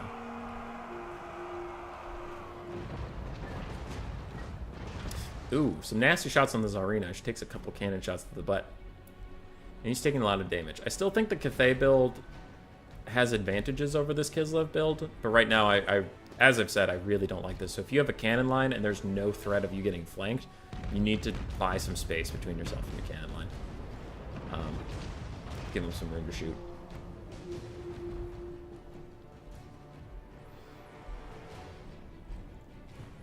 Another thing Matt could do is take 2 Jade Lancers, one from here and one from here. Leave one behind in each area to fend off those heavy war sleds. But run them around the back and really threaten to cycle charge stuff that is routing. Or just be annoying and put pressure on the Kislev player. I don't think they need to stay in the box at this juncture. Especially against a faction like Kislev with no stalking units. Now maybe if you're fighting like ogres that could have stalked Gorgers or stalked Stonehorns, like then you stay tight. Or anything that has stalked units, but Kislev doesn't have any. So you could move out. This is where it's going to get hairy, because all 3 cannons are about to fucking die.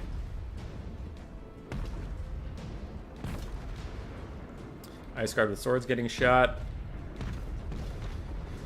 Goodbye, Moon Man. Goodbye, Moon Man. Whatever the other words to that song were in Rick and Morty, because I don't remember. Alright, Tsarina and Patriarch are pushing up and in. This cannon is already almost dead. This cannon's already almost dead and routing. And the Tsarina's going to get in here, cast a Heart of Winter. It's going to hit 4 units unless all of a sudden Cathay pulls out of here. 2 of the cannons are shut down. The last one is now being shot. And now the box is unfurling. Now, Cathay has already gotten themselves a pretty significant advantage on the balance of power, but look at that damage value catch up. As a huge Heart of Winter plus these archers are just doing insane work on the Cathay army, and already, good God, that is just a beautiful leveling of the damage value so far. Heart of Winter really fucked up this whole area, and now the Kislev infantry are having a hard time with the Jade Warriors. If you have armored Kossars, just leave them in the fight. Streltsy are really bad at shooting over to help an infantry engagement, though, so I kind of understand why they're struggling a little bit here. Streltsy are going to have to take a flank position so they can see in and shoot in any way they possibly can.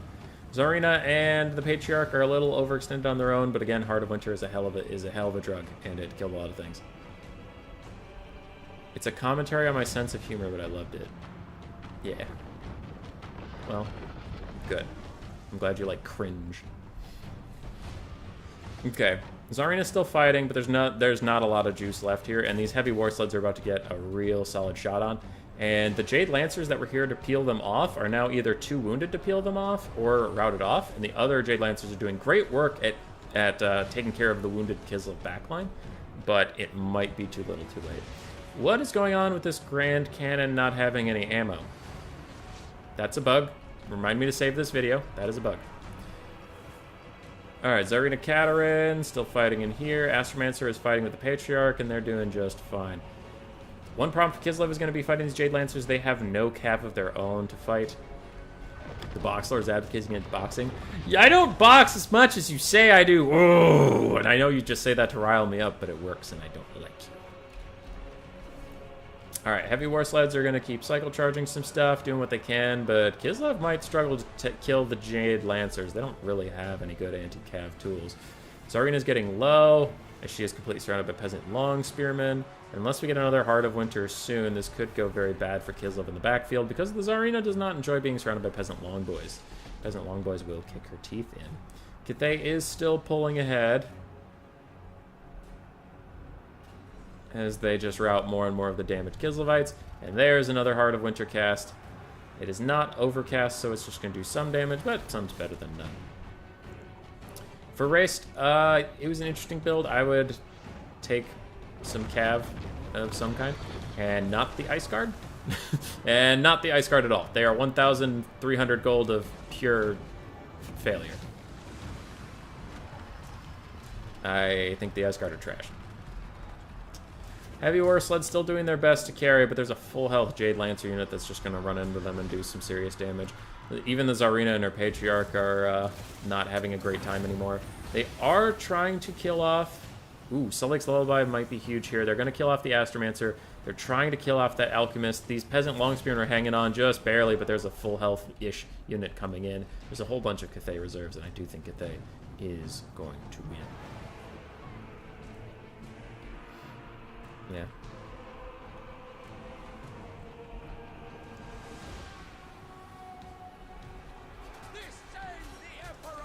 Marr. Marr, Emperor, marr.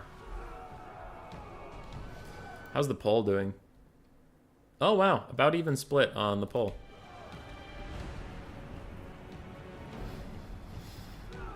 Bam. Patriarch's about dead. And once he's dead... Actually, once he routs, army losses might kick in. I'm kind of shocked he stayed on board here. There, he routed, so army losses. Was my prediction right? There it is. There it is. Human Boy's right again, ladies and gentlemen. Ugh, so good at predicting army losses. Why am I so incredible and perfect as a human being? Everybody loves me. I'm great. Wow, Human Boy, you're a real piece of shit for saying you're great. It was a joke. It was a good Cathay build. I like that.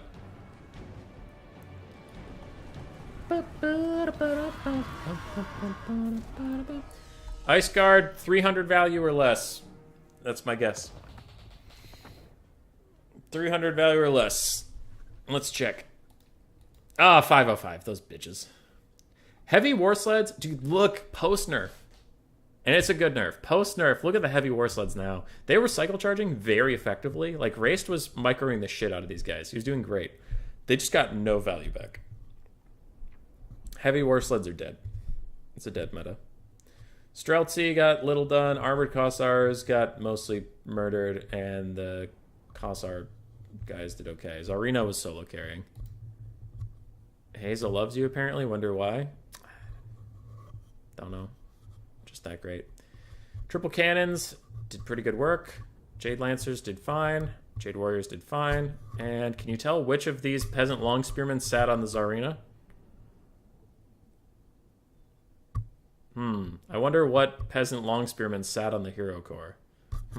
Strange. Dogs are great. That's why Ratboy doesn't deserve one. Hey! Hey!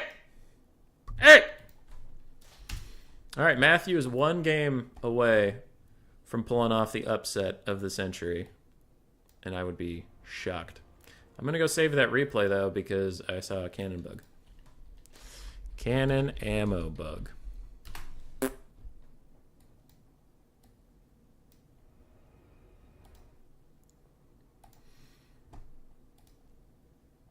Knowing when the battle is lost, it's time to flee is a standard Skaven skill. It is. It is a standard Skaven skill. But that's why I'm a perfect Skaven.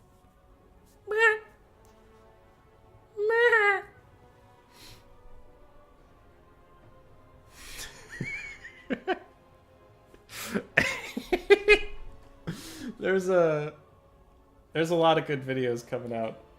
There's a lot. But one was WWD, if you've played with him. He's pretty good. He took Kislev against my Cathay, and I make a video about how many fucking times he jukes my Lord with his Lord. Like, he was just microing the shit out of this Lord, and it was crazy. I think he dodged like 14 attacks manually. Like, not I swung at him and I missed, so he dodged it. Like, actually, his micro dodged like 14 attacks across the battle. It was kind of nuts. It was great. I am going to go grab a beverage of some kind. I leave you with the comedic stylings of Daniel. Daniel, give it up, everybody. Everybody, Daniel. Daniel's gonna do it. Yay. It's Daniel. Yay. Let's go. Hey, Daniel. Yay. Wow. You're so great. You got this. Yay.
Yeah, alright, I'm back. Also, to yell at people who support me and are nice to me, time to yell at them some more.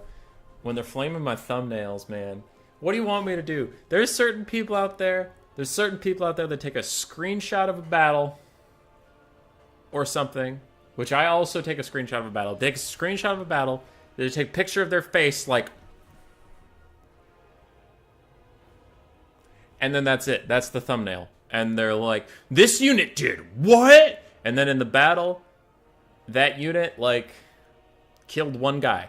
It's like, if this unit did what was the Knights of the Blazing Sun from Warhammer 2, and they ran over 5 archer units in a row, and it's like, holy shit, it killed 5 archers in melee combat with no one peeling them. It's like, yeah.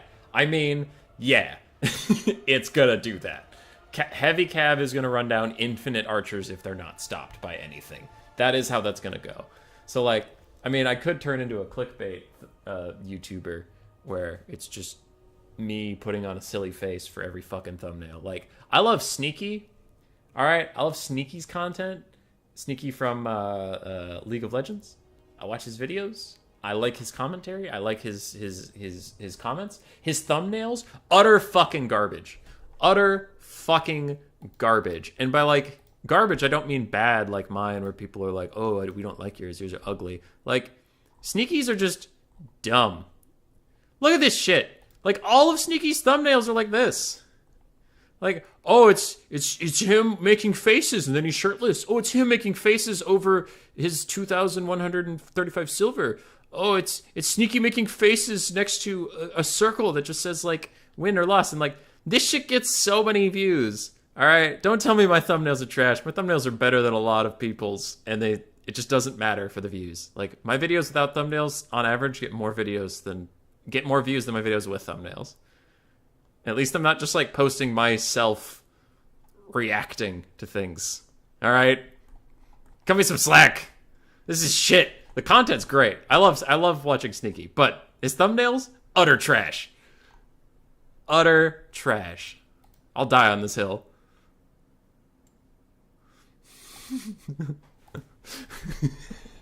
Alright. Anyway. Focus up. So if you want a game 3, you're rooting for Raced on Zinch. Oh god, you're rooting for Zinch. Oh, it's Zinch versus Zinch. Okay, you have to root for Zinch either way. Or they could have a draw. Let's cover Matt first. So Matt, defending champion. And by defending champion, I mean he has 1-0 in the series. We have blue horrors, so 4 blue horrors. We have 4 Forsaken and 4 Spawn. It's a 4-4-4 build. We have 2 Furies, and we have a Zinch. A Herald of Zinch of Metal, of Plague of Rust, and Searing Doom. Too bad to micro. I could pop the fuck off about that. And I will. But anyway. We have, on the other side, we have, woo! Ray's bringing a spicy build. Oh, he's bringing Final Transmutation. All right, Ray's lost. He brought the bad spell. But jokes aside, he does have Doom Knights, and he has Chaos Knights of Tzeentch, triple Forsaken, triple Chaos Spawn, and double Fury. I feel like his build is very, very small, and it might get ground out. But we'll have to see. Back to Too Bad to Micro. Dude, you have no idea how many fucking things on my YouTube feed. You watch one thing about, like, anime, and, like, anime is well known for having just, like, a bunch of scantily clad women, and all of my YouTube thumbnails now that come up on my recommended is, like, here's this, like, sexy picture of this cartoon character. Here's this sexy picture of this anime girl. Or, like, all these things. And they're all over the fucking place. And they almost never have anything to do with it. Like, it's like, Courage the Cowardly Dog said, what? And then, like, the picture is Courage with, like, a bikini on and, like, huge boobs out of nowhere. And you're like, what does that have to do with anything? Obviously, I'm making a joke. What does that have to do with anything? But then if you actually click on it at all or check out any of the content, it's just a normal clip from Courage the Cowardly Dog, and he makes a funny joke, and you're like, that was funny, but it had nothing to do with this dog suddenly having boobs. What was that about, thumbnail? And it's like, I don't know, wanted to get people to click on it. I'm like, but your content fucking sucks! Alright, I'd rather have good content than false, bullshit-ass clickbait thumbnails, alright? I'm genuine. I'm genuine trash.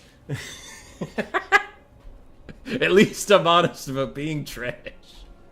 Alright. While I was ranting, the armies have advanced, but nothing interesting has happened yet, so you didn't miss anything. Exalted Lord of Change of Metal is going to go fight some Chaos Furies of Tzeentch, but they both have shields, and the single entity shields are a lot harder to knock out than the multi-entity model shields. And actually, Race is going to pop a very early Fury Summon of his own. So, yeah, he's just trying to win the fight over here. Meanwhile, Doom Knights of Tzeentch get Plague of Rust overcast onto them. They only have 40 armor right now, and it looks like these Chaos Furies of Tzeentch are getting lit up as Raced does overextend a little bit. He takes a fight with his Flying Core without his Melee Core being even close to nearby. Chaos Knights of Tzeentch are forgotten in the back. It looks like now they are moving up, but this is a bit of a dreadful first engagement for the Red Tzeentch, I will say that much. The Fury Summon is getting thrown straight into the Blue Horrors. This is mostly to muck them up so they can't assist this air fight that you see happening over here. But, I mean, it's still 2v2 with one of them being a single entity, so those Furies are going to beat up on Raced's Furies, and then they should run away now, because they can't do very much to the Exalted Lord Change of Metal, but it looks like they actually are just going to stay and fight. They should probably run away. Doom Knights have pulled away. They have almost full health. They have almost full health. They're just getting their shields back, and they're doing fine, but, I mean, I guess Race did okay on the gold damage value. It looked like a pretty bad trade, though, initially. Thankfully for him, one of the Furies with their really, really low leadership just crumbles away entirely. Why do you think I watch my anime YouTubers in incognito mode? Yeah, the algorithm really is not forgiving. If you watch anything anime-related once, it's like, oh, you're a degenerate. It's like, not that bad.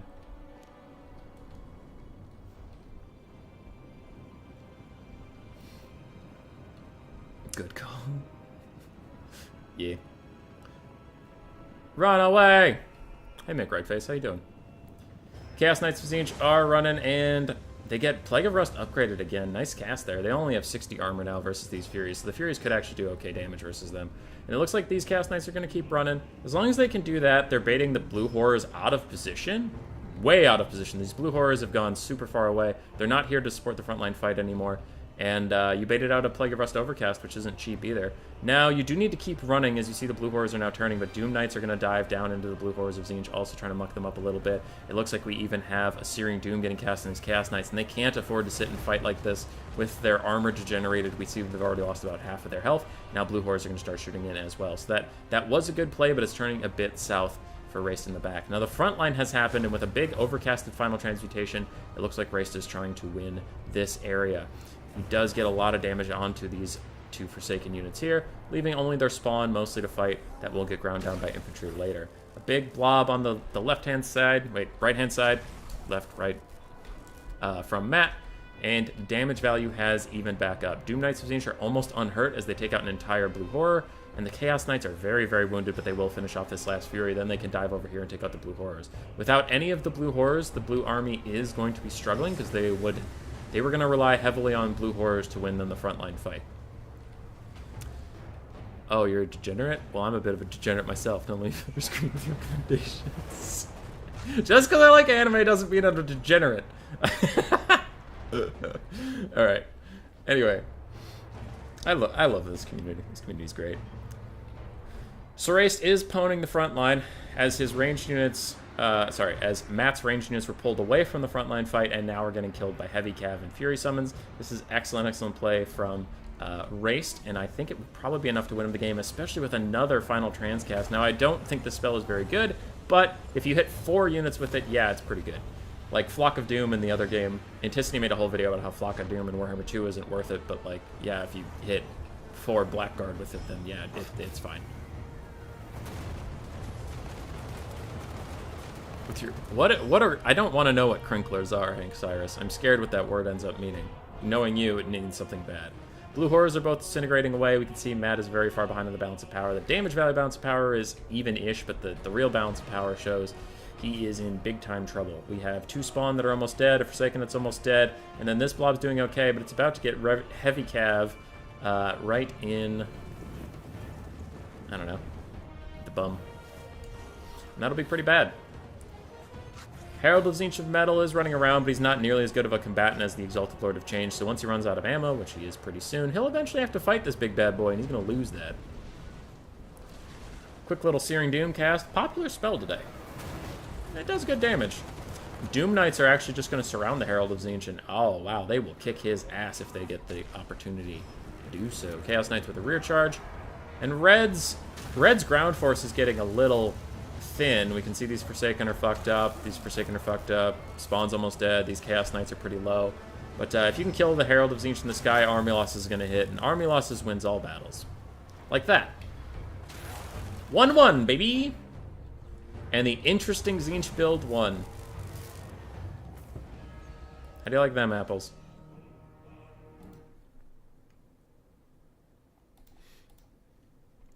Alright.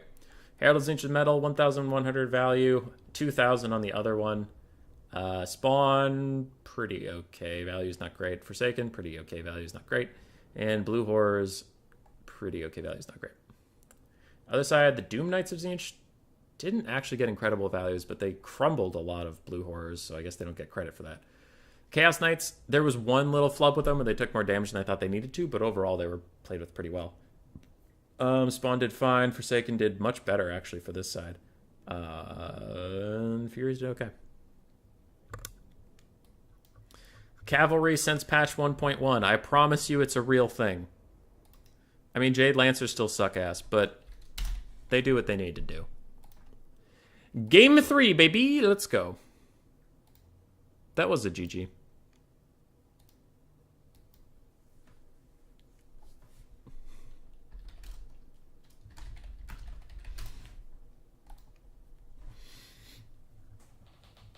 I thought Race was in a bit of trouble after that early engagement kind of flubbed, and then the Chaos Knights flubbed. But whether he baited or whether Matt made a mistake, moving all those Blue Horrors so far away from the front line, 1, they didn't support the frontline fight, and then 2, they got easily picked off. So, Race picked it up in the end. Matt's had a good day, though. Matt's had a good day.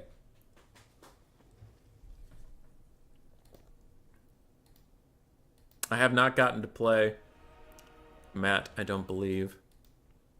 I don't think I've gotten to see him play either, but I would have bet, like, not to be a dick, I'm just saying, before I got to see him play, I would have bet on Samaric over him, I would have bet on Swarv over him, and you all heard me bet on Raced over him, so it's clearly playing a lot better than I gave him credit for. Which, you love to see it. That's fine. And today's tournament was kind of nice, because there's no Anticity. I'm trying to think who else in Warhammer 3 has just been dominating. Rinless, Random Nicks. They aren't here either. So it's been a nice tournament where, like, people get to fucking play the game.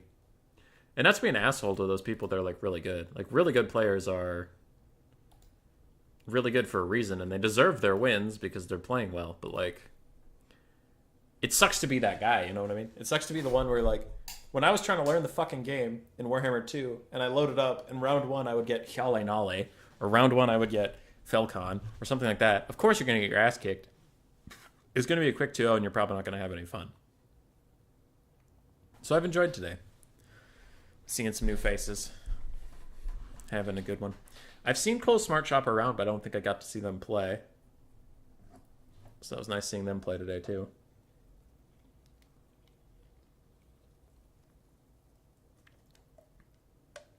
I don't know.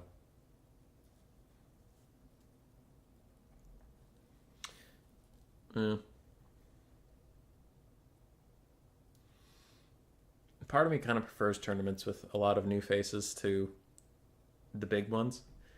The big ones are nice, but also players that are like super elite, like Anticity, and in game 2 it was like Ice Power and Mofet and them. Their games could be hype. They could also have the potential to be boring, because if both players know the meta and if both players opt into the meta sometimes isn't always interesting. Like Marathi double man score. Not trying to flame Ice Power, like he's just a very good player and he knows the best thing. When you have newer players, they maybe don't know the exact mathematical best things. You get to see different builds, you get to see iterations. And that's why some people like winners, like the Patriots in American football. I don't know in soccer who wins all the time, but like the Yankees in American baseball. Like some people are fans of teams that just fucking win all the time. And I feel like those are people that are like, in our version, it'd be like fans that are big fans of Ice Power or Anticity or Falcon or something like that. But then there are people who are fans of like memers who do it their own way, which again, Falcon kind of is. Like he's that's why he's talked about as like a great player all the time, is he can meme and still play with the best of them. Which is one of the reasons he's so fun to watch when he does play. But I personally always enjoyed the people that did their own thing. I enjoyed watching Chosen One and Hadries because they played Skaven. Even when Skaven weren't meta, they would play him a bit. So I enjoyed that. I enjoyed Hyale Nale. He played Lizardman really weird. I remember a lot of like kite builds from him with Lizardman back before Oxyotl, right? So before Lizardmen were supposed to do that, he would use Salamander hunting packs and Razor Dawns and stuff. Pretty fun. So I was always more of a fan of the players that had a flavor to them rather than following the meta, even if it wasn't very good. Soothsayer, talks on Soothsayer, he played Empire all the time. Even if Empire was bad, he would play him. So, I don't know. I've always been a fan of people that just, I guess I would call them wild cards.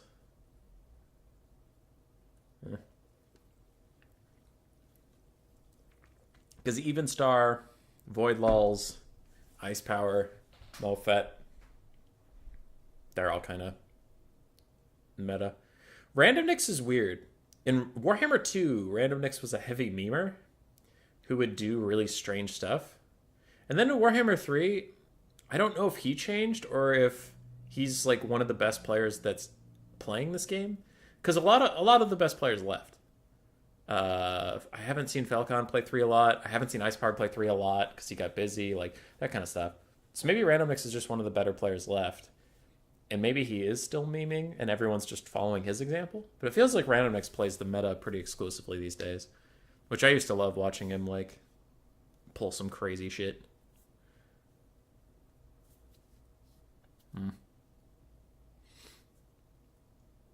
Random Nyx was fun to watch in Warhammer 2 though.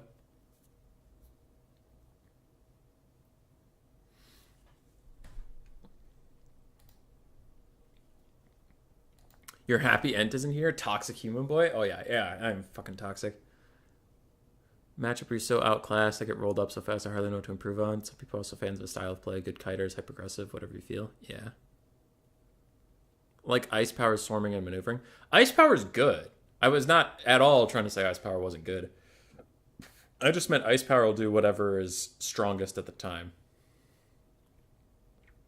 And Dark Elves. Before Dark Elves were strong, he would play Dark Elves. And that's the part, like, those are the Ice Power games I liked. What I didn't like was when... And it's not that I disliked it. It's that I didn't like it. I felt neutral about it, right? It's like, oh, he's playing meta? Okay, that's okay.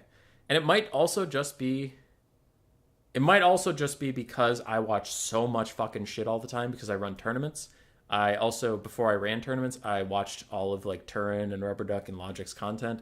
I played in a bunch of tournaments. So maybe I'm just a type of person where I'm oversaturated and I'm like, dude, fuck the meta. I just want to see something different. And then that's why I gravitate so heavily towards those players. That could definitely be it too. Why do you think I keep calling him a Grom main? Oh, yeah. See, anybody who doesn't take Grom the Paunch, instant hero for me.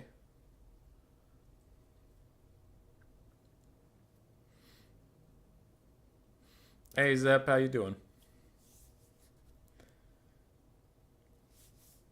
I don't know. It's hard, though. You want to take a meme, or not a meme, maybe like just suboptimal, and win. Those are the hype ones.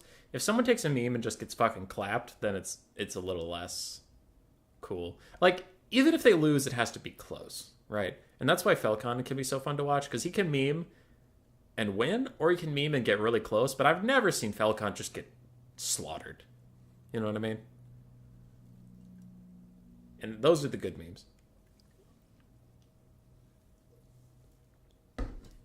Corn versus Cathay.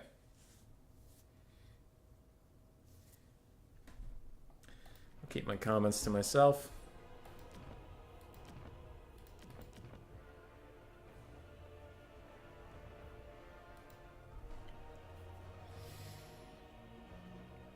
I don't know. Like me, I've always played Skaven. I just enjoy them.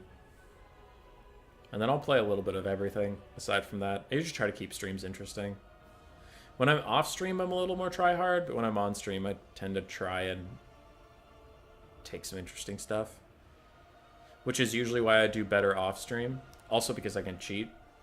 When I'm off stream, I can use my DDoS hacks. I can make people drop from the game when I'm about to lose. I can bring quadruple Dread Saurian for 100 gold. But when I'm on stream, I can't use those cheats, obviously. And also I can be a little more filthy, tryhard. Because I'm not entertaining anybody. I'm just trying to win. Even then, I'll always go Skaven. Always.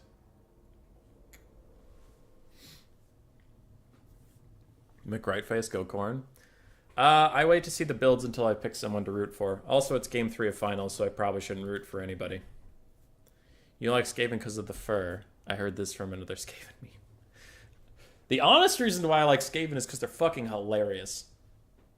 I've said this a million times, but I entered Warhammer 2 not thinking I would like Skaven. I almost didn't get Warhammer 2 because I played Warhammer 1 for the greenskins and vampire counts because I was an emo kid. Still am. But then my friend got Warhammer 2 and he's like, you have to get it. It's so good. And I'm like, half the factions are elves I don't give a shit about. I don't like elves. Like, in any fantasy context, I've never been a fan of elves. It's just not my style. And it's fine if you do like them. It's not my jam. So half the factions are elves. One of the factions is that faction in Vermintide we slap all the time. Okay, who gives a shit? And then there's the Lizardmen. And as a child, I loved dinosaurs. So my friend convinced me to get it just for the Lizardmen. I played Skaven once, and I was like, this is it. This is the shit. I'm doing this forever. Because they're so funny. Their voice lines are so good. Their voice actors are so good. Their units are so funny. Their lore is kind of awesome. Just like everything about them was fucking great. And I couldn't have been more pleasantly surprised. Love Skaven. Didn't love him till I played him. Slight meme build piloted well is far better entertainment. Yeah. Too mad at micro. I think that is true. I don't wish everybody memed all the time. I think I just burn out easily on the meta because I create content. So I watch... For every game you see me cover, I've watched 3 or 4 games that I decided not to make content on. So I can get burned out pretty quickly on, oh, my 100th game of a bear blob. What do I do? And like people would send me in a replay that is objectively fine. And they're like, this is a close game. And I'm like, it is a close game that I've seen 100 times. So I'm not going to make a video on it because what am I going to talk about? Here we have another Kislev versus Korn game with a bear blob. But will this one win? Let's find out.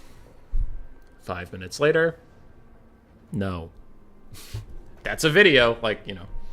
So, there's lots of replays I watch that I don't cover. And it's not anybody's fault. Like, The replay on its own is fine. It's just in the context of my other content, it's like, this one's too similar to this one. I didn't want to reveal anything, but Zep, you're right. So I'm with Right Face. Go Corn, because Raced is hard boxing. And Cathay is going to win because no Skull Crushers. Please, Corn players, if there's an opportunity for a box, take the fucking Skull Crushers. They're so good at breaking down large fucking units. Anyway, I digress. Raced also beat me with this box pretty recently. Before I joined the Church of Skull Crushers. We have Gorebeast Chariots for Khorne, a bunch of Chaos Warriors and Chaos Warriors with Halberds, and then we have the Exalted Bloodletters, the Hellforged Host. We do have a Herald of Khorne with his buffs. We have a Cultist of Khorne with the Summon, and some Furies. I gotta cover this real quick. We have double Woojing War Compass for their free spells. We have Jade Warriors, then we have triple Celestial Dragon Guard, and we have more Jade Warriors in the back. We have 1 Celestial Dragon Crossbowman, 2 Terracotta Sentinels, and a Dragon-Blooded Shugi Lord of Yang. Great. So, I am really souring on Khorne Warriors. I think they might be trash. It's been a long time. Like, even before patch 1.2, but especially with patch 1.2, it's been a long time since I've seen the 750 Khorne Warriors do fucking anything. I don't know. I would prefer Bloodletters here. I would prefer Fleshhounds. Maybe some Halberds. I also see dual weapons frequently suck, so I think Khorne Warriors, the only Khorne Warrior that's any good, I think, might be the Halberd one. Why are Skull Crushers so good against box builds? Skull Crushers can surround and insta-kill any of the things that make a box build good. Not the Halberds themselves, but if these Terracotta Sentinels try to do anything, Skull Crushers can just fly in there and insta-kill them. It's pretty gross.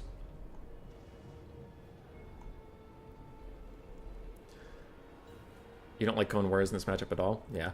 I used to be an advocate for Khorne Warriors in this matchup because Bloodletters would just get shot by archers. But ever since this became a box meta for Cathay, like a hard box that Raced is doing. Raced's box is different than the other ones, I will say that, because of the Woojing compasses after patch 1.2. But still, since this sort of thing became the meta, I've really soured on Chaos Warriors.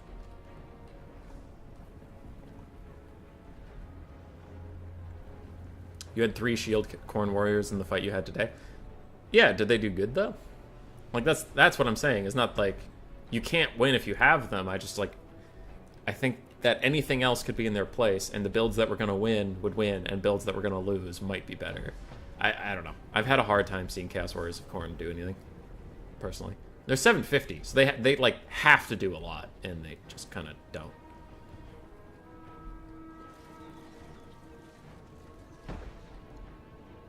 Their stats are fine. Looking at their stats are okay. I think they just don't do anything that Khorne doesn't already do very well with other stuff. I don't see this build a lot lately, to be fair. I meant that Cathay in general is going to box, not this specific box, but I used to do triple Celestial Dragon Guard with 2 War Balloons overhead. That's pretty common. Shield Khorne Warriors are the factions holding unit, but I kind of feel like that's not what Khorne really wants to be doing. Yeah, because they're not defending. You make a great point, Too Bad to Micro. They're defending, but what are they defending, right? Like, there's no range units getting anything from it. Furies dive in and instantly fucking die. And the Woojing War Compasses are going to do what Race did to me in this matchup. They're just going to bomb the shit out of these Chaos Warriors of Khorne with their free spells. They're going to have a very bad time. Ooh, this could be a mistake, though. The Dragon-Blooded Shugi Lord of Yang lands in front of the Chaos Cultist, and she's now surrounded by Chaos Warriors. She does get to path out, so nice for her, but she did take a lot of damage on the way out, and this Cultist of Khorne still running in. The Bloodletter Summon has come out, and in this super tight box, there's really nowhere to go. Celestial Dragon Crossmen do pull into their own halberds and kind of stand among us, so they're doing okay. Can these Chaos Warriors with halberds dodge the comet that's coming down? Doesn't look like they will. So that hurts a lot.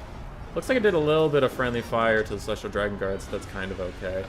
Something faded away permanently there. We have a Constellation of the Dragon coming in.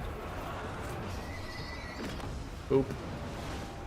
You may don't see the Sentinel box instead of the more typical wide ranged box. Oh. I still don't see a lot of the wide ranged box in this matchup. I usually see pretty tight, but yeah. More spells coming in from the Wooshing War Compasses. That one actually also went a little bit inwards, doing some friendly fire, so Race has got to be careful here. He's going to nuke down his own troops too much. Herald of Khorne is in here. He's popped Locust of Wrath on everybody, so 92 melee attack on these Khorne warriors. But the problem is their melee attack is super high, but their weapon strength sucks ass, so they can't get through the Celestial Dragon Guard. Here are the big boys. The Hellforged Host will actually do a lot of work here. I think they'll be just fine. The Herald of Khorne is definitely overextended. He needs to get the fuck out of here. Gorby's Chariots, after the patch, I was initially kind of hype on them. Now I think they sort of suck. They don't really do any damage. They just disrupt ranged units, but that's not really what you need in this matchup, unfortunately. Halberds are moving back in. Khorne is very far behind in the balance of power like we've been seeing all day long. And Hellforged Host are cleaving through people. But is it going to be too little? Is it going to be too late? They really need to get a lot of work done, or the balance of power is just going to decide this game for them. Herald of Khorne needs to get the fuck out of here. He really can't be here, because if he dies, that's going to be horrific. And he's going to go fight a War Compass. He's not running away. Ooh, a massive friendly fire from that comet. We even have another Constellation of the Dragon coming down that's going to do some more friendly fire damage. And all of a sudden, Cathay is falling apart as they've killed a lot of their own troops. They're down to just single entities. The Herald of Khorne needs to fucking leave! Please, God, get him out of there! No! He's staying in the fight. The Bloodletters are pushing in. They're taking a lot of damage from all the spells being cast, but the Herald of Khorne is going to die. No, you could have done it. You could have been the chosen one, Matt.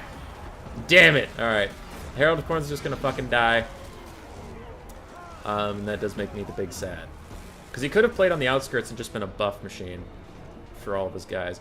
Gorby's Chariots are going to chase off a bunch of units, and these Khorne warriors are going to follow them off. Without the Herald of Khorne, the leadership of the army is going to be too low, and they're going to get cycle terror routed, which will be pretty bad. Meanwhile, the War Compasses are bad at killing infantry. The Terracotta Sentinels are bad at killing infantry, and you actually have elite halberds surrounding here. So really, if that Herald had been pulled out, sad. Gorby's Chariot, it's great that you're chasing down these Celestial Dragon Crossmen. You're doing a great job. I'm really proud of you, buddy. You need to go chase that Lord. You need to go chase the Lord right now. Go, go, go, go, go, go, go. Quick like a bunny. Quick like a bunny. The Khorne hero never runs. Rookie mistake. Yes, Gorby's Chariot's going. She can't rally. She's so close to those Khorne warriors. I really hope that she doesn't get some bullshit that lets her rally, but they need to chase her off so she can't keep casting Constellation of the Dragon, especially not on this giant blob right here. One Wooshing War Compass is pushed off. The other Wooshing War Compass is taking a ton of damage. And now it's Terracotta Sentinels versus a whole bunch of Khorne warriors, which never goes well for the Sentinels. Okay, Khorne might be able to do this. I don't want to harp on it too much, but if you are out there, the Herald of Khorne is a pretty bad melee combatant. He does okay cycle charging, but you can't leave him in there. I have done that so many times. Like, and again, I'm not saying I do this so perfectly and you all suck. I'm just saying every time my fucking Herald of Khorne dies, and when I watch these replays, I'm like, huh, yeah, he shouldn't be in there. He kind of sucks at this. But if he just ran away and used his buffs for his whole army, that would be incredible. Shugi Lord's getting run off. Doesn't really matter if they kill her because nothing here has leadership except for the Wooshing War Compass, which is soon going to die. So it doesn't matter. These boys are invincible. This Chaos Cultist is just fucking booking it, but he's going to get run down. Oh, no. Balance power's back to even. These halberds right here are going to win this whole game. I guarantee it. All right, this lady's down, almost dead. Celestial Dragon Guard is run off. Jade Warriors are getting run off. Lord is officially dead. Can Matt beat the raced blob I also was defeated by? Is Matt a better player than me? I mean, yeah, but that's unrelated. Cultist of Khorne. I do like what he's doing right now where he's leading this Terracotta on just like a massive chase because the other one is fighting halberds alone. I think he's fine with that. I also think Race is making a decent decision having to chase him around. Like, I get it. It's just a good play to keep him out there. The Gorby's Chariot's not sure what they're gonna do.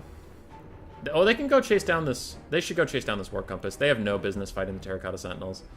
But it looks like he doesn't care that they can't fight it. They're just gonna bait him around for a little bit. Damage value balance power is almost dead even. Raced can't army losses. Yeah, but at this point, I don't think Matt's gonna army loss either. I think this is going to the end one way or the other because the bounce power is so even. Gorby's chariots have got to get around. They've got to go fight the war compass. It's the only thing on this map they can remotely fight. Halberds are coming back, but that guy's still half health. The Corn Warrior next to him is like 2/3 health. We have a 1/4 health Terracotta Sentinel, and we have a half health one. Cultist of Corn needs to pull up into the right to try and dodge the charge attack. But it is nice for Matt to just distract this Terracotta Sentinel while his buddy is stuck. I guess he's going to use the Gorbius Chariots to try and lock this Terracotta Sentinel in place, but I don't know. It doesn't feel like that's worth it to me, personally. Because if you went over and fought the Wujing War Compass, you could get this Chaos Warrior back. That's why I'm harping on it so much.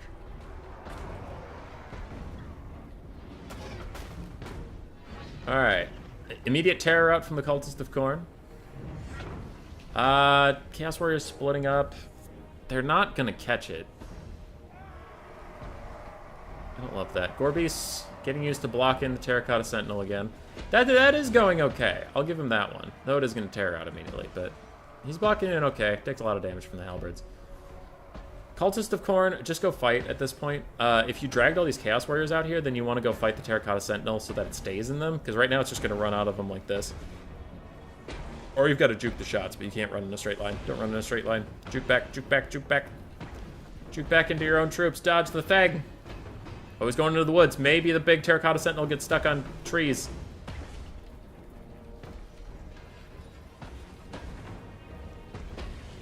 Alright, he evaded it. He got out of there.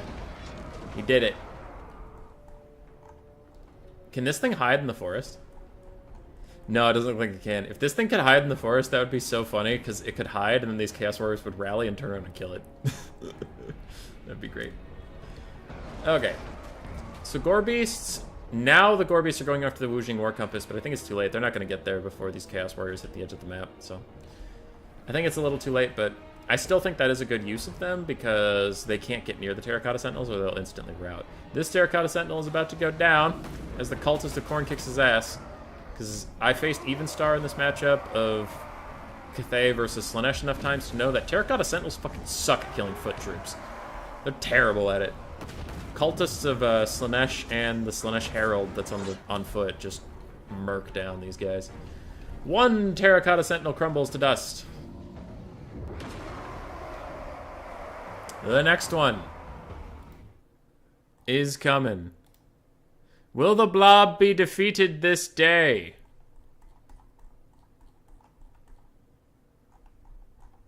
Alright. Chaos Cultist is running away. Gorby's Chariot is just chilling. And at this point, the Terracotta Sentinel is gonna have to just sit here and fight. Doesn't love that. I'm not a huge fan of the Gorbius Chariot coming in for the fight, but I guess I can see the reasoning from Matt that maybe that Wujing War Compass is so far away with only 27 speed that it's not going to get back to this fight anyway, so why chase it down? I can get that, but I still would just kill it, personally. Terracotta Sentinel is currently trying to path out of these guys. It's trying to fulfill the attacking role by chasing off units, because it doesn't want to sit here in halberds. And the Gorbius Chariots are going to be used as a little bit of bait, like either turn around and fight us or we're going to poke you in the butts. That's a good play. Nice job. I didn't consider that option, and I agree with it after seeing it. Race is running around. This is back. Wujing War Compass is menacingly approaching. Menacingly. Cultist Corn's gonna run off the map. Or is he? Yes, yes, he is. Negative 17 leadership. He ain't coming back. And now we chase. If he kills the Terracotta, the Compass will army loss. Yep, that's true. I was mostly all about killing the Compass to save those Chaos Warriors, but as soon as that didn't become viable, I guess it's fine. But this is why I was so critical about that, is because I knew that the Gorbius Chariots would get fucked up if they ever came in contact with the Terracotta Sentinel. So, yeah, that was why. Not like it matters that, yeah. It was mostly about saving the Chaos Warriors, not about killing the Compass. Terracotta Sentinel still charging. It can do this as long as there's other targets. The thing is once they all shatter, it's gonna have to fight these halberds. So a big thing for Matt is to keep the halberds and the Chaos Warriors right next to each other, so that when all of his other units shatter, because they will, this Terracotta Sentinel can't pick its targets anymore. It's just gonna have to stand and fight, and that's when it'll lose. So it's kind of funny. If I was the Khorne player, I'd be like, please, the units just shatter. Get the fuck out of here. I only want the guys that can still fight. Awkwardly for the Terracotta Sentinel, if it pushes through now, it'll take a lot of damage to those halberds, so it looks like it's going to fight for a second. This Chariot flanking him, I hope on its next charge it just dies. Bonk. Oh, he's trying to cycle charge it! Yeah! Nice cycle charge. Go, go, go. Terracotta Sentinel at this point is fucked, but the Wooshing War Compass is coming! Clap, clap, clap, clap, clap, clap, clap. Oh, it's coming. For my sanity's sake, kill the Chariot, please. Oh no. Oh no. He's going. He's going. These guys still haven't shattered. He's going. We've been watching this Terracotta Sentinel for like 8 minutes.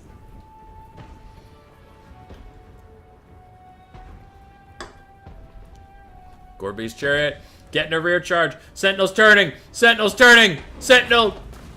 Swing and a miss!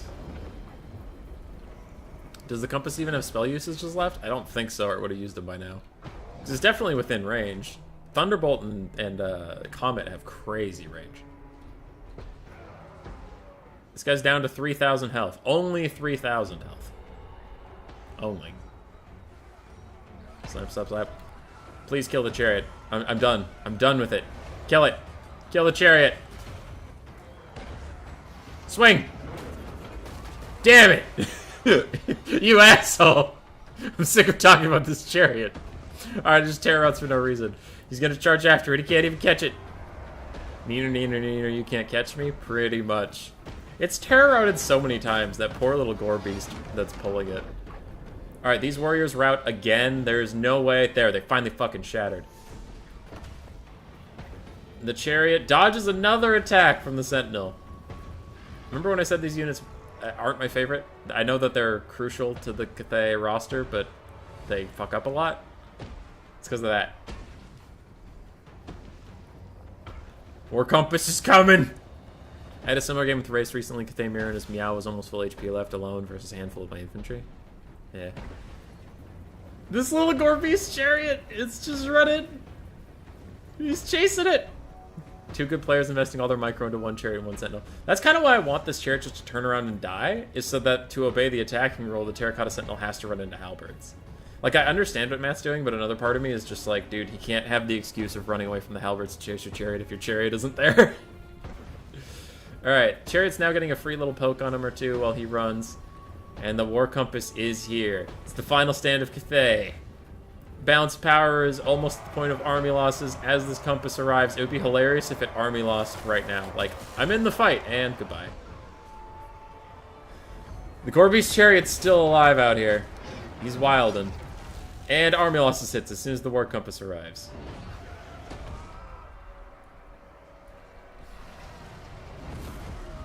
Gorby's Chariot, shockingly MVP.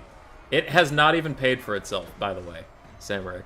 In all this, it's still 140 gold from paying for itself. Halberds are getting a little low. So's the Sentinel. 300, 200, 100, 90, 47. It's over! It's over! It's over! It's over! Ah, Khorne halberds. 2,000, 300, 400. Okay, so it was just those ones. Khorne warriors, one of them paid for itself. Gorby's Chariot didn't quite pay for itself. Bloodletters didn't quite pay for itself. Herald of Khorne got 150. Cultists got 1,300, baby. Let's go. Yeah. It was a good play. It was a good play. Woojing War Compasses both paid for themselves. And Matt fucking did it. Matt fucking did it. Gorebeast more like God Beast. It didn't do very much. GG well played to Matt. I am going to rewatch this, and then there's something I want to show you, and then that's it.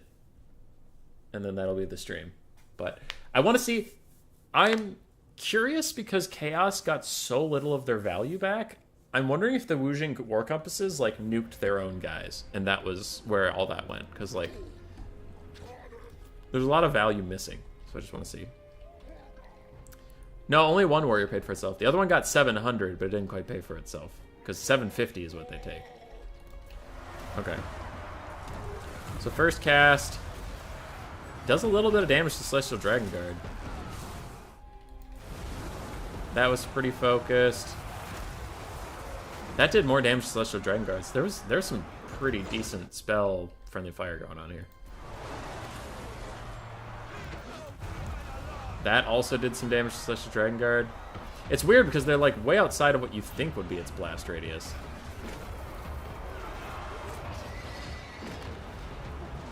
More friendly fire there.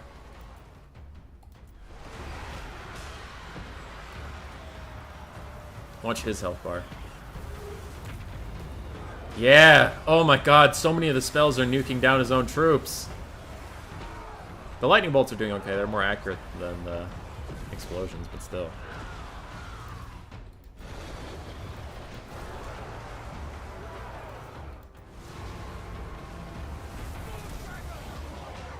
Okay.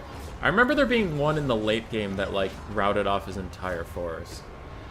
I'm just trying to figure out where it was. Ooh, this one might be bad. Oh, it's a lightning bolt. Actually, yeah, there's a lot of Cathay troops in there. Oh god, that was a comet. Yeah, that fucked up his guys. Then look at this Constellation of the Dragon. It's gonna hit like 4 or 5 wounded infantry.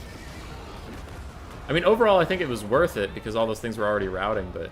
Oh, the spell-friendly fire was tricky. It was tricky. The shenanigans, I'd go junk over Compass any day. GG, Matt. Oh, Matt's here. Hey, hey.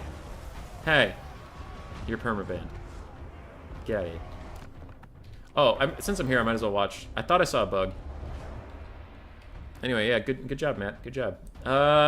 If you have time sometime, rewatch your matches on the stream. I had some thoughts about some of your games, but good shit today, man. I did not think you would end up winning this whole thing, and you did, so I was wrong, and I'm okay with that. So when this guy... No, it's later. When he's running from the Terracotta Sentinel alone, he runs into the trees. I just wanted to watch his pathing, because I thought I saw something kind of fucked.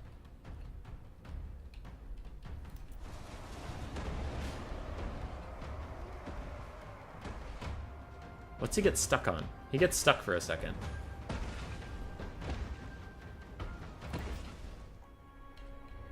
Like there, he got stuck on nothing, and then he starts walking. And he starts running. Oh my god, it's a twig. He gets stuck on a fucking, like, twig. And that lets the Terracotta Sentinel catch up to him.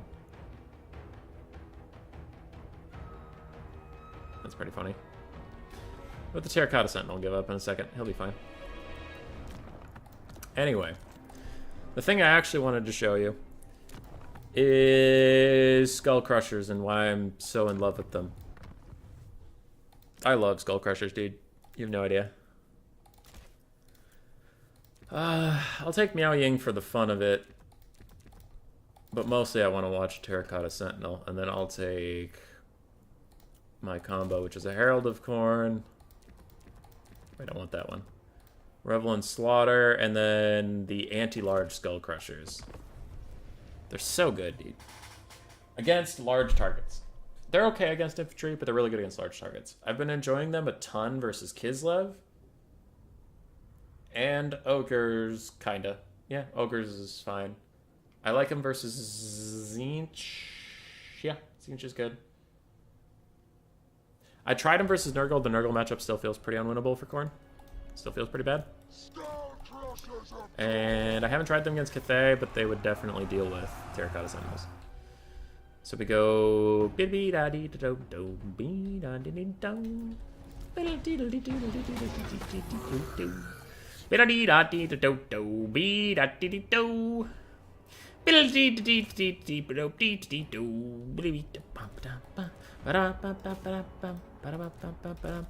I said not to leave this guy in combat, and I did because I'm trash. But they insta-kill the Terracotta Sentinel. Boop. Yao Ying's kind of going ham on him. And they're going to beat her up a lot, too. They've already paid for themselves.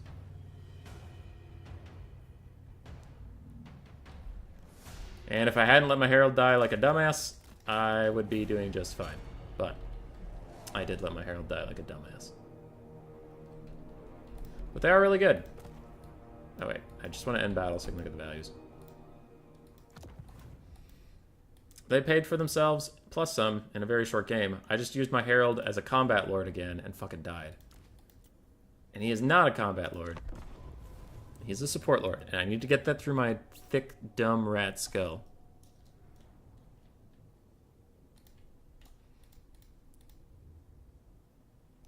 Wait. Why does this say anti-infantry? They're not anti-infantry. They have anti-large now. That thing's wrong. Yeah, they have anti-large. It wasn't changed. I need a better Zinch versus Zinch build, though. Got wrecked. Yeah. Race build was pretty good. Alright, let's try this if I don't let my fucking guy get wrecked.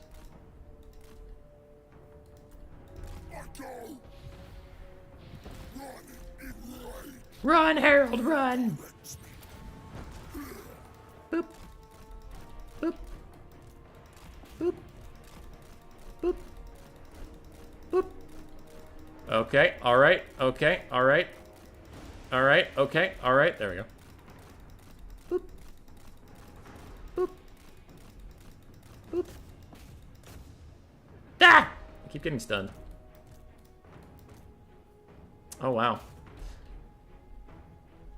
They're getting fucking killed by that Terracotta Sentinel. But how? There we go. It finally died. Ah, shit. Can't move. And they instantly died. How did they do worse the second time than the first time? What the hell? They just have really bad RNG against that Sentinel? Gooning foot stuff? Yeah. You can give him foot stuff, okay. How did they do so badly there? What happened?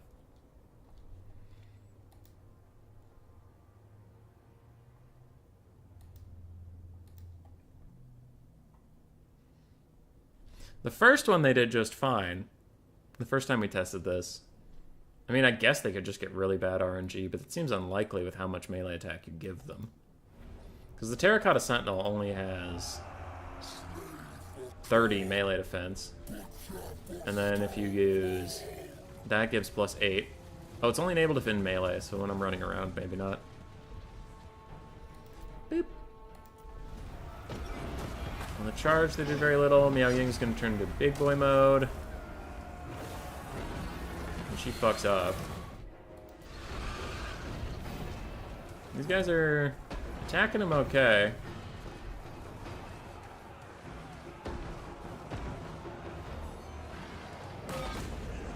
Ow, that's a lot of damage. That was like 900 damage. Wait a second, I am confused about that. He has a max weapon strength of 600. Wow.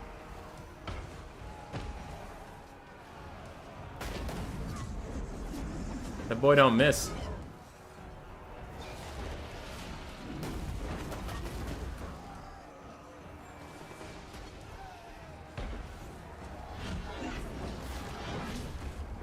What now? They all look crazy, but why do they look crazy?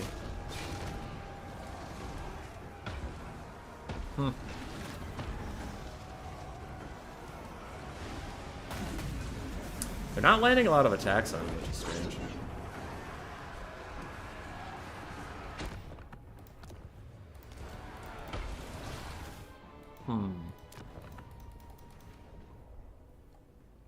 What about...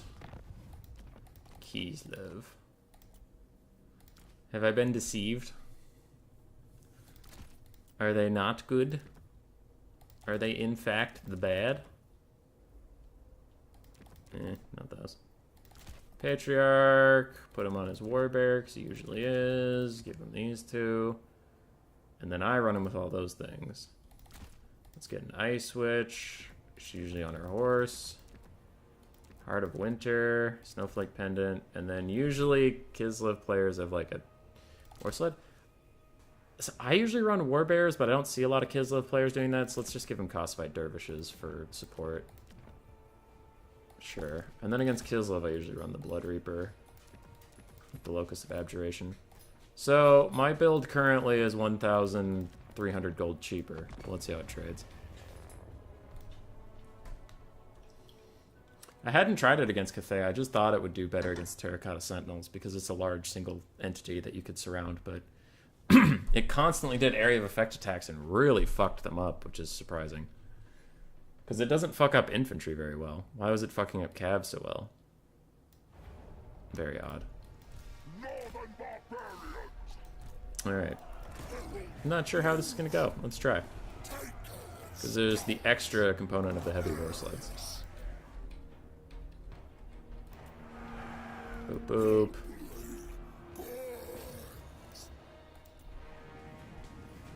Okay, let's turn and deal with this.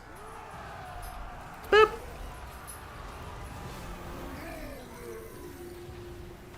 Okay, I'll save this for the Heart of Winter cast. That was weird.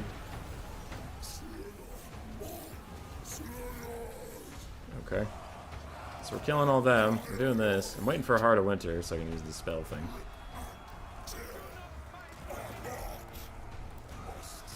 Okay, fast forward.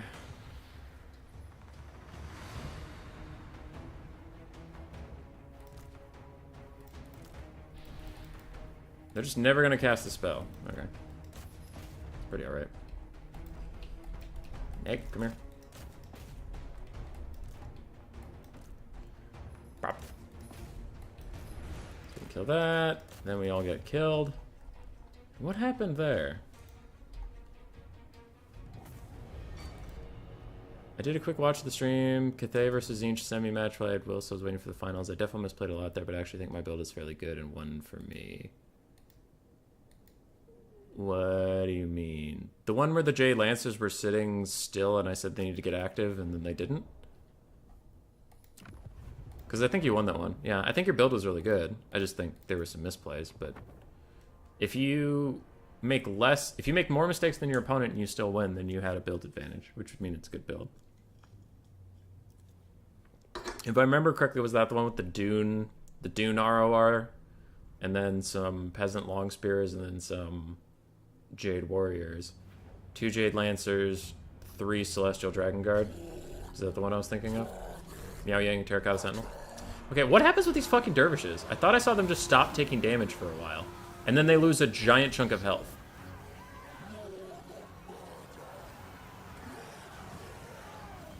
The fuck was that? Why didn't they take damage forever?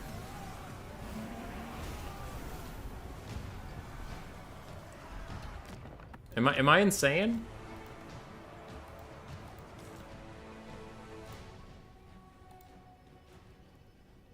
I love that I've had a good experience with Skull Crushers, and then as soon as I try to show anybody experience with Skull Crushers, which again have this anti-infantry showing up, is dumb. They aren't anti-infantry anymore, not after the patch, but the patch didn't update this little loading screen thing, I guess. But anyway. Like, what happens here?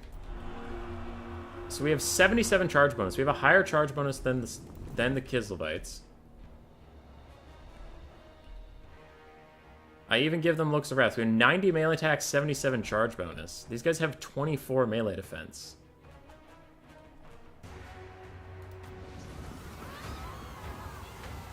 And then they take no damages. Oh my gosh, just sit here! What? No way! Now they start attacking and they fucking wreck the dervishes. Okay, so they just weren't attacking. Cool. Very cool. Very nice. Very sweet. Awesome. Great.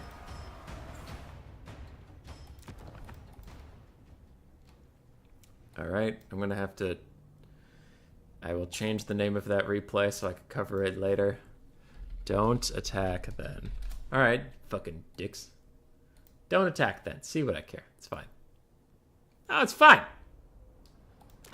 But yeah, you played terribly. No, you didn't play terribly. You just made a couple mistakes. But you won the tournament today. So, you obviously didn't play terribly. And everybody makes mistakes. Like, literally everybody makes mistakes. It's a game of trying to minimize your mistakes. But, like, it's super easy for me to sit here and be like, that's a mistake! But then when I play, it's like... Alright. Yeah, it's easier to make the mistake than it is to just point it out. I'm going to try that one more time, where this time we don't just sit and take a shit ton of damage from the dervishes.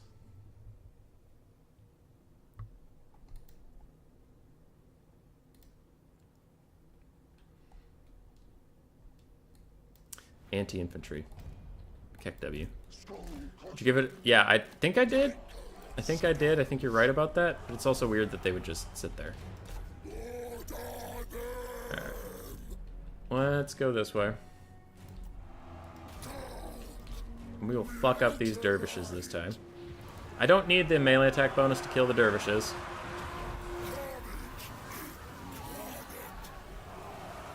Well, they're still a little slow on the draw, but...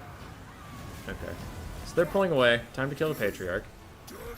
Now we'll pop Locust of Wrath. Ignore the dervishes. They honestly can't hurt you that much. I have this if they ever want to use Heart of Winter.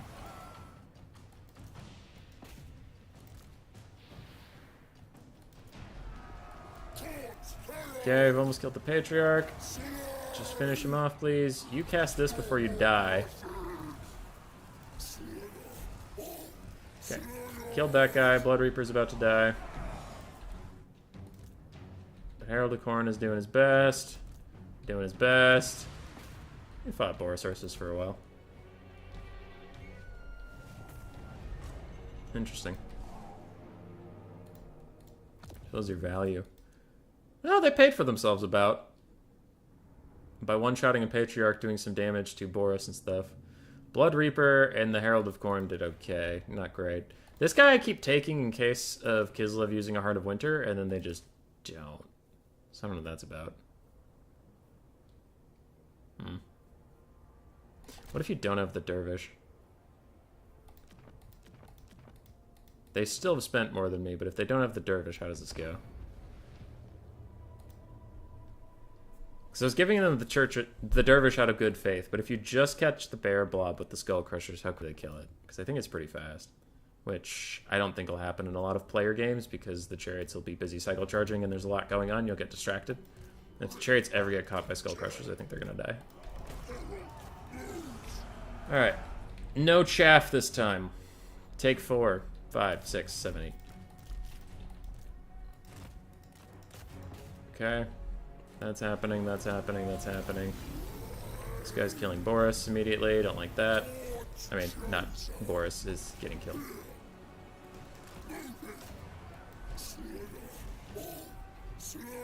Okay, trying to kill stuff. Instigate that lady. Kill all their heroes. He's gonna die. You cast that just because. He's gonna die. Doing lots of damage. Up, then my cowardly Skull Crushers run away like little bitches. They've rallied, then get one more charge in quick. Before the Blood Reaper dies. Come on. Come on. No, hit the Patriarch. Ah!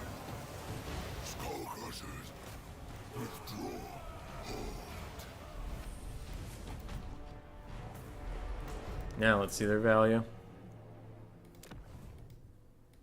2,600. Yeah, they're pretty good. Blood Reaper kind of paid for himself. Herald did okay. And these guys just did a shit ton of healing. Heavy War Sleds did surprisingly well against Heavy Cav. I didn't think they would do anything. Anyway, before I get too far down a rabbit hole of doing test after test after test, trying to figure out how to deal with that, we could end the stream. So, congratulations to Matthew B969. You did great today. Also, congratulations to Raced for the semifinal finish. It was very good. Very good. Proud of all of you. Yeah, I think that's it. I think that's all we got. I will get in contact with Matthew about the prize, which is both $10 and changing our beloved server Discord picture to something PG-13 or less offensive than that. That's what I have. Goodbye forever. Goodbye forever.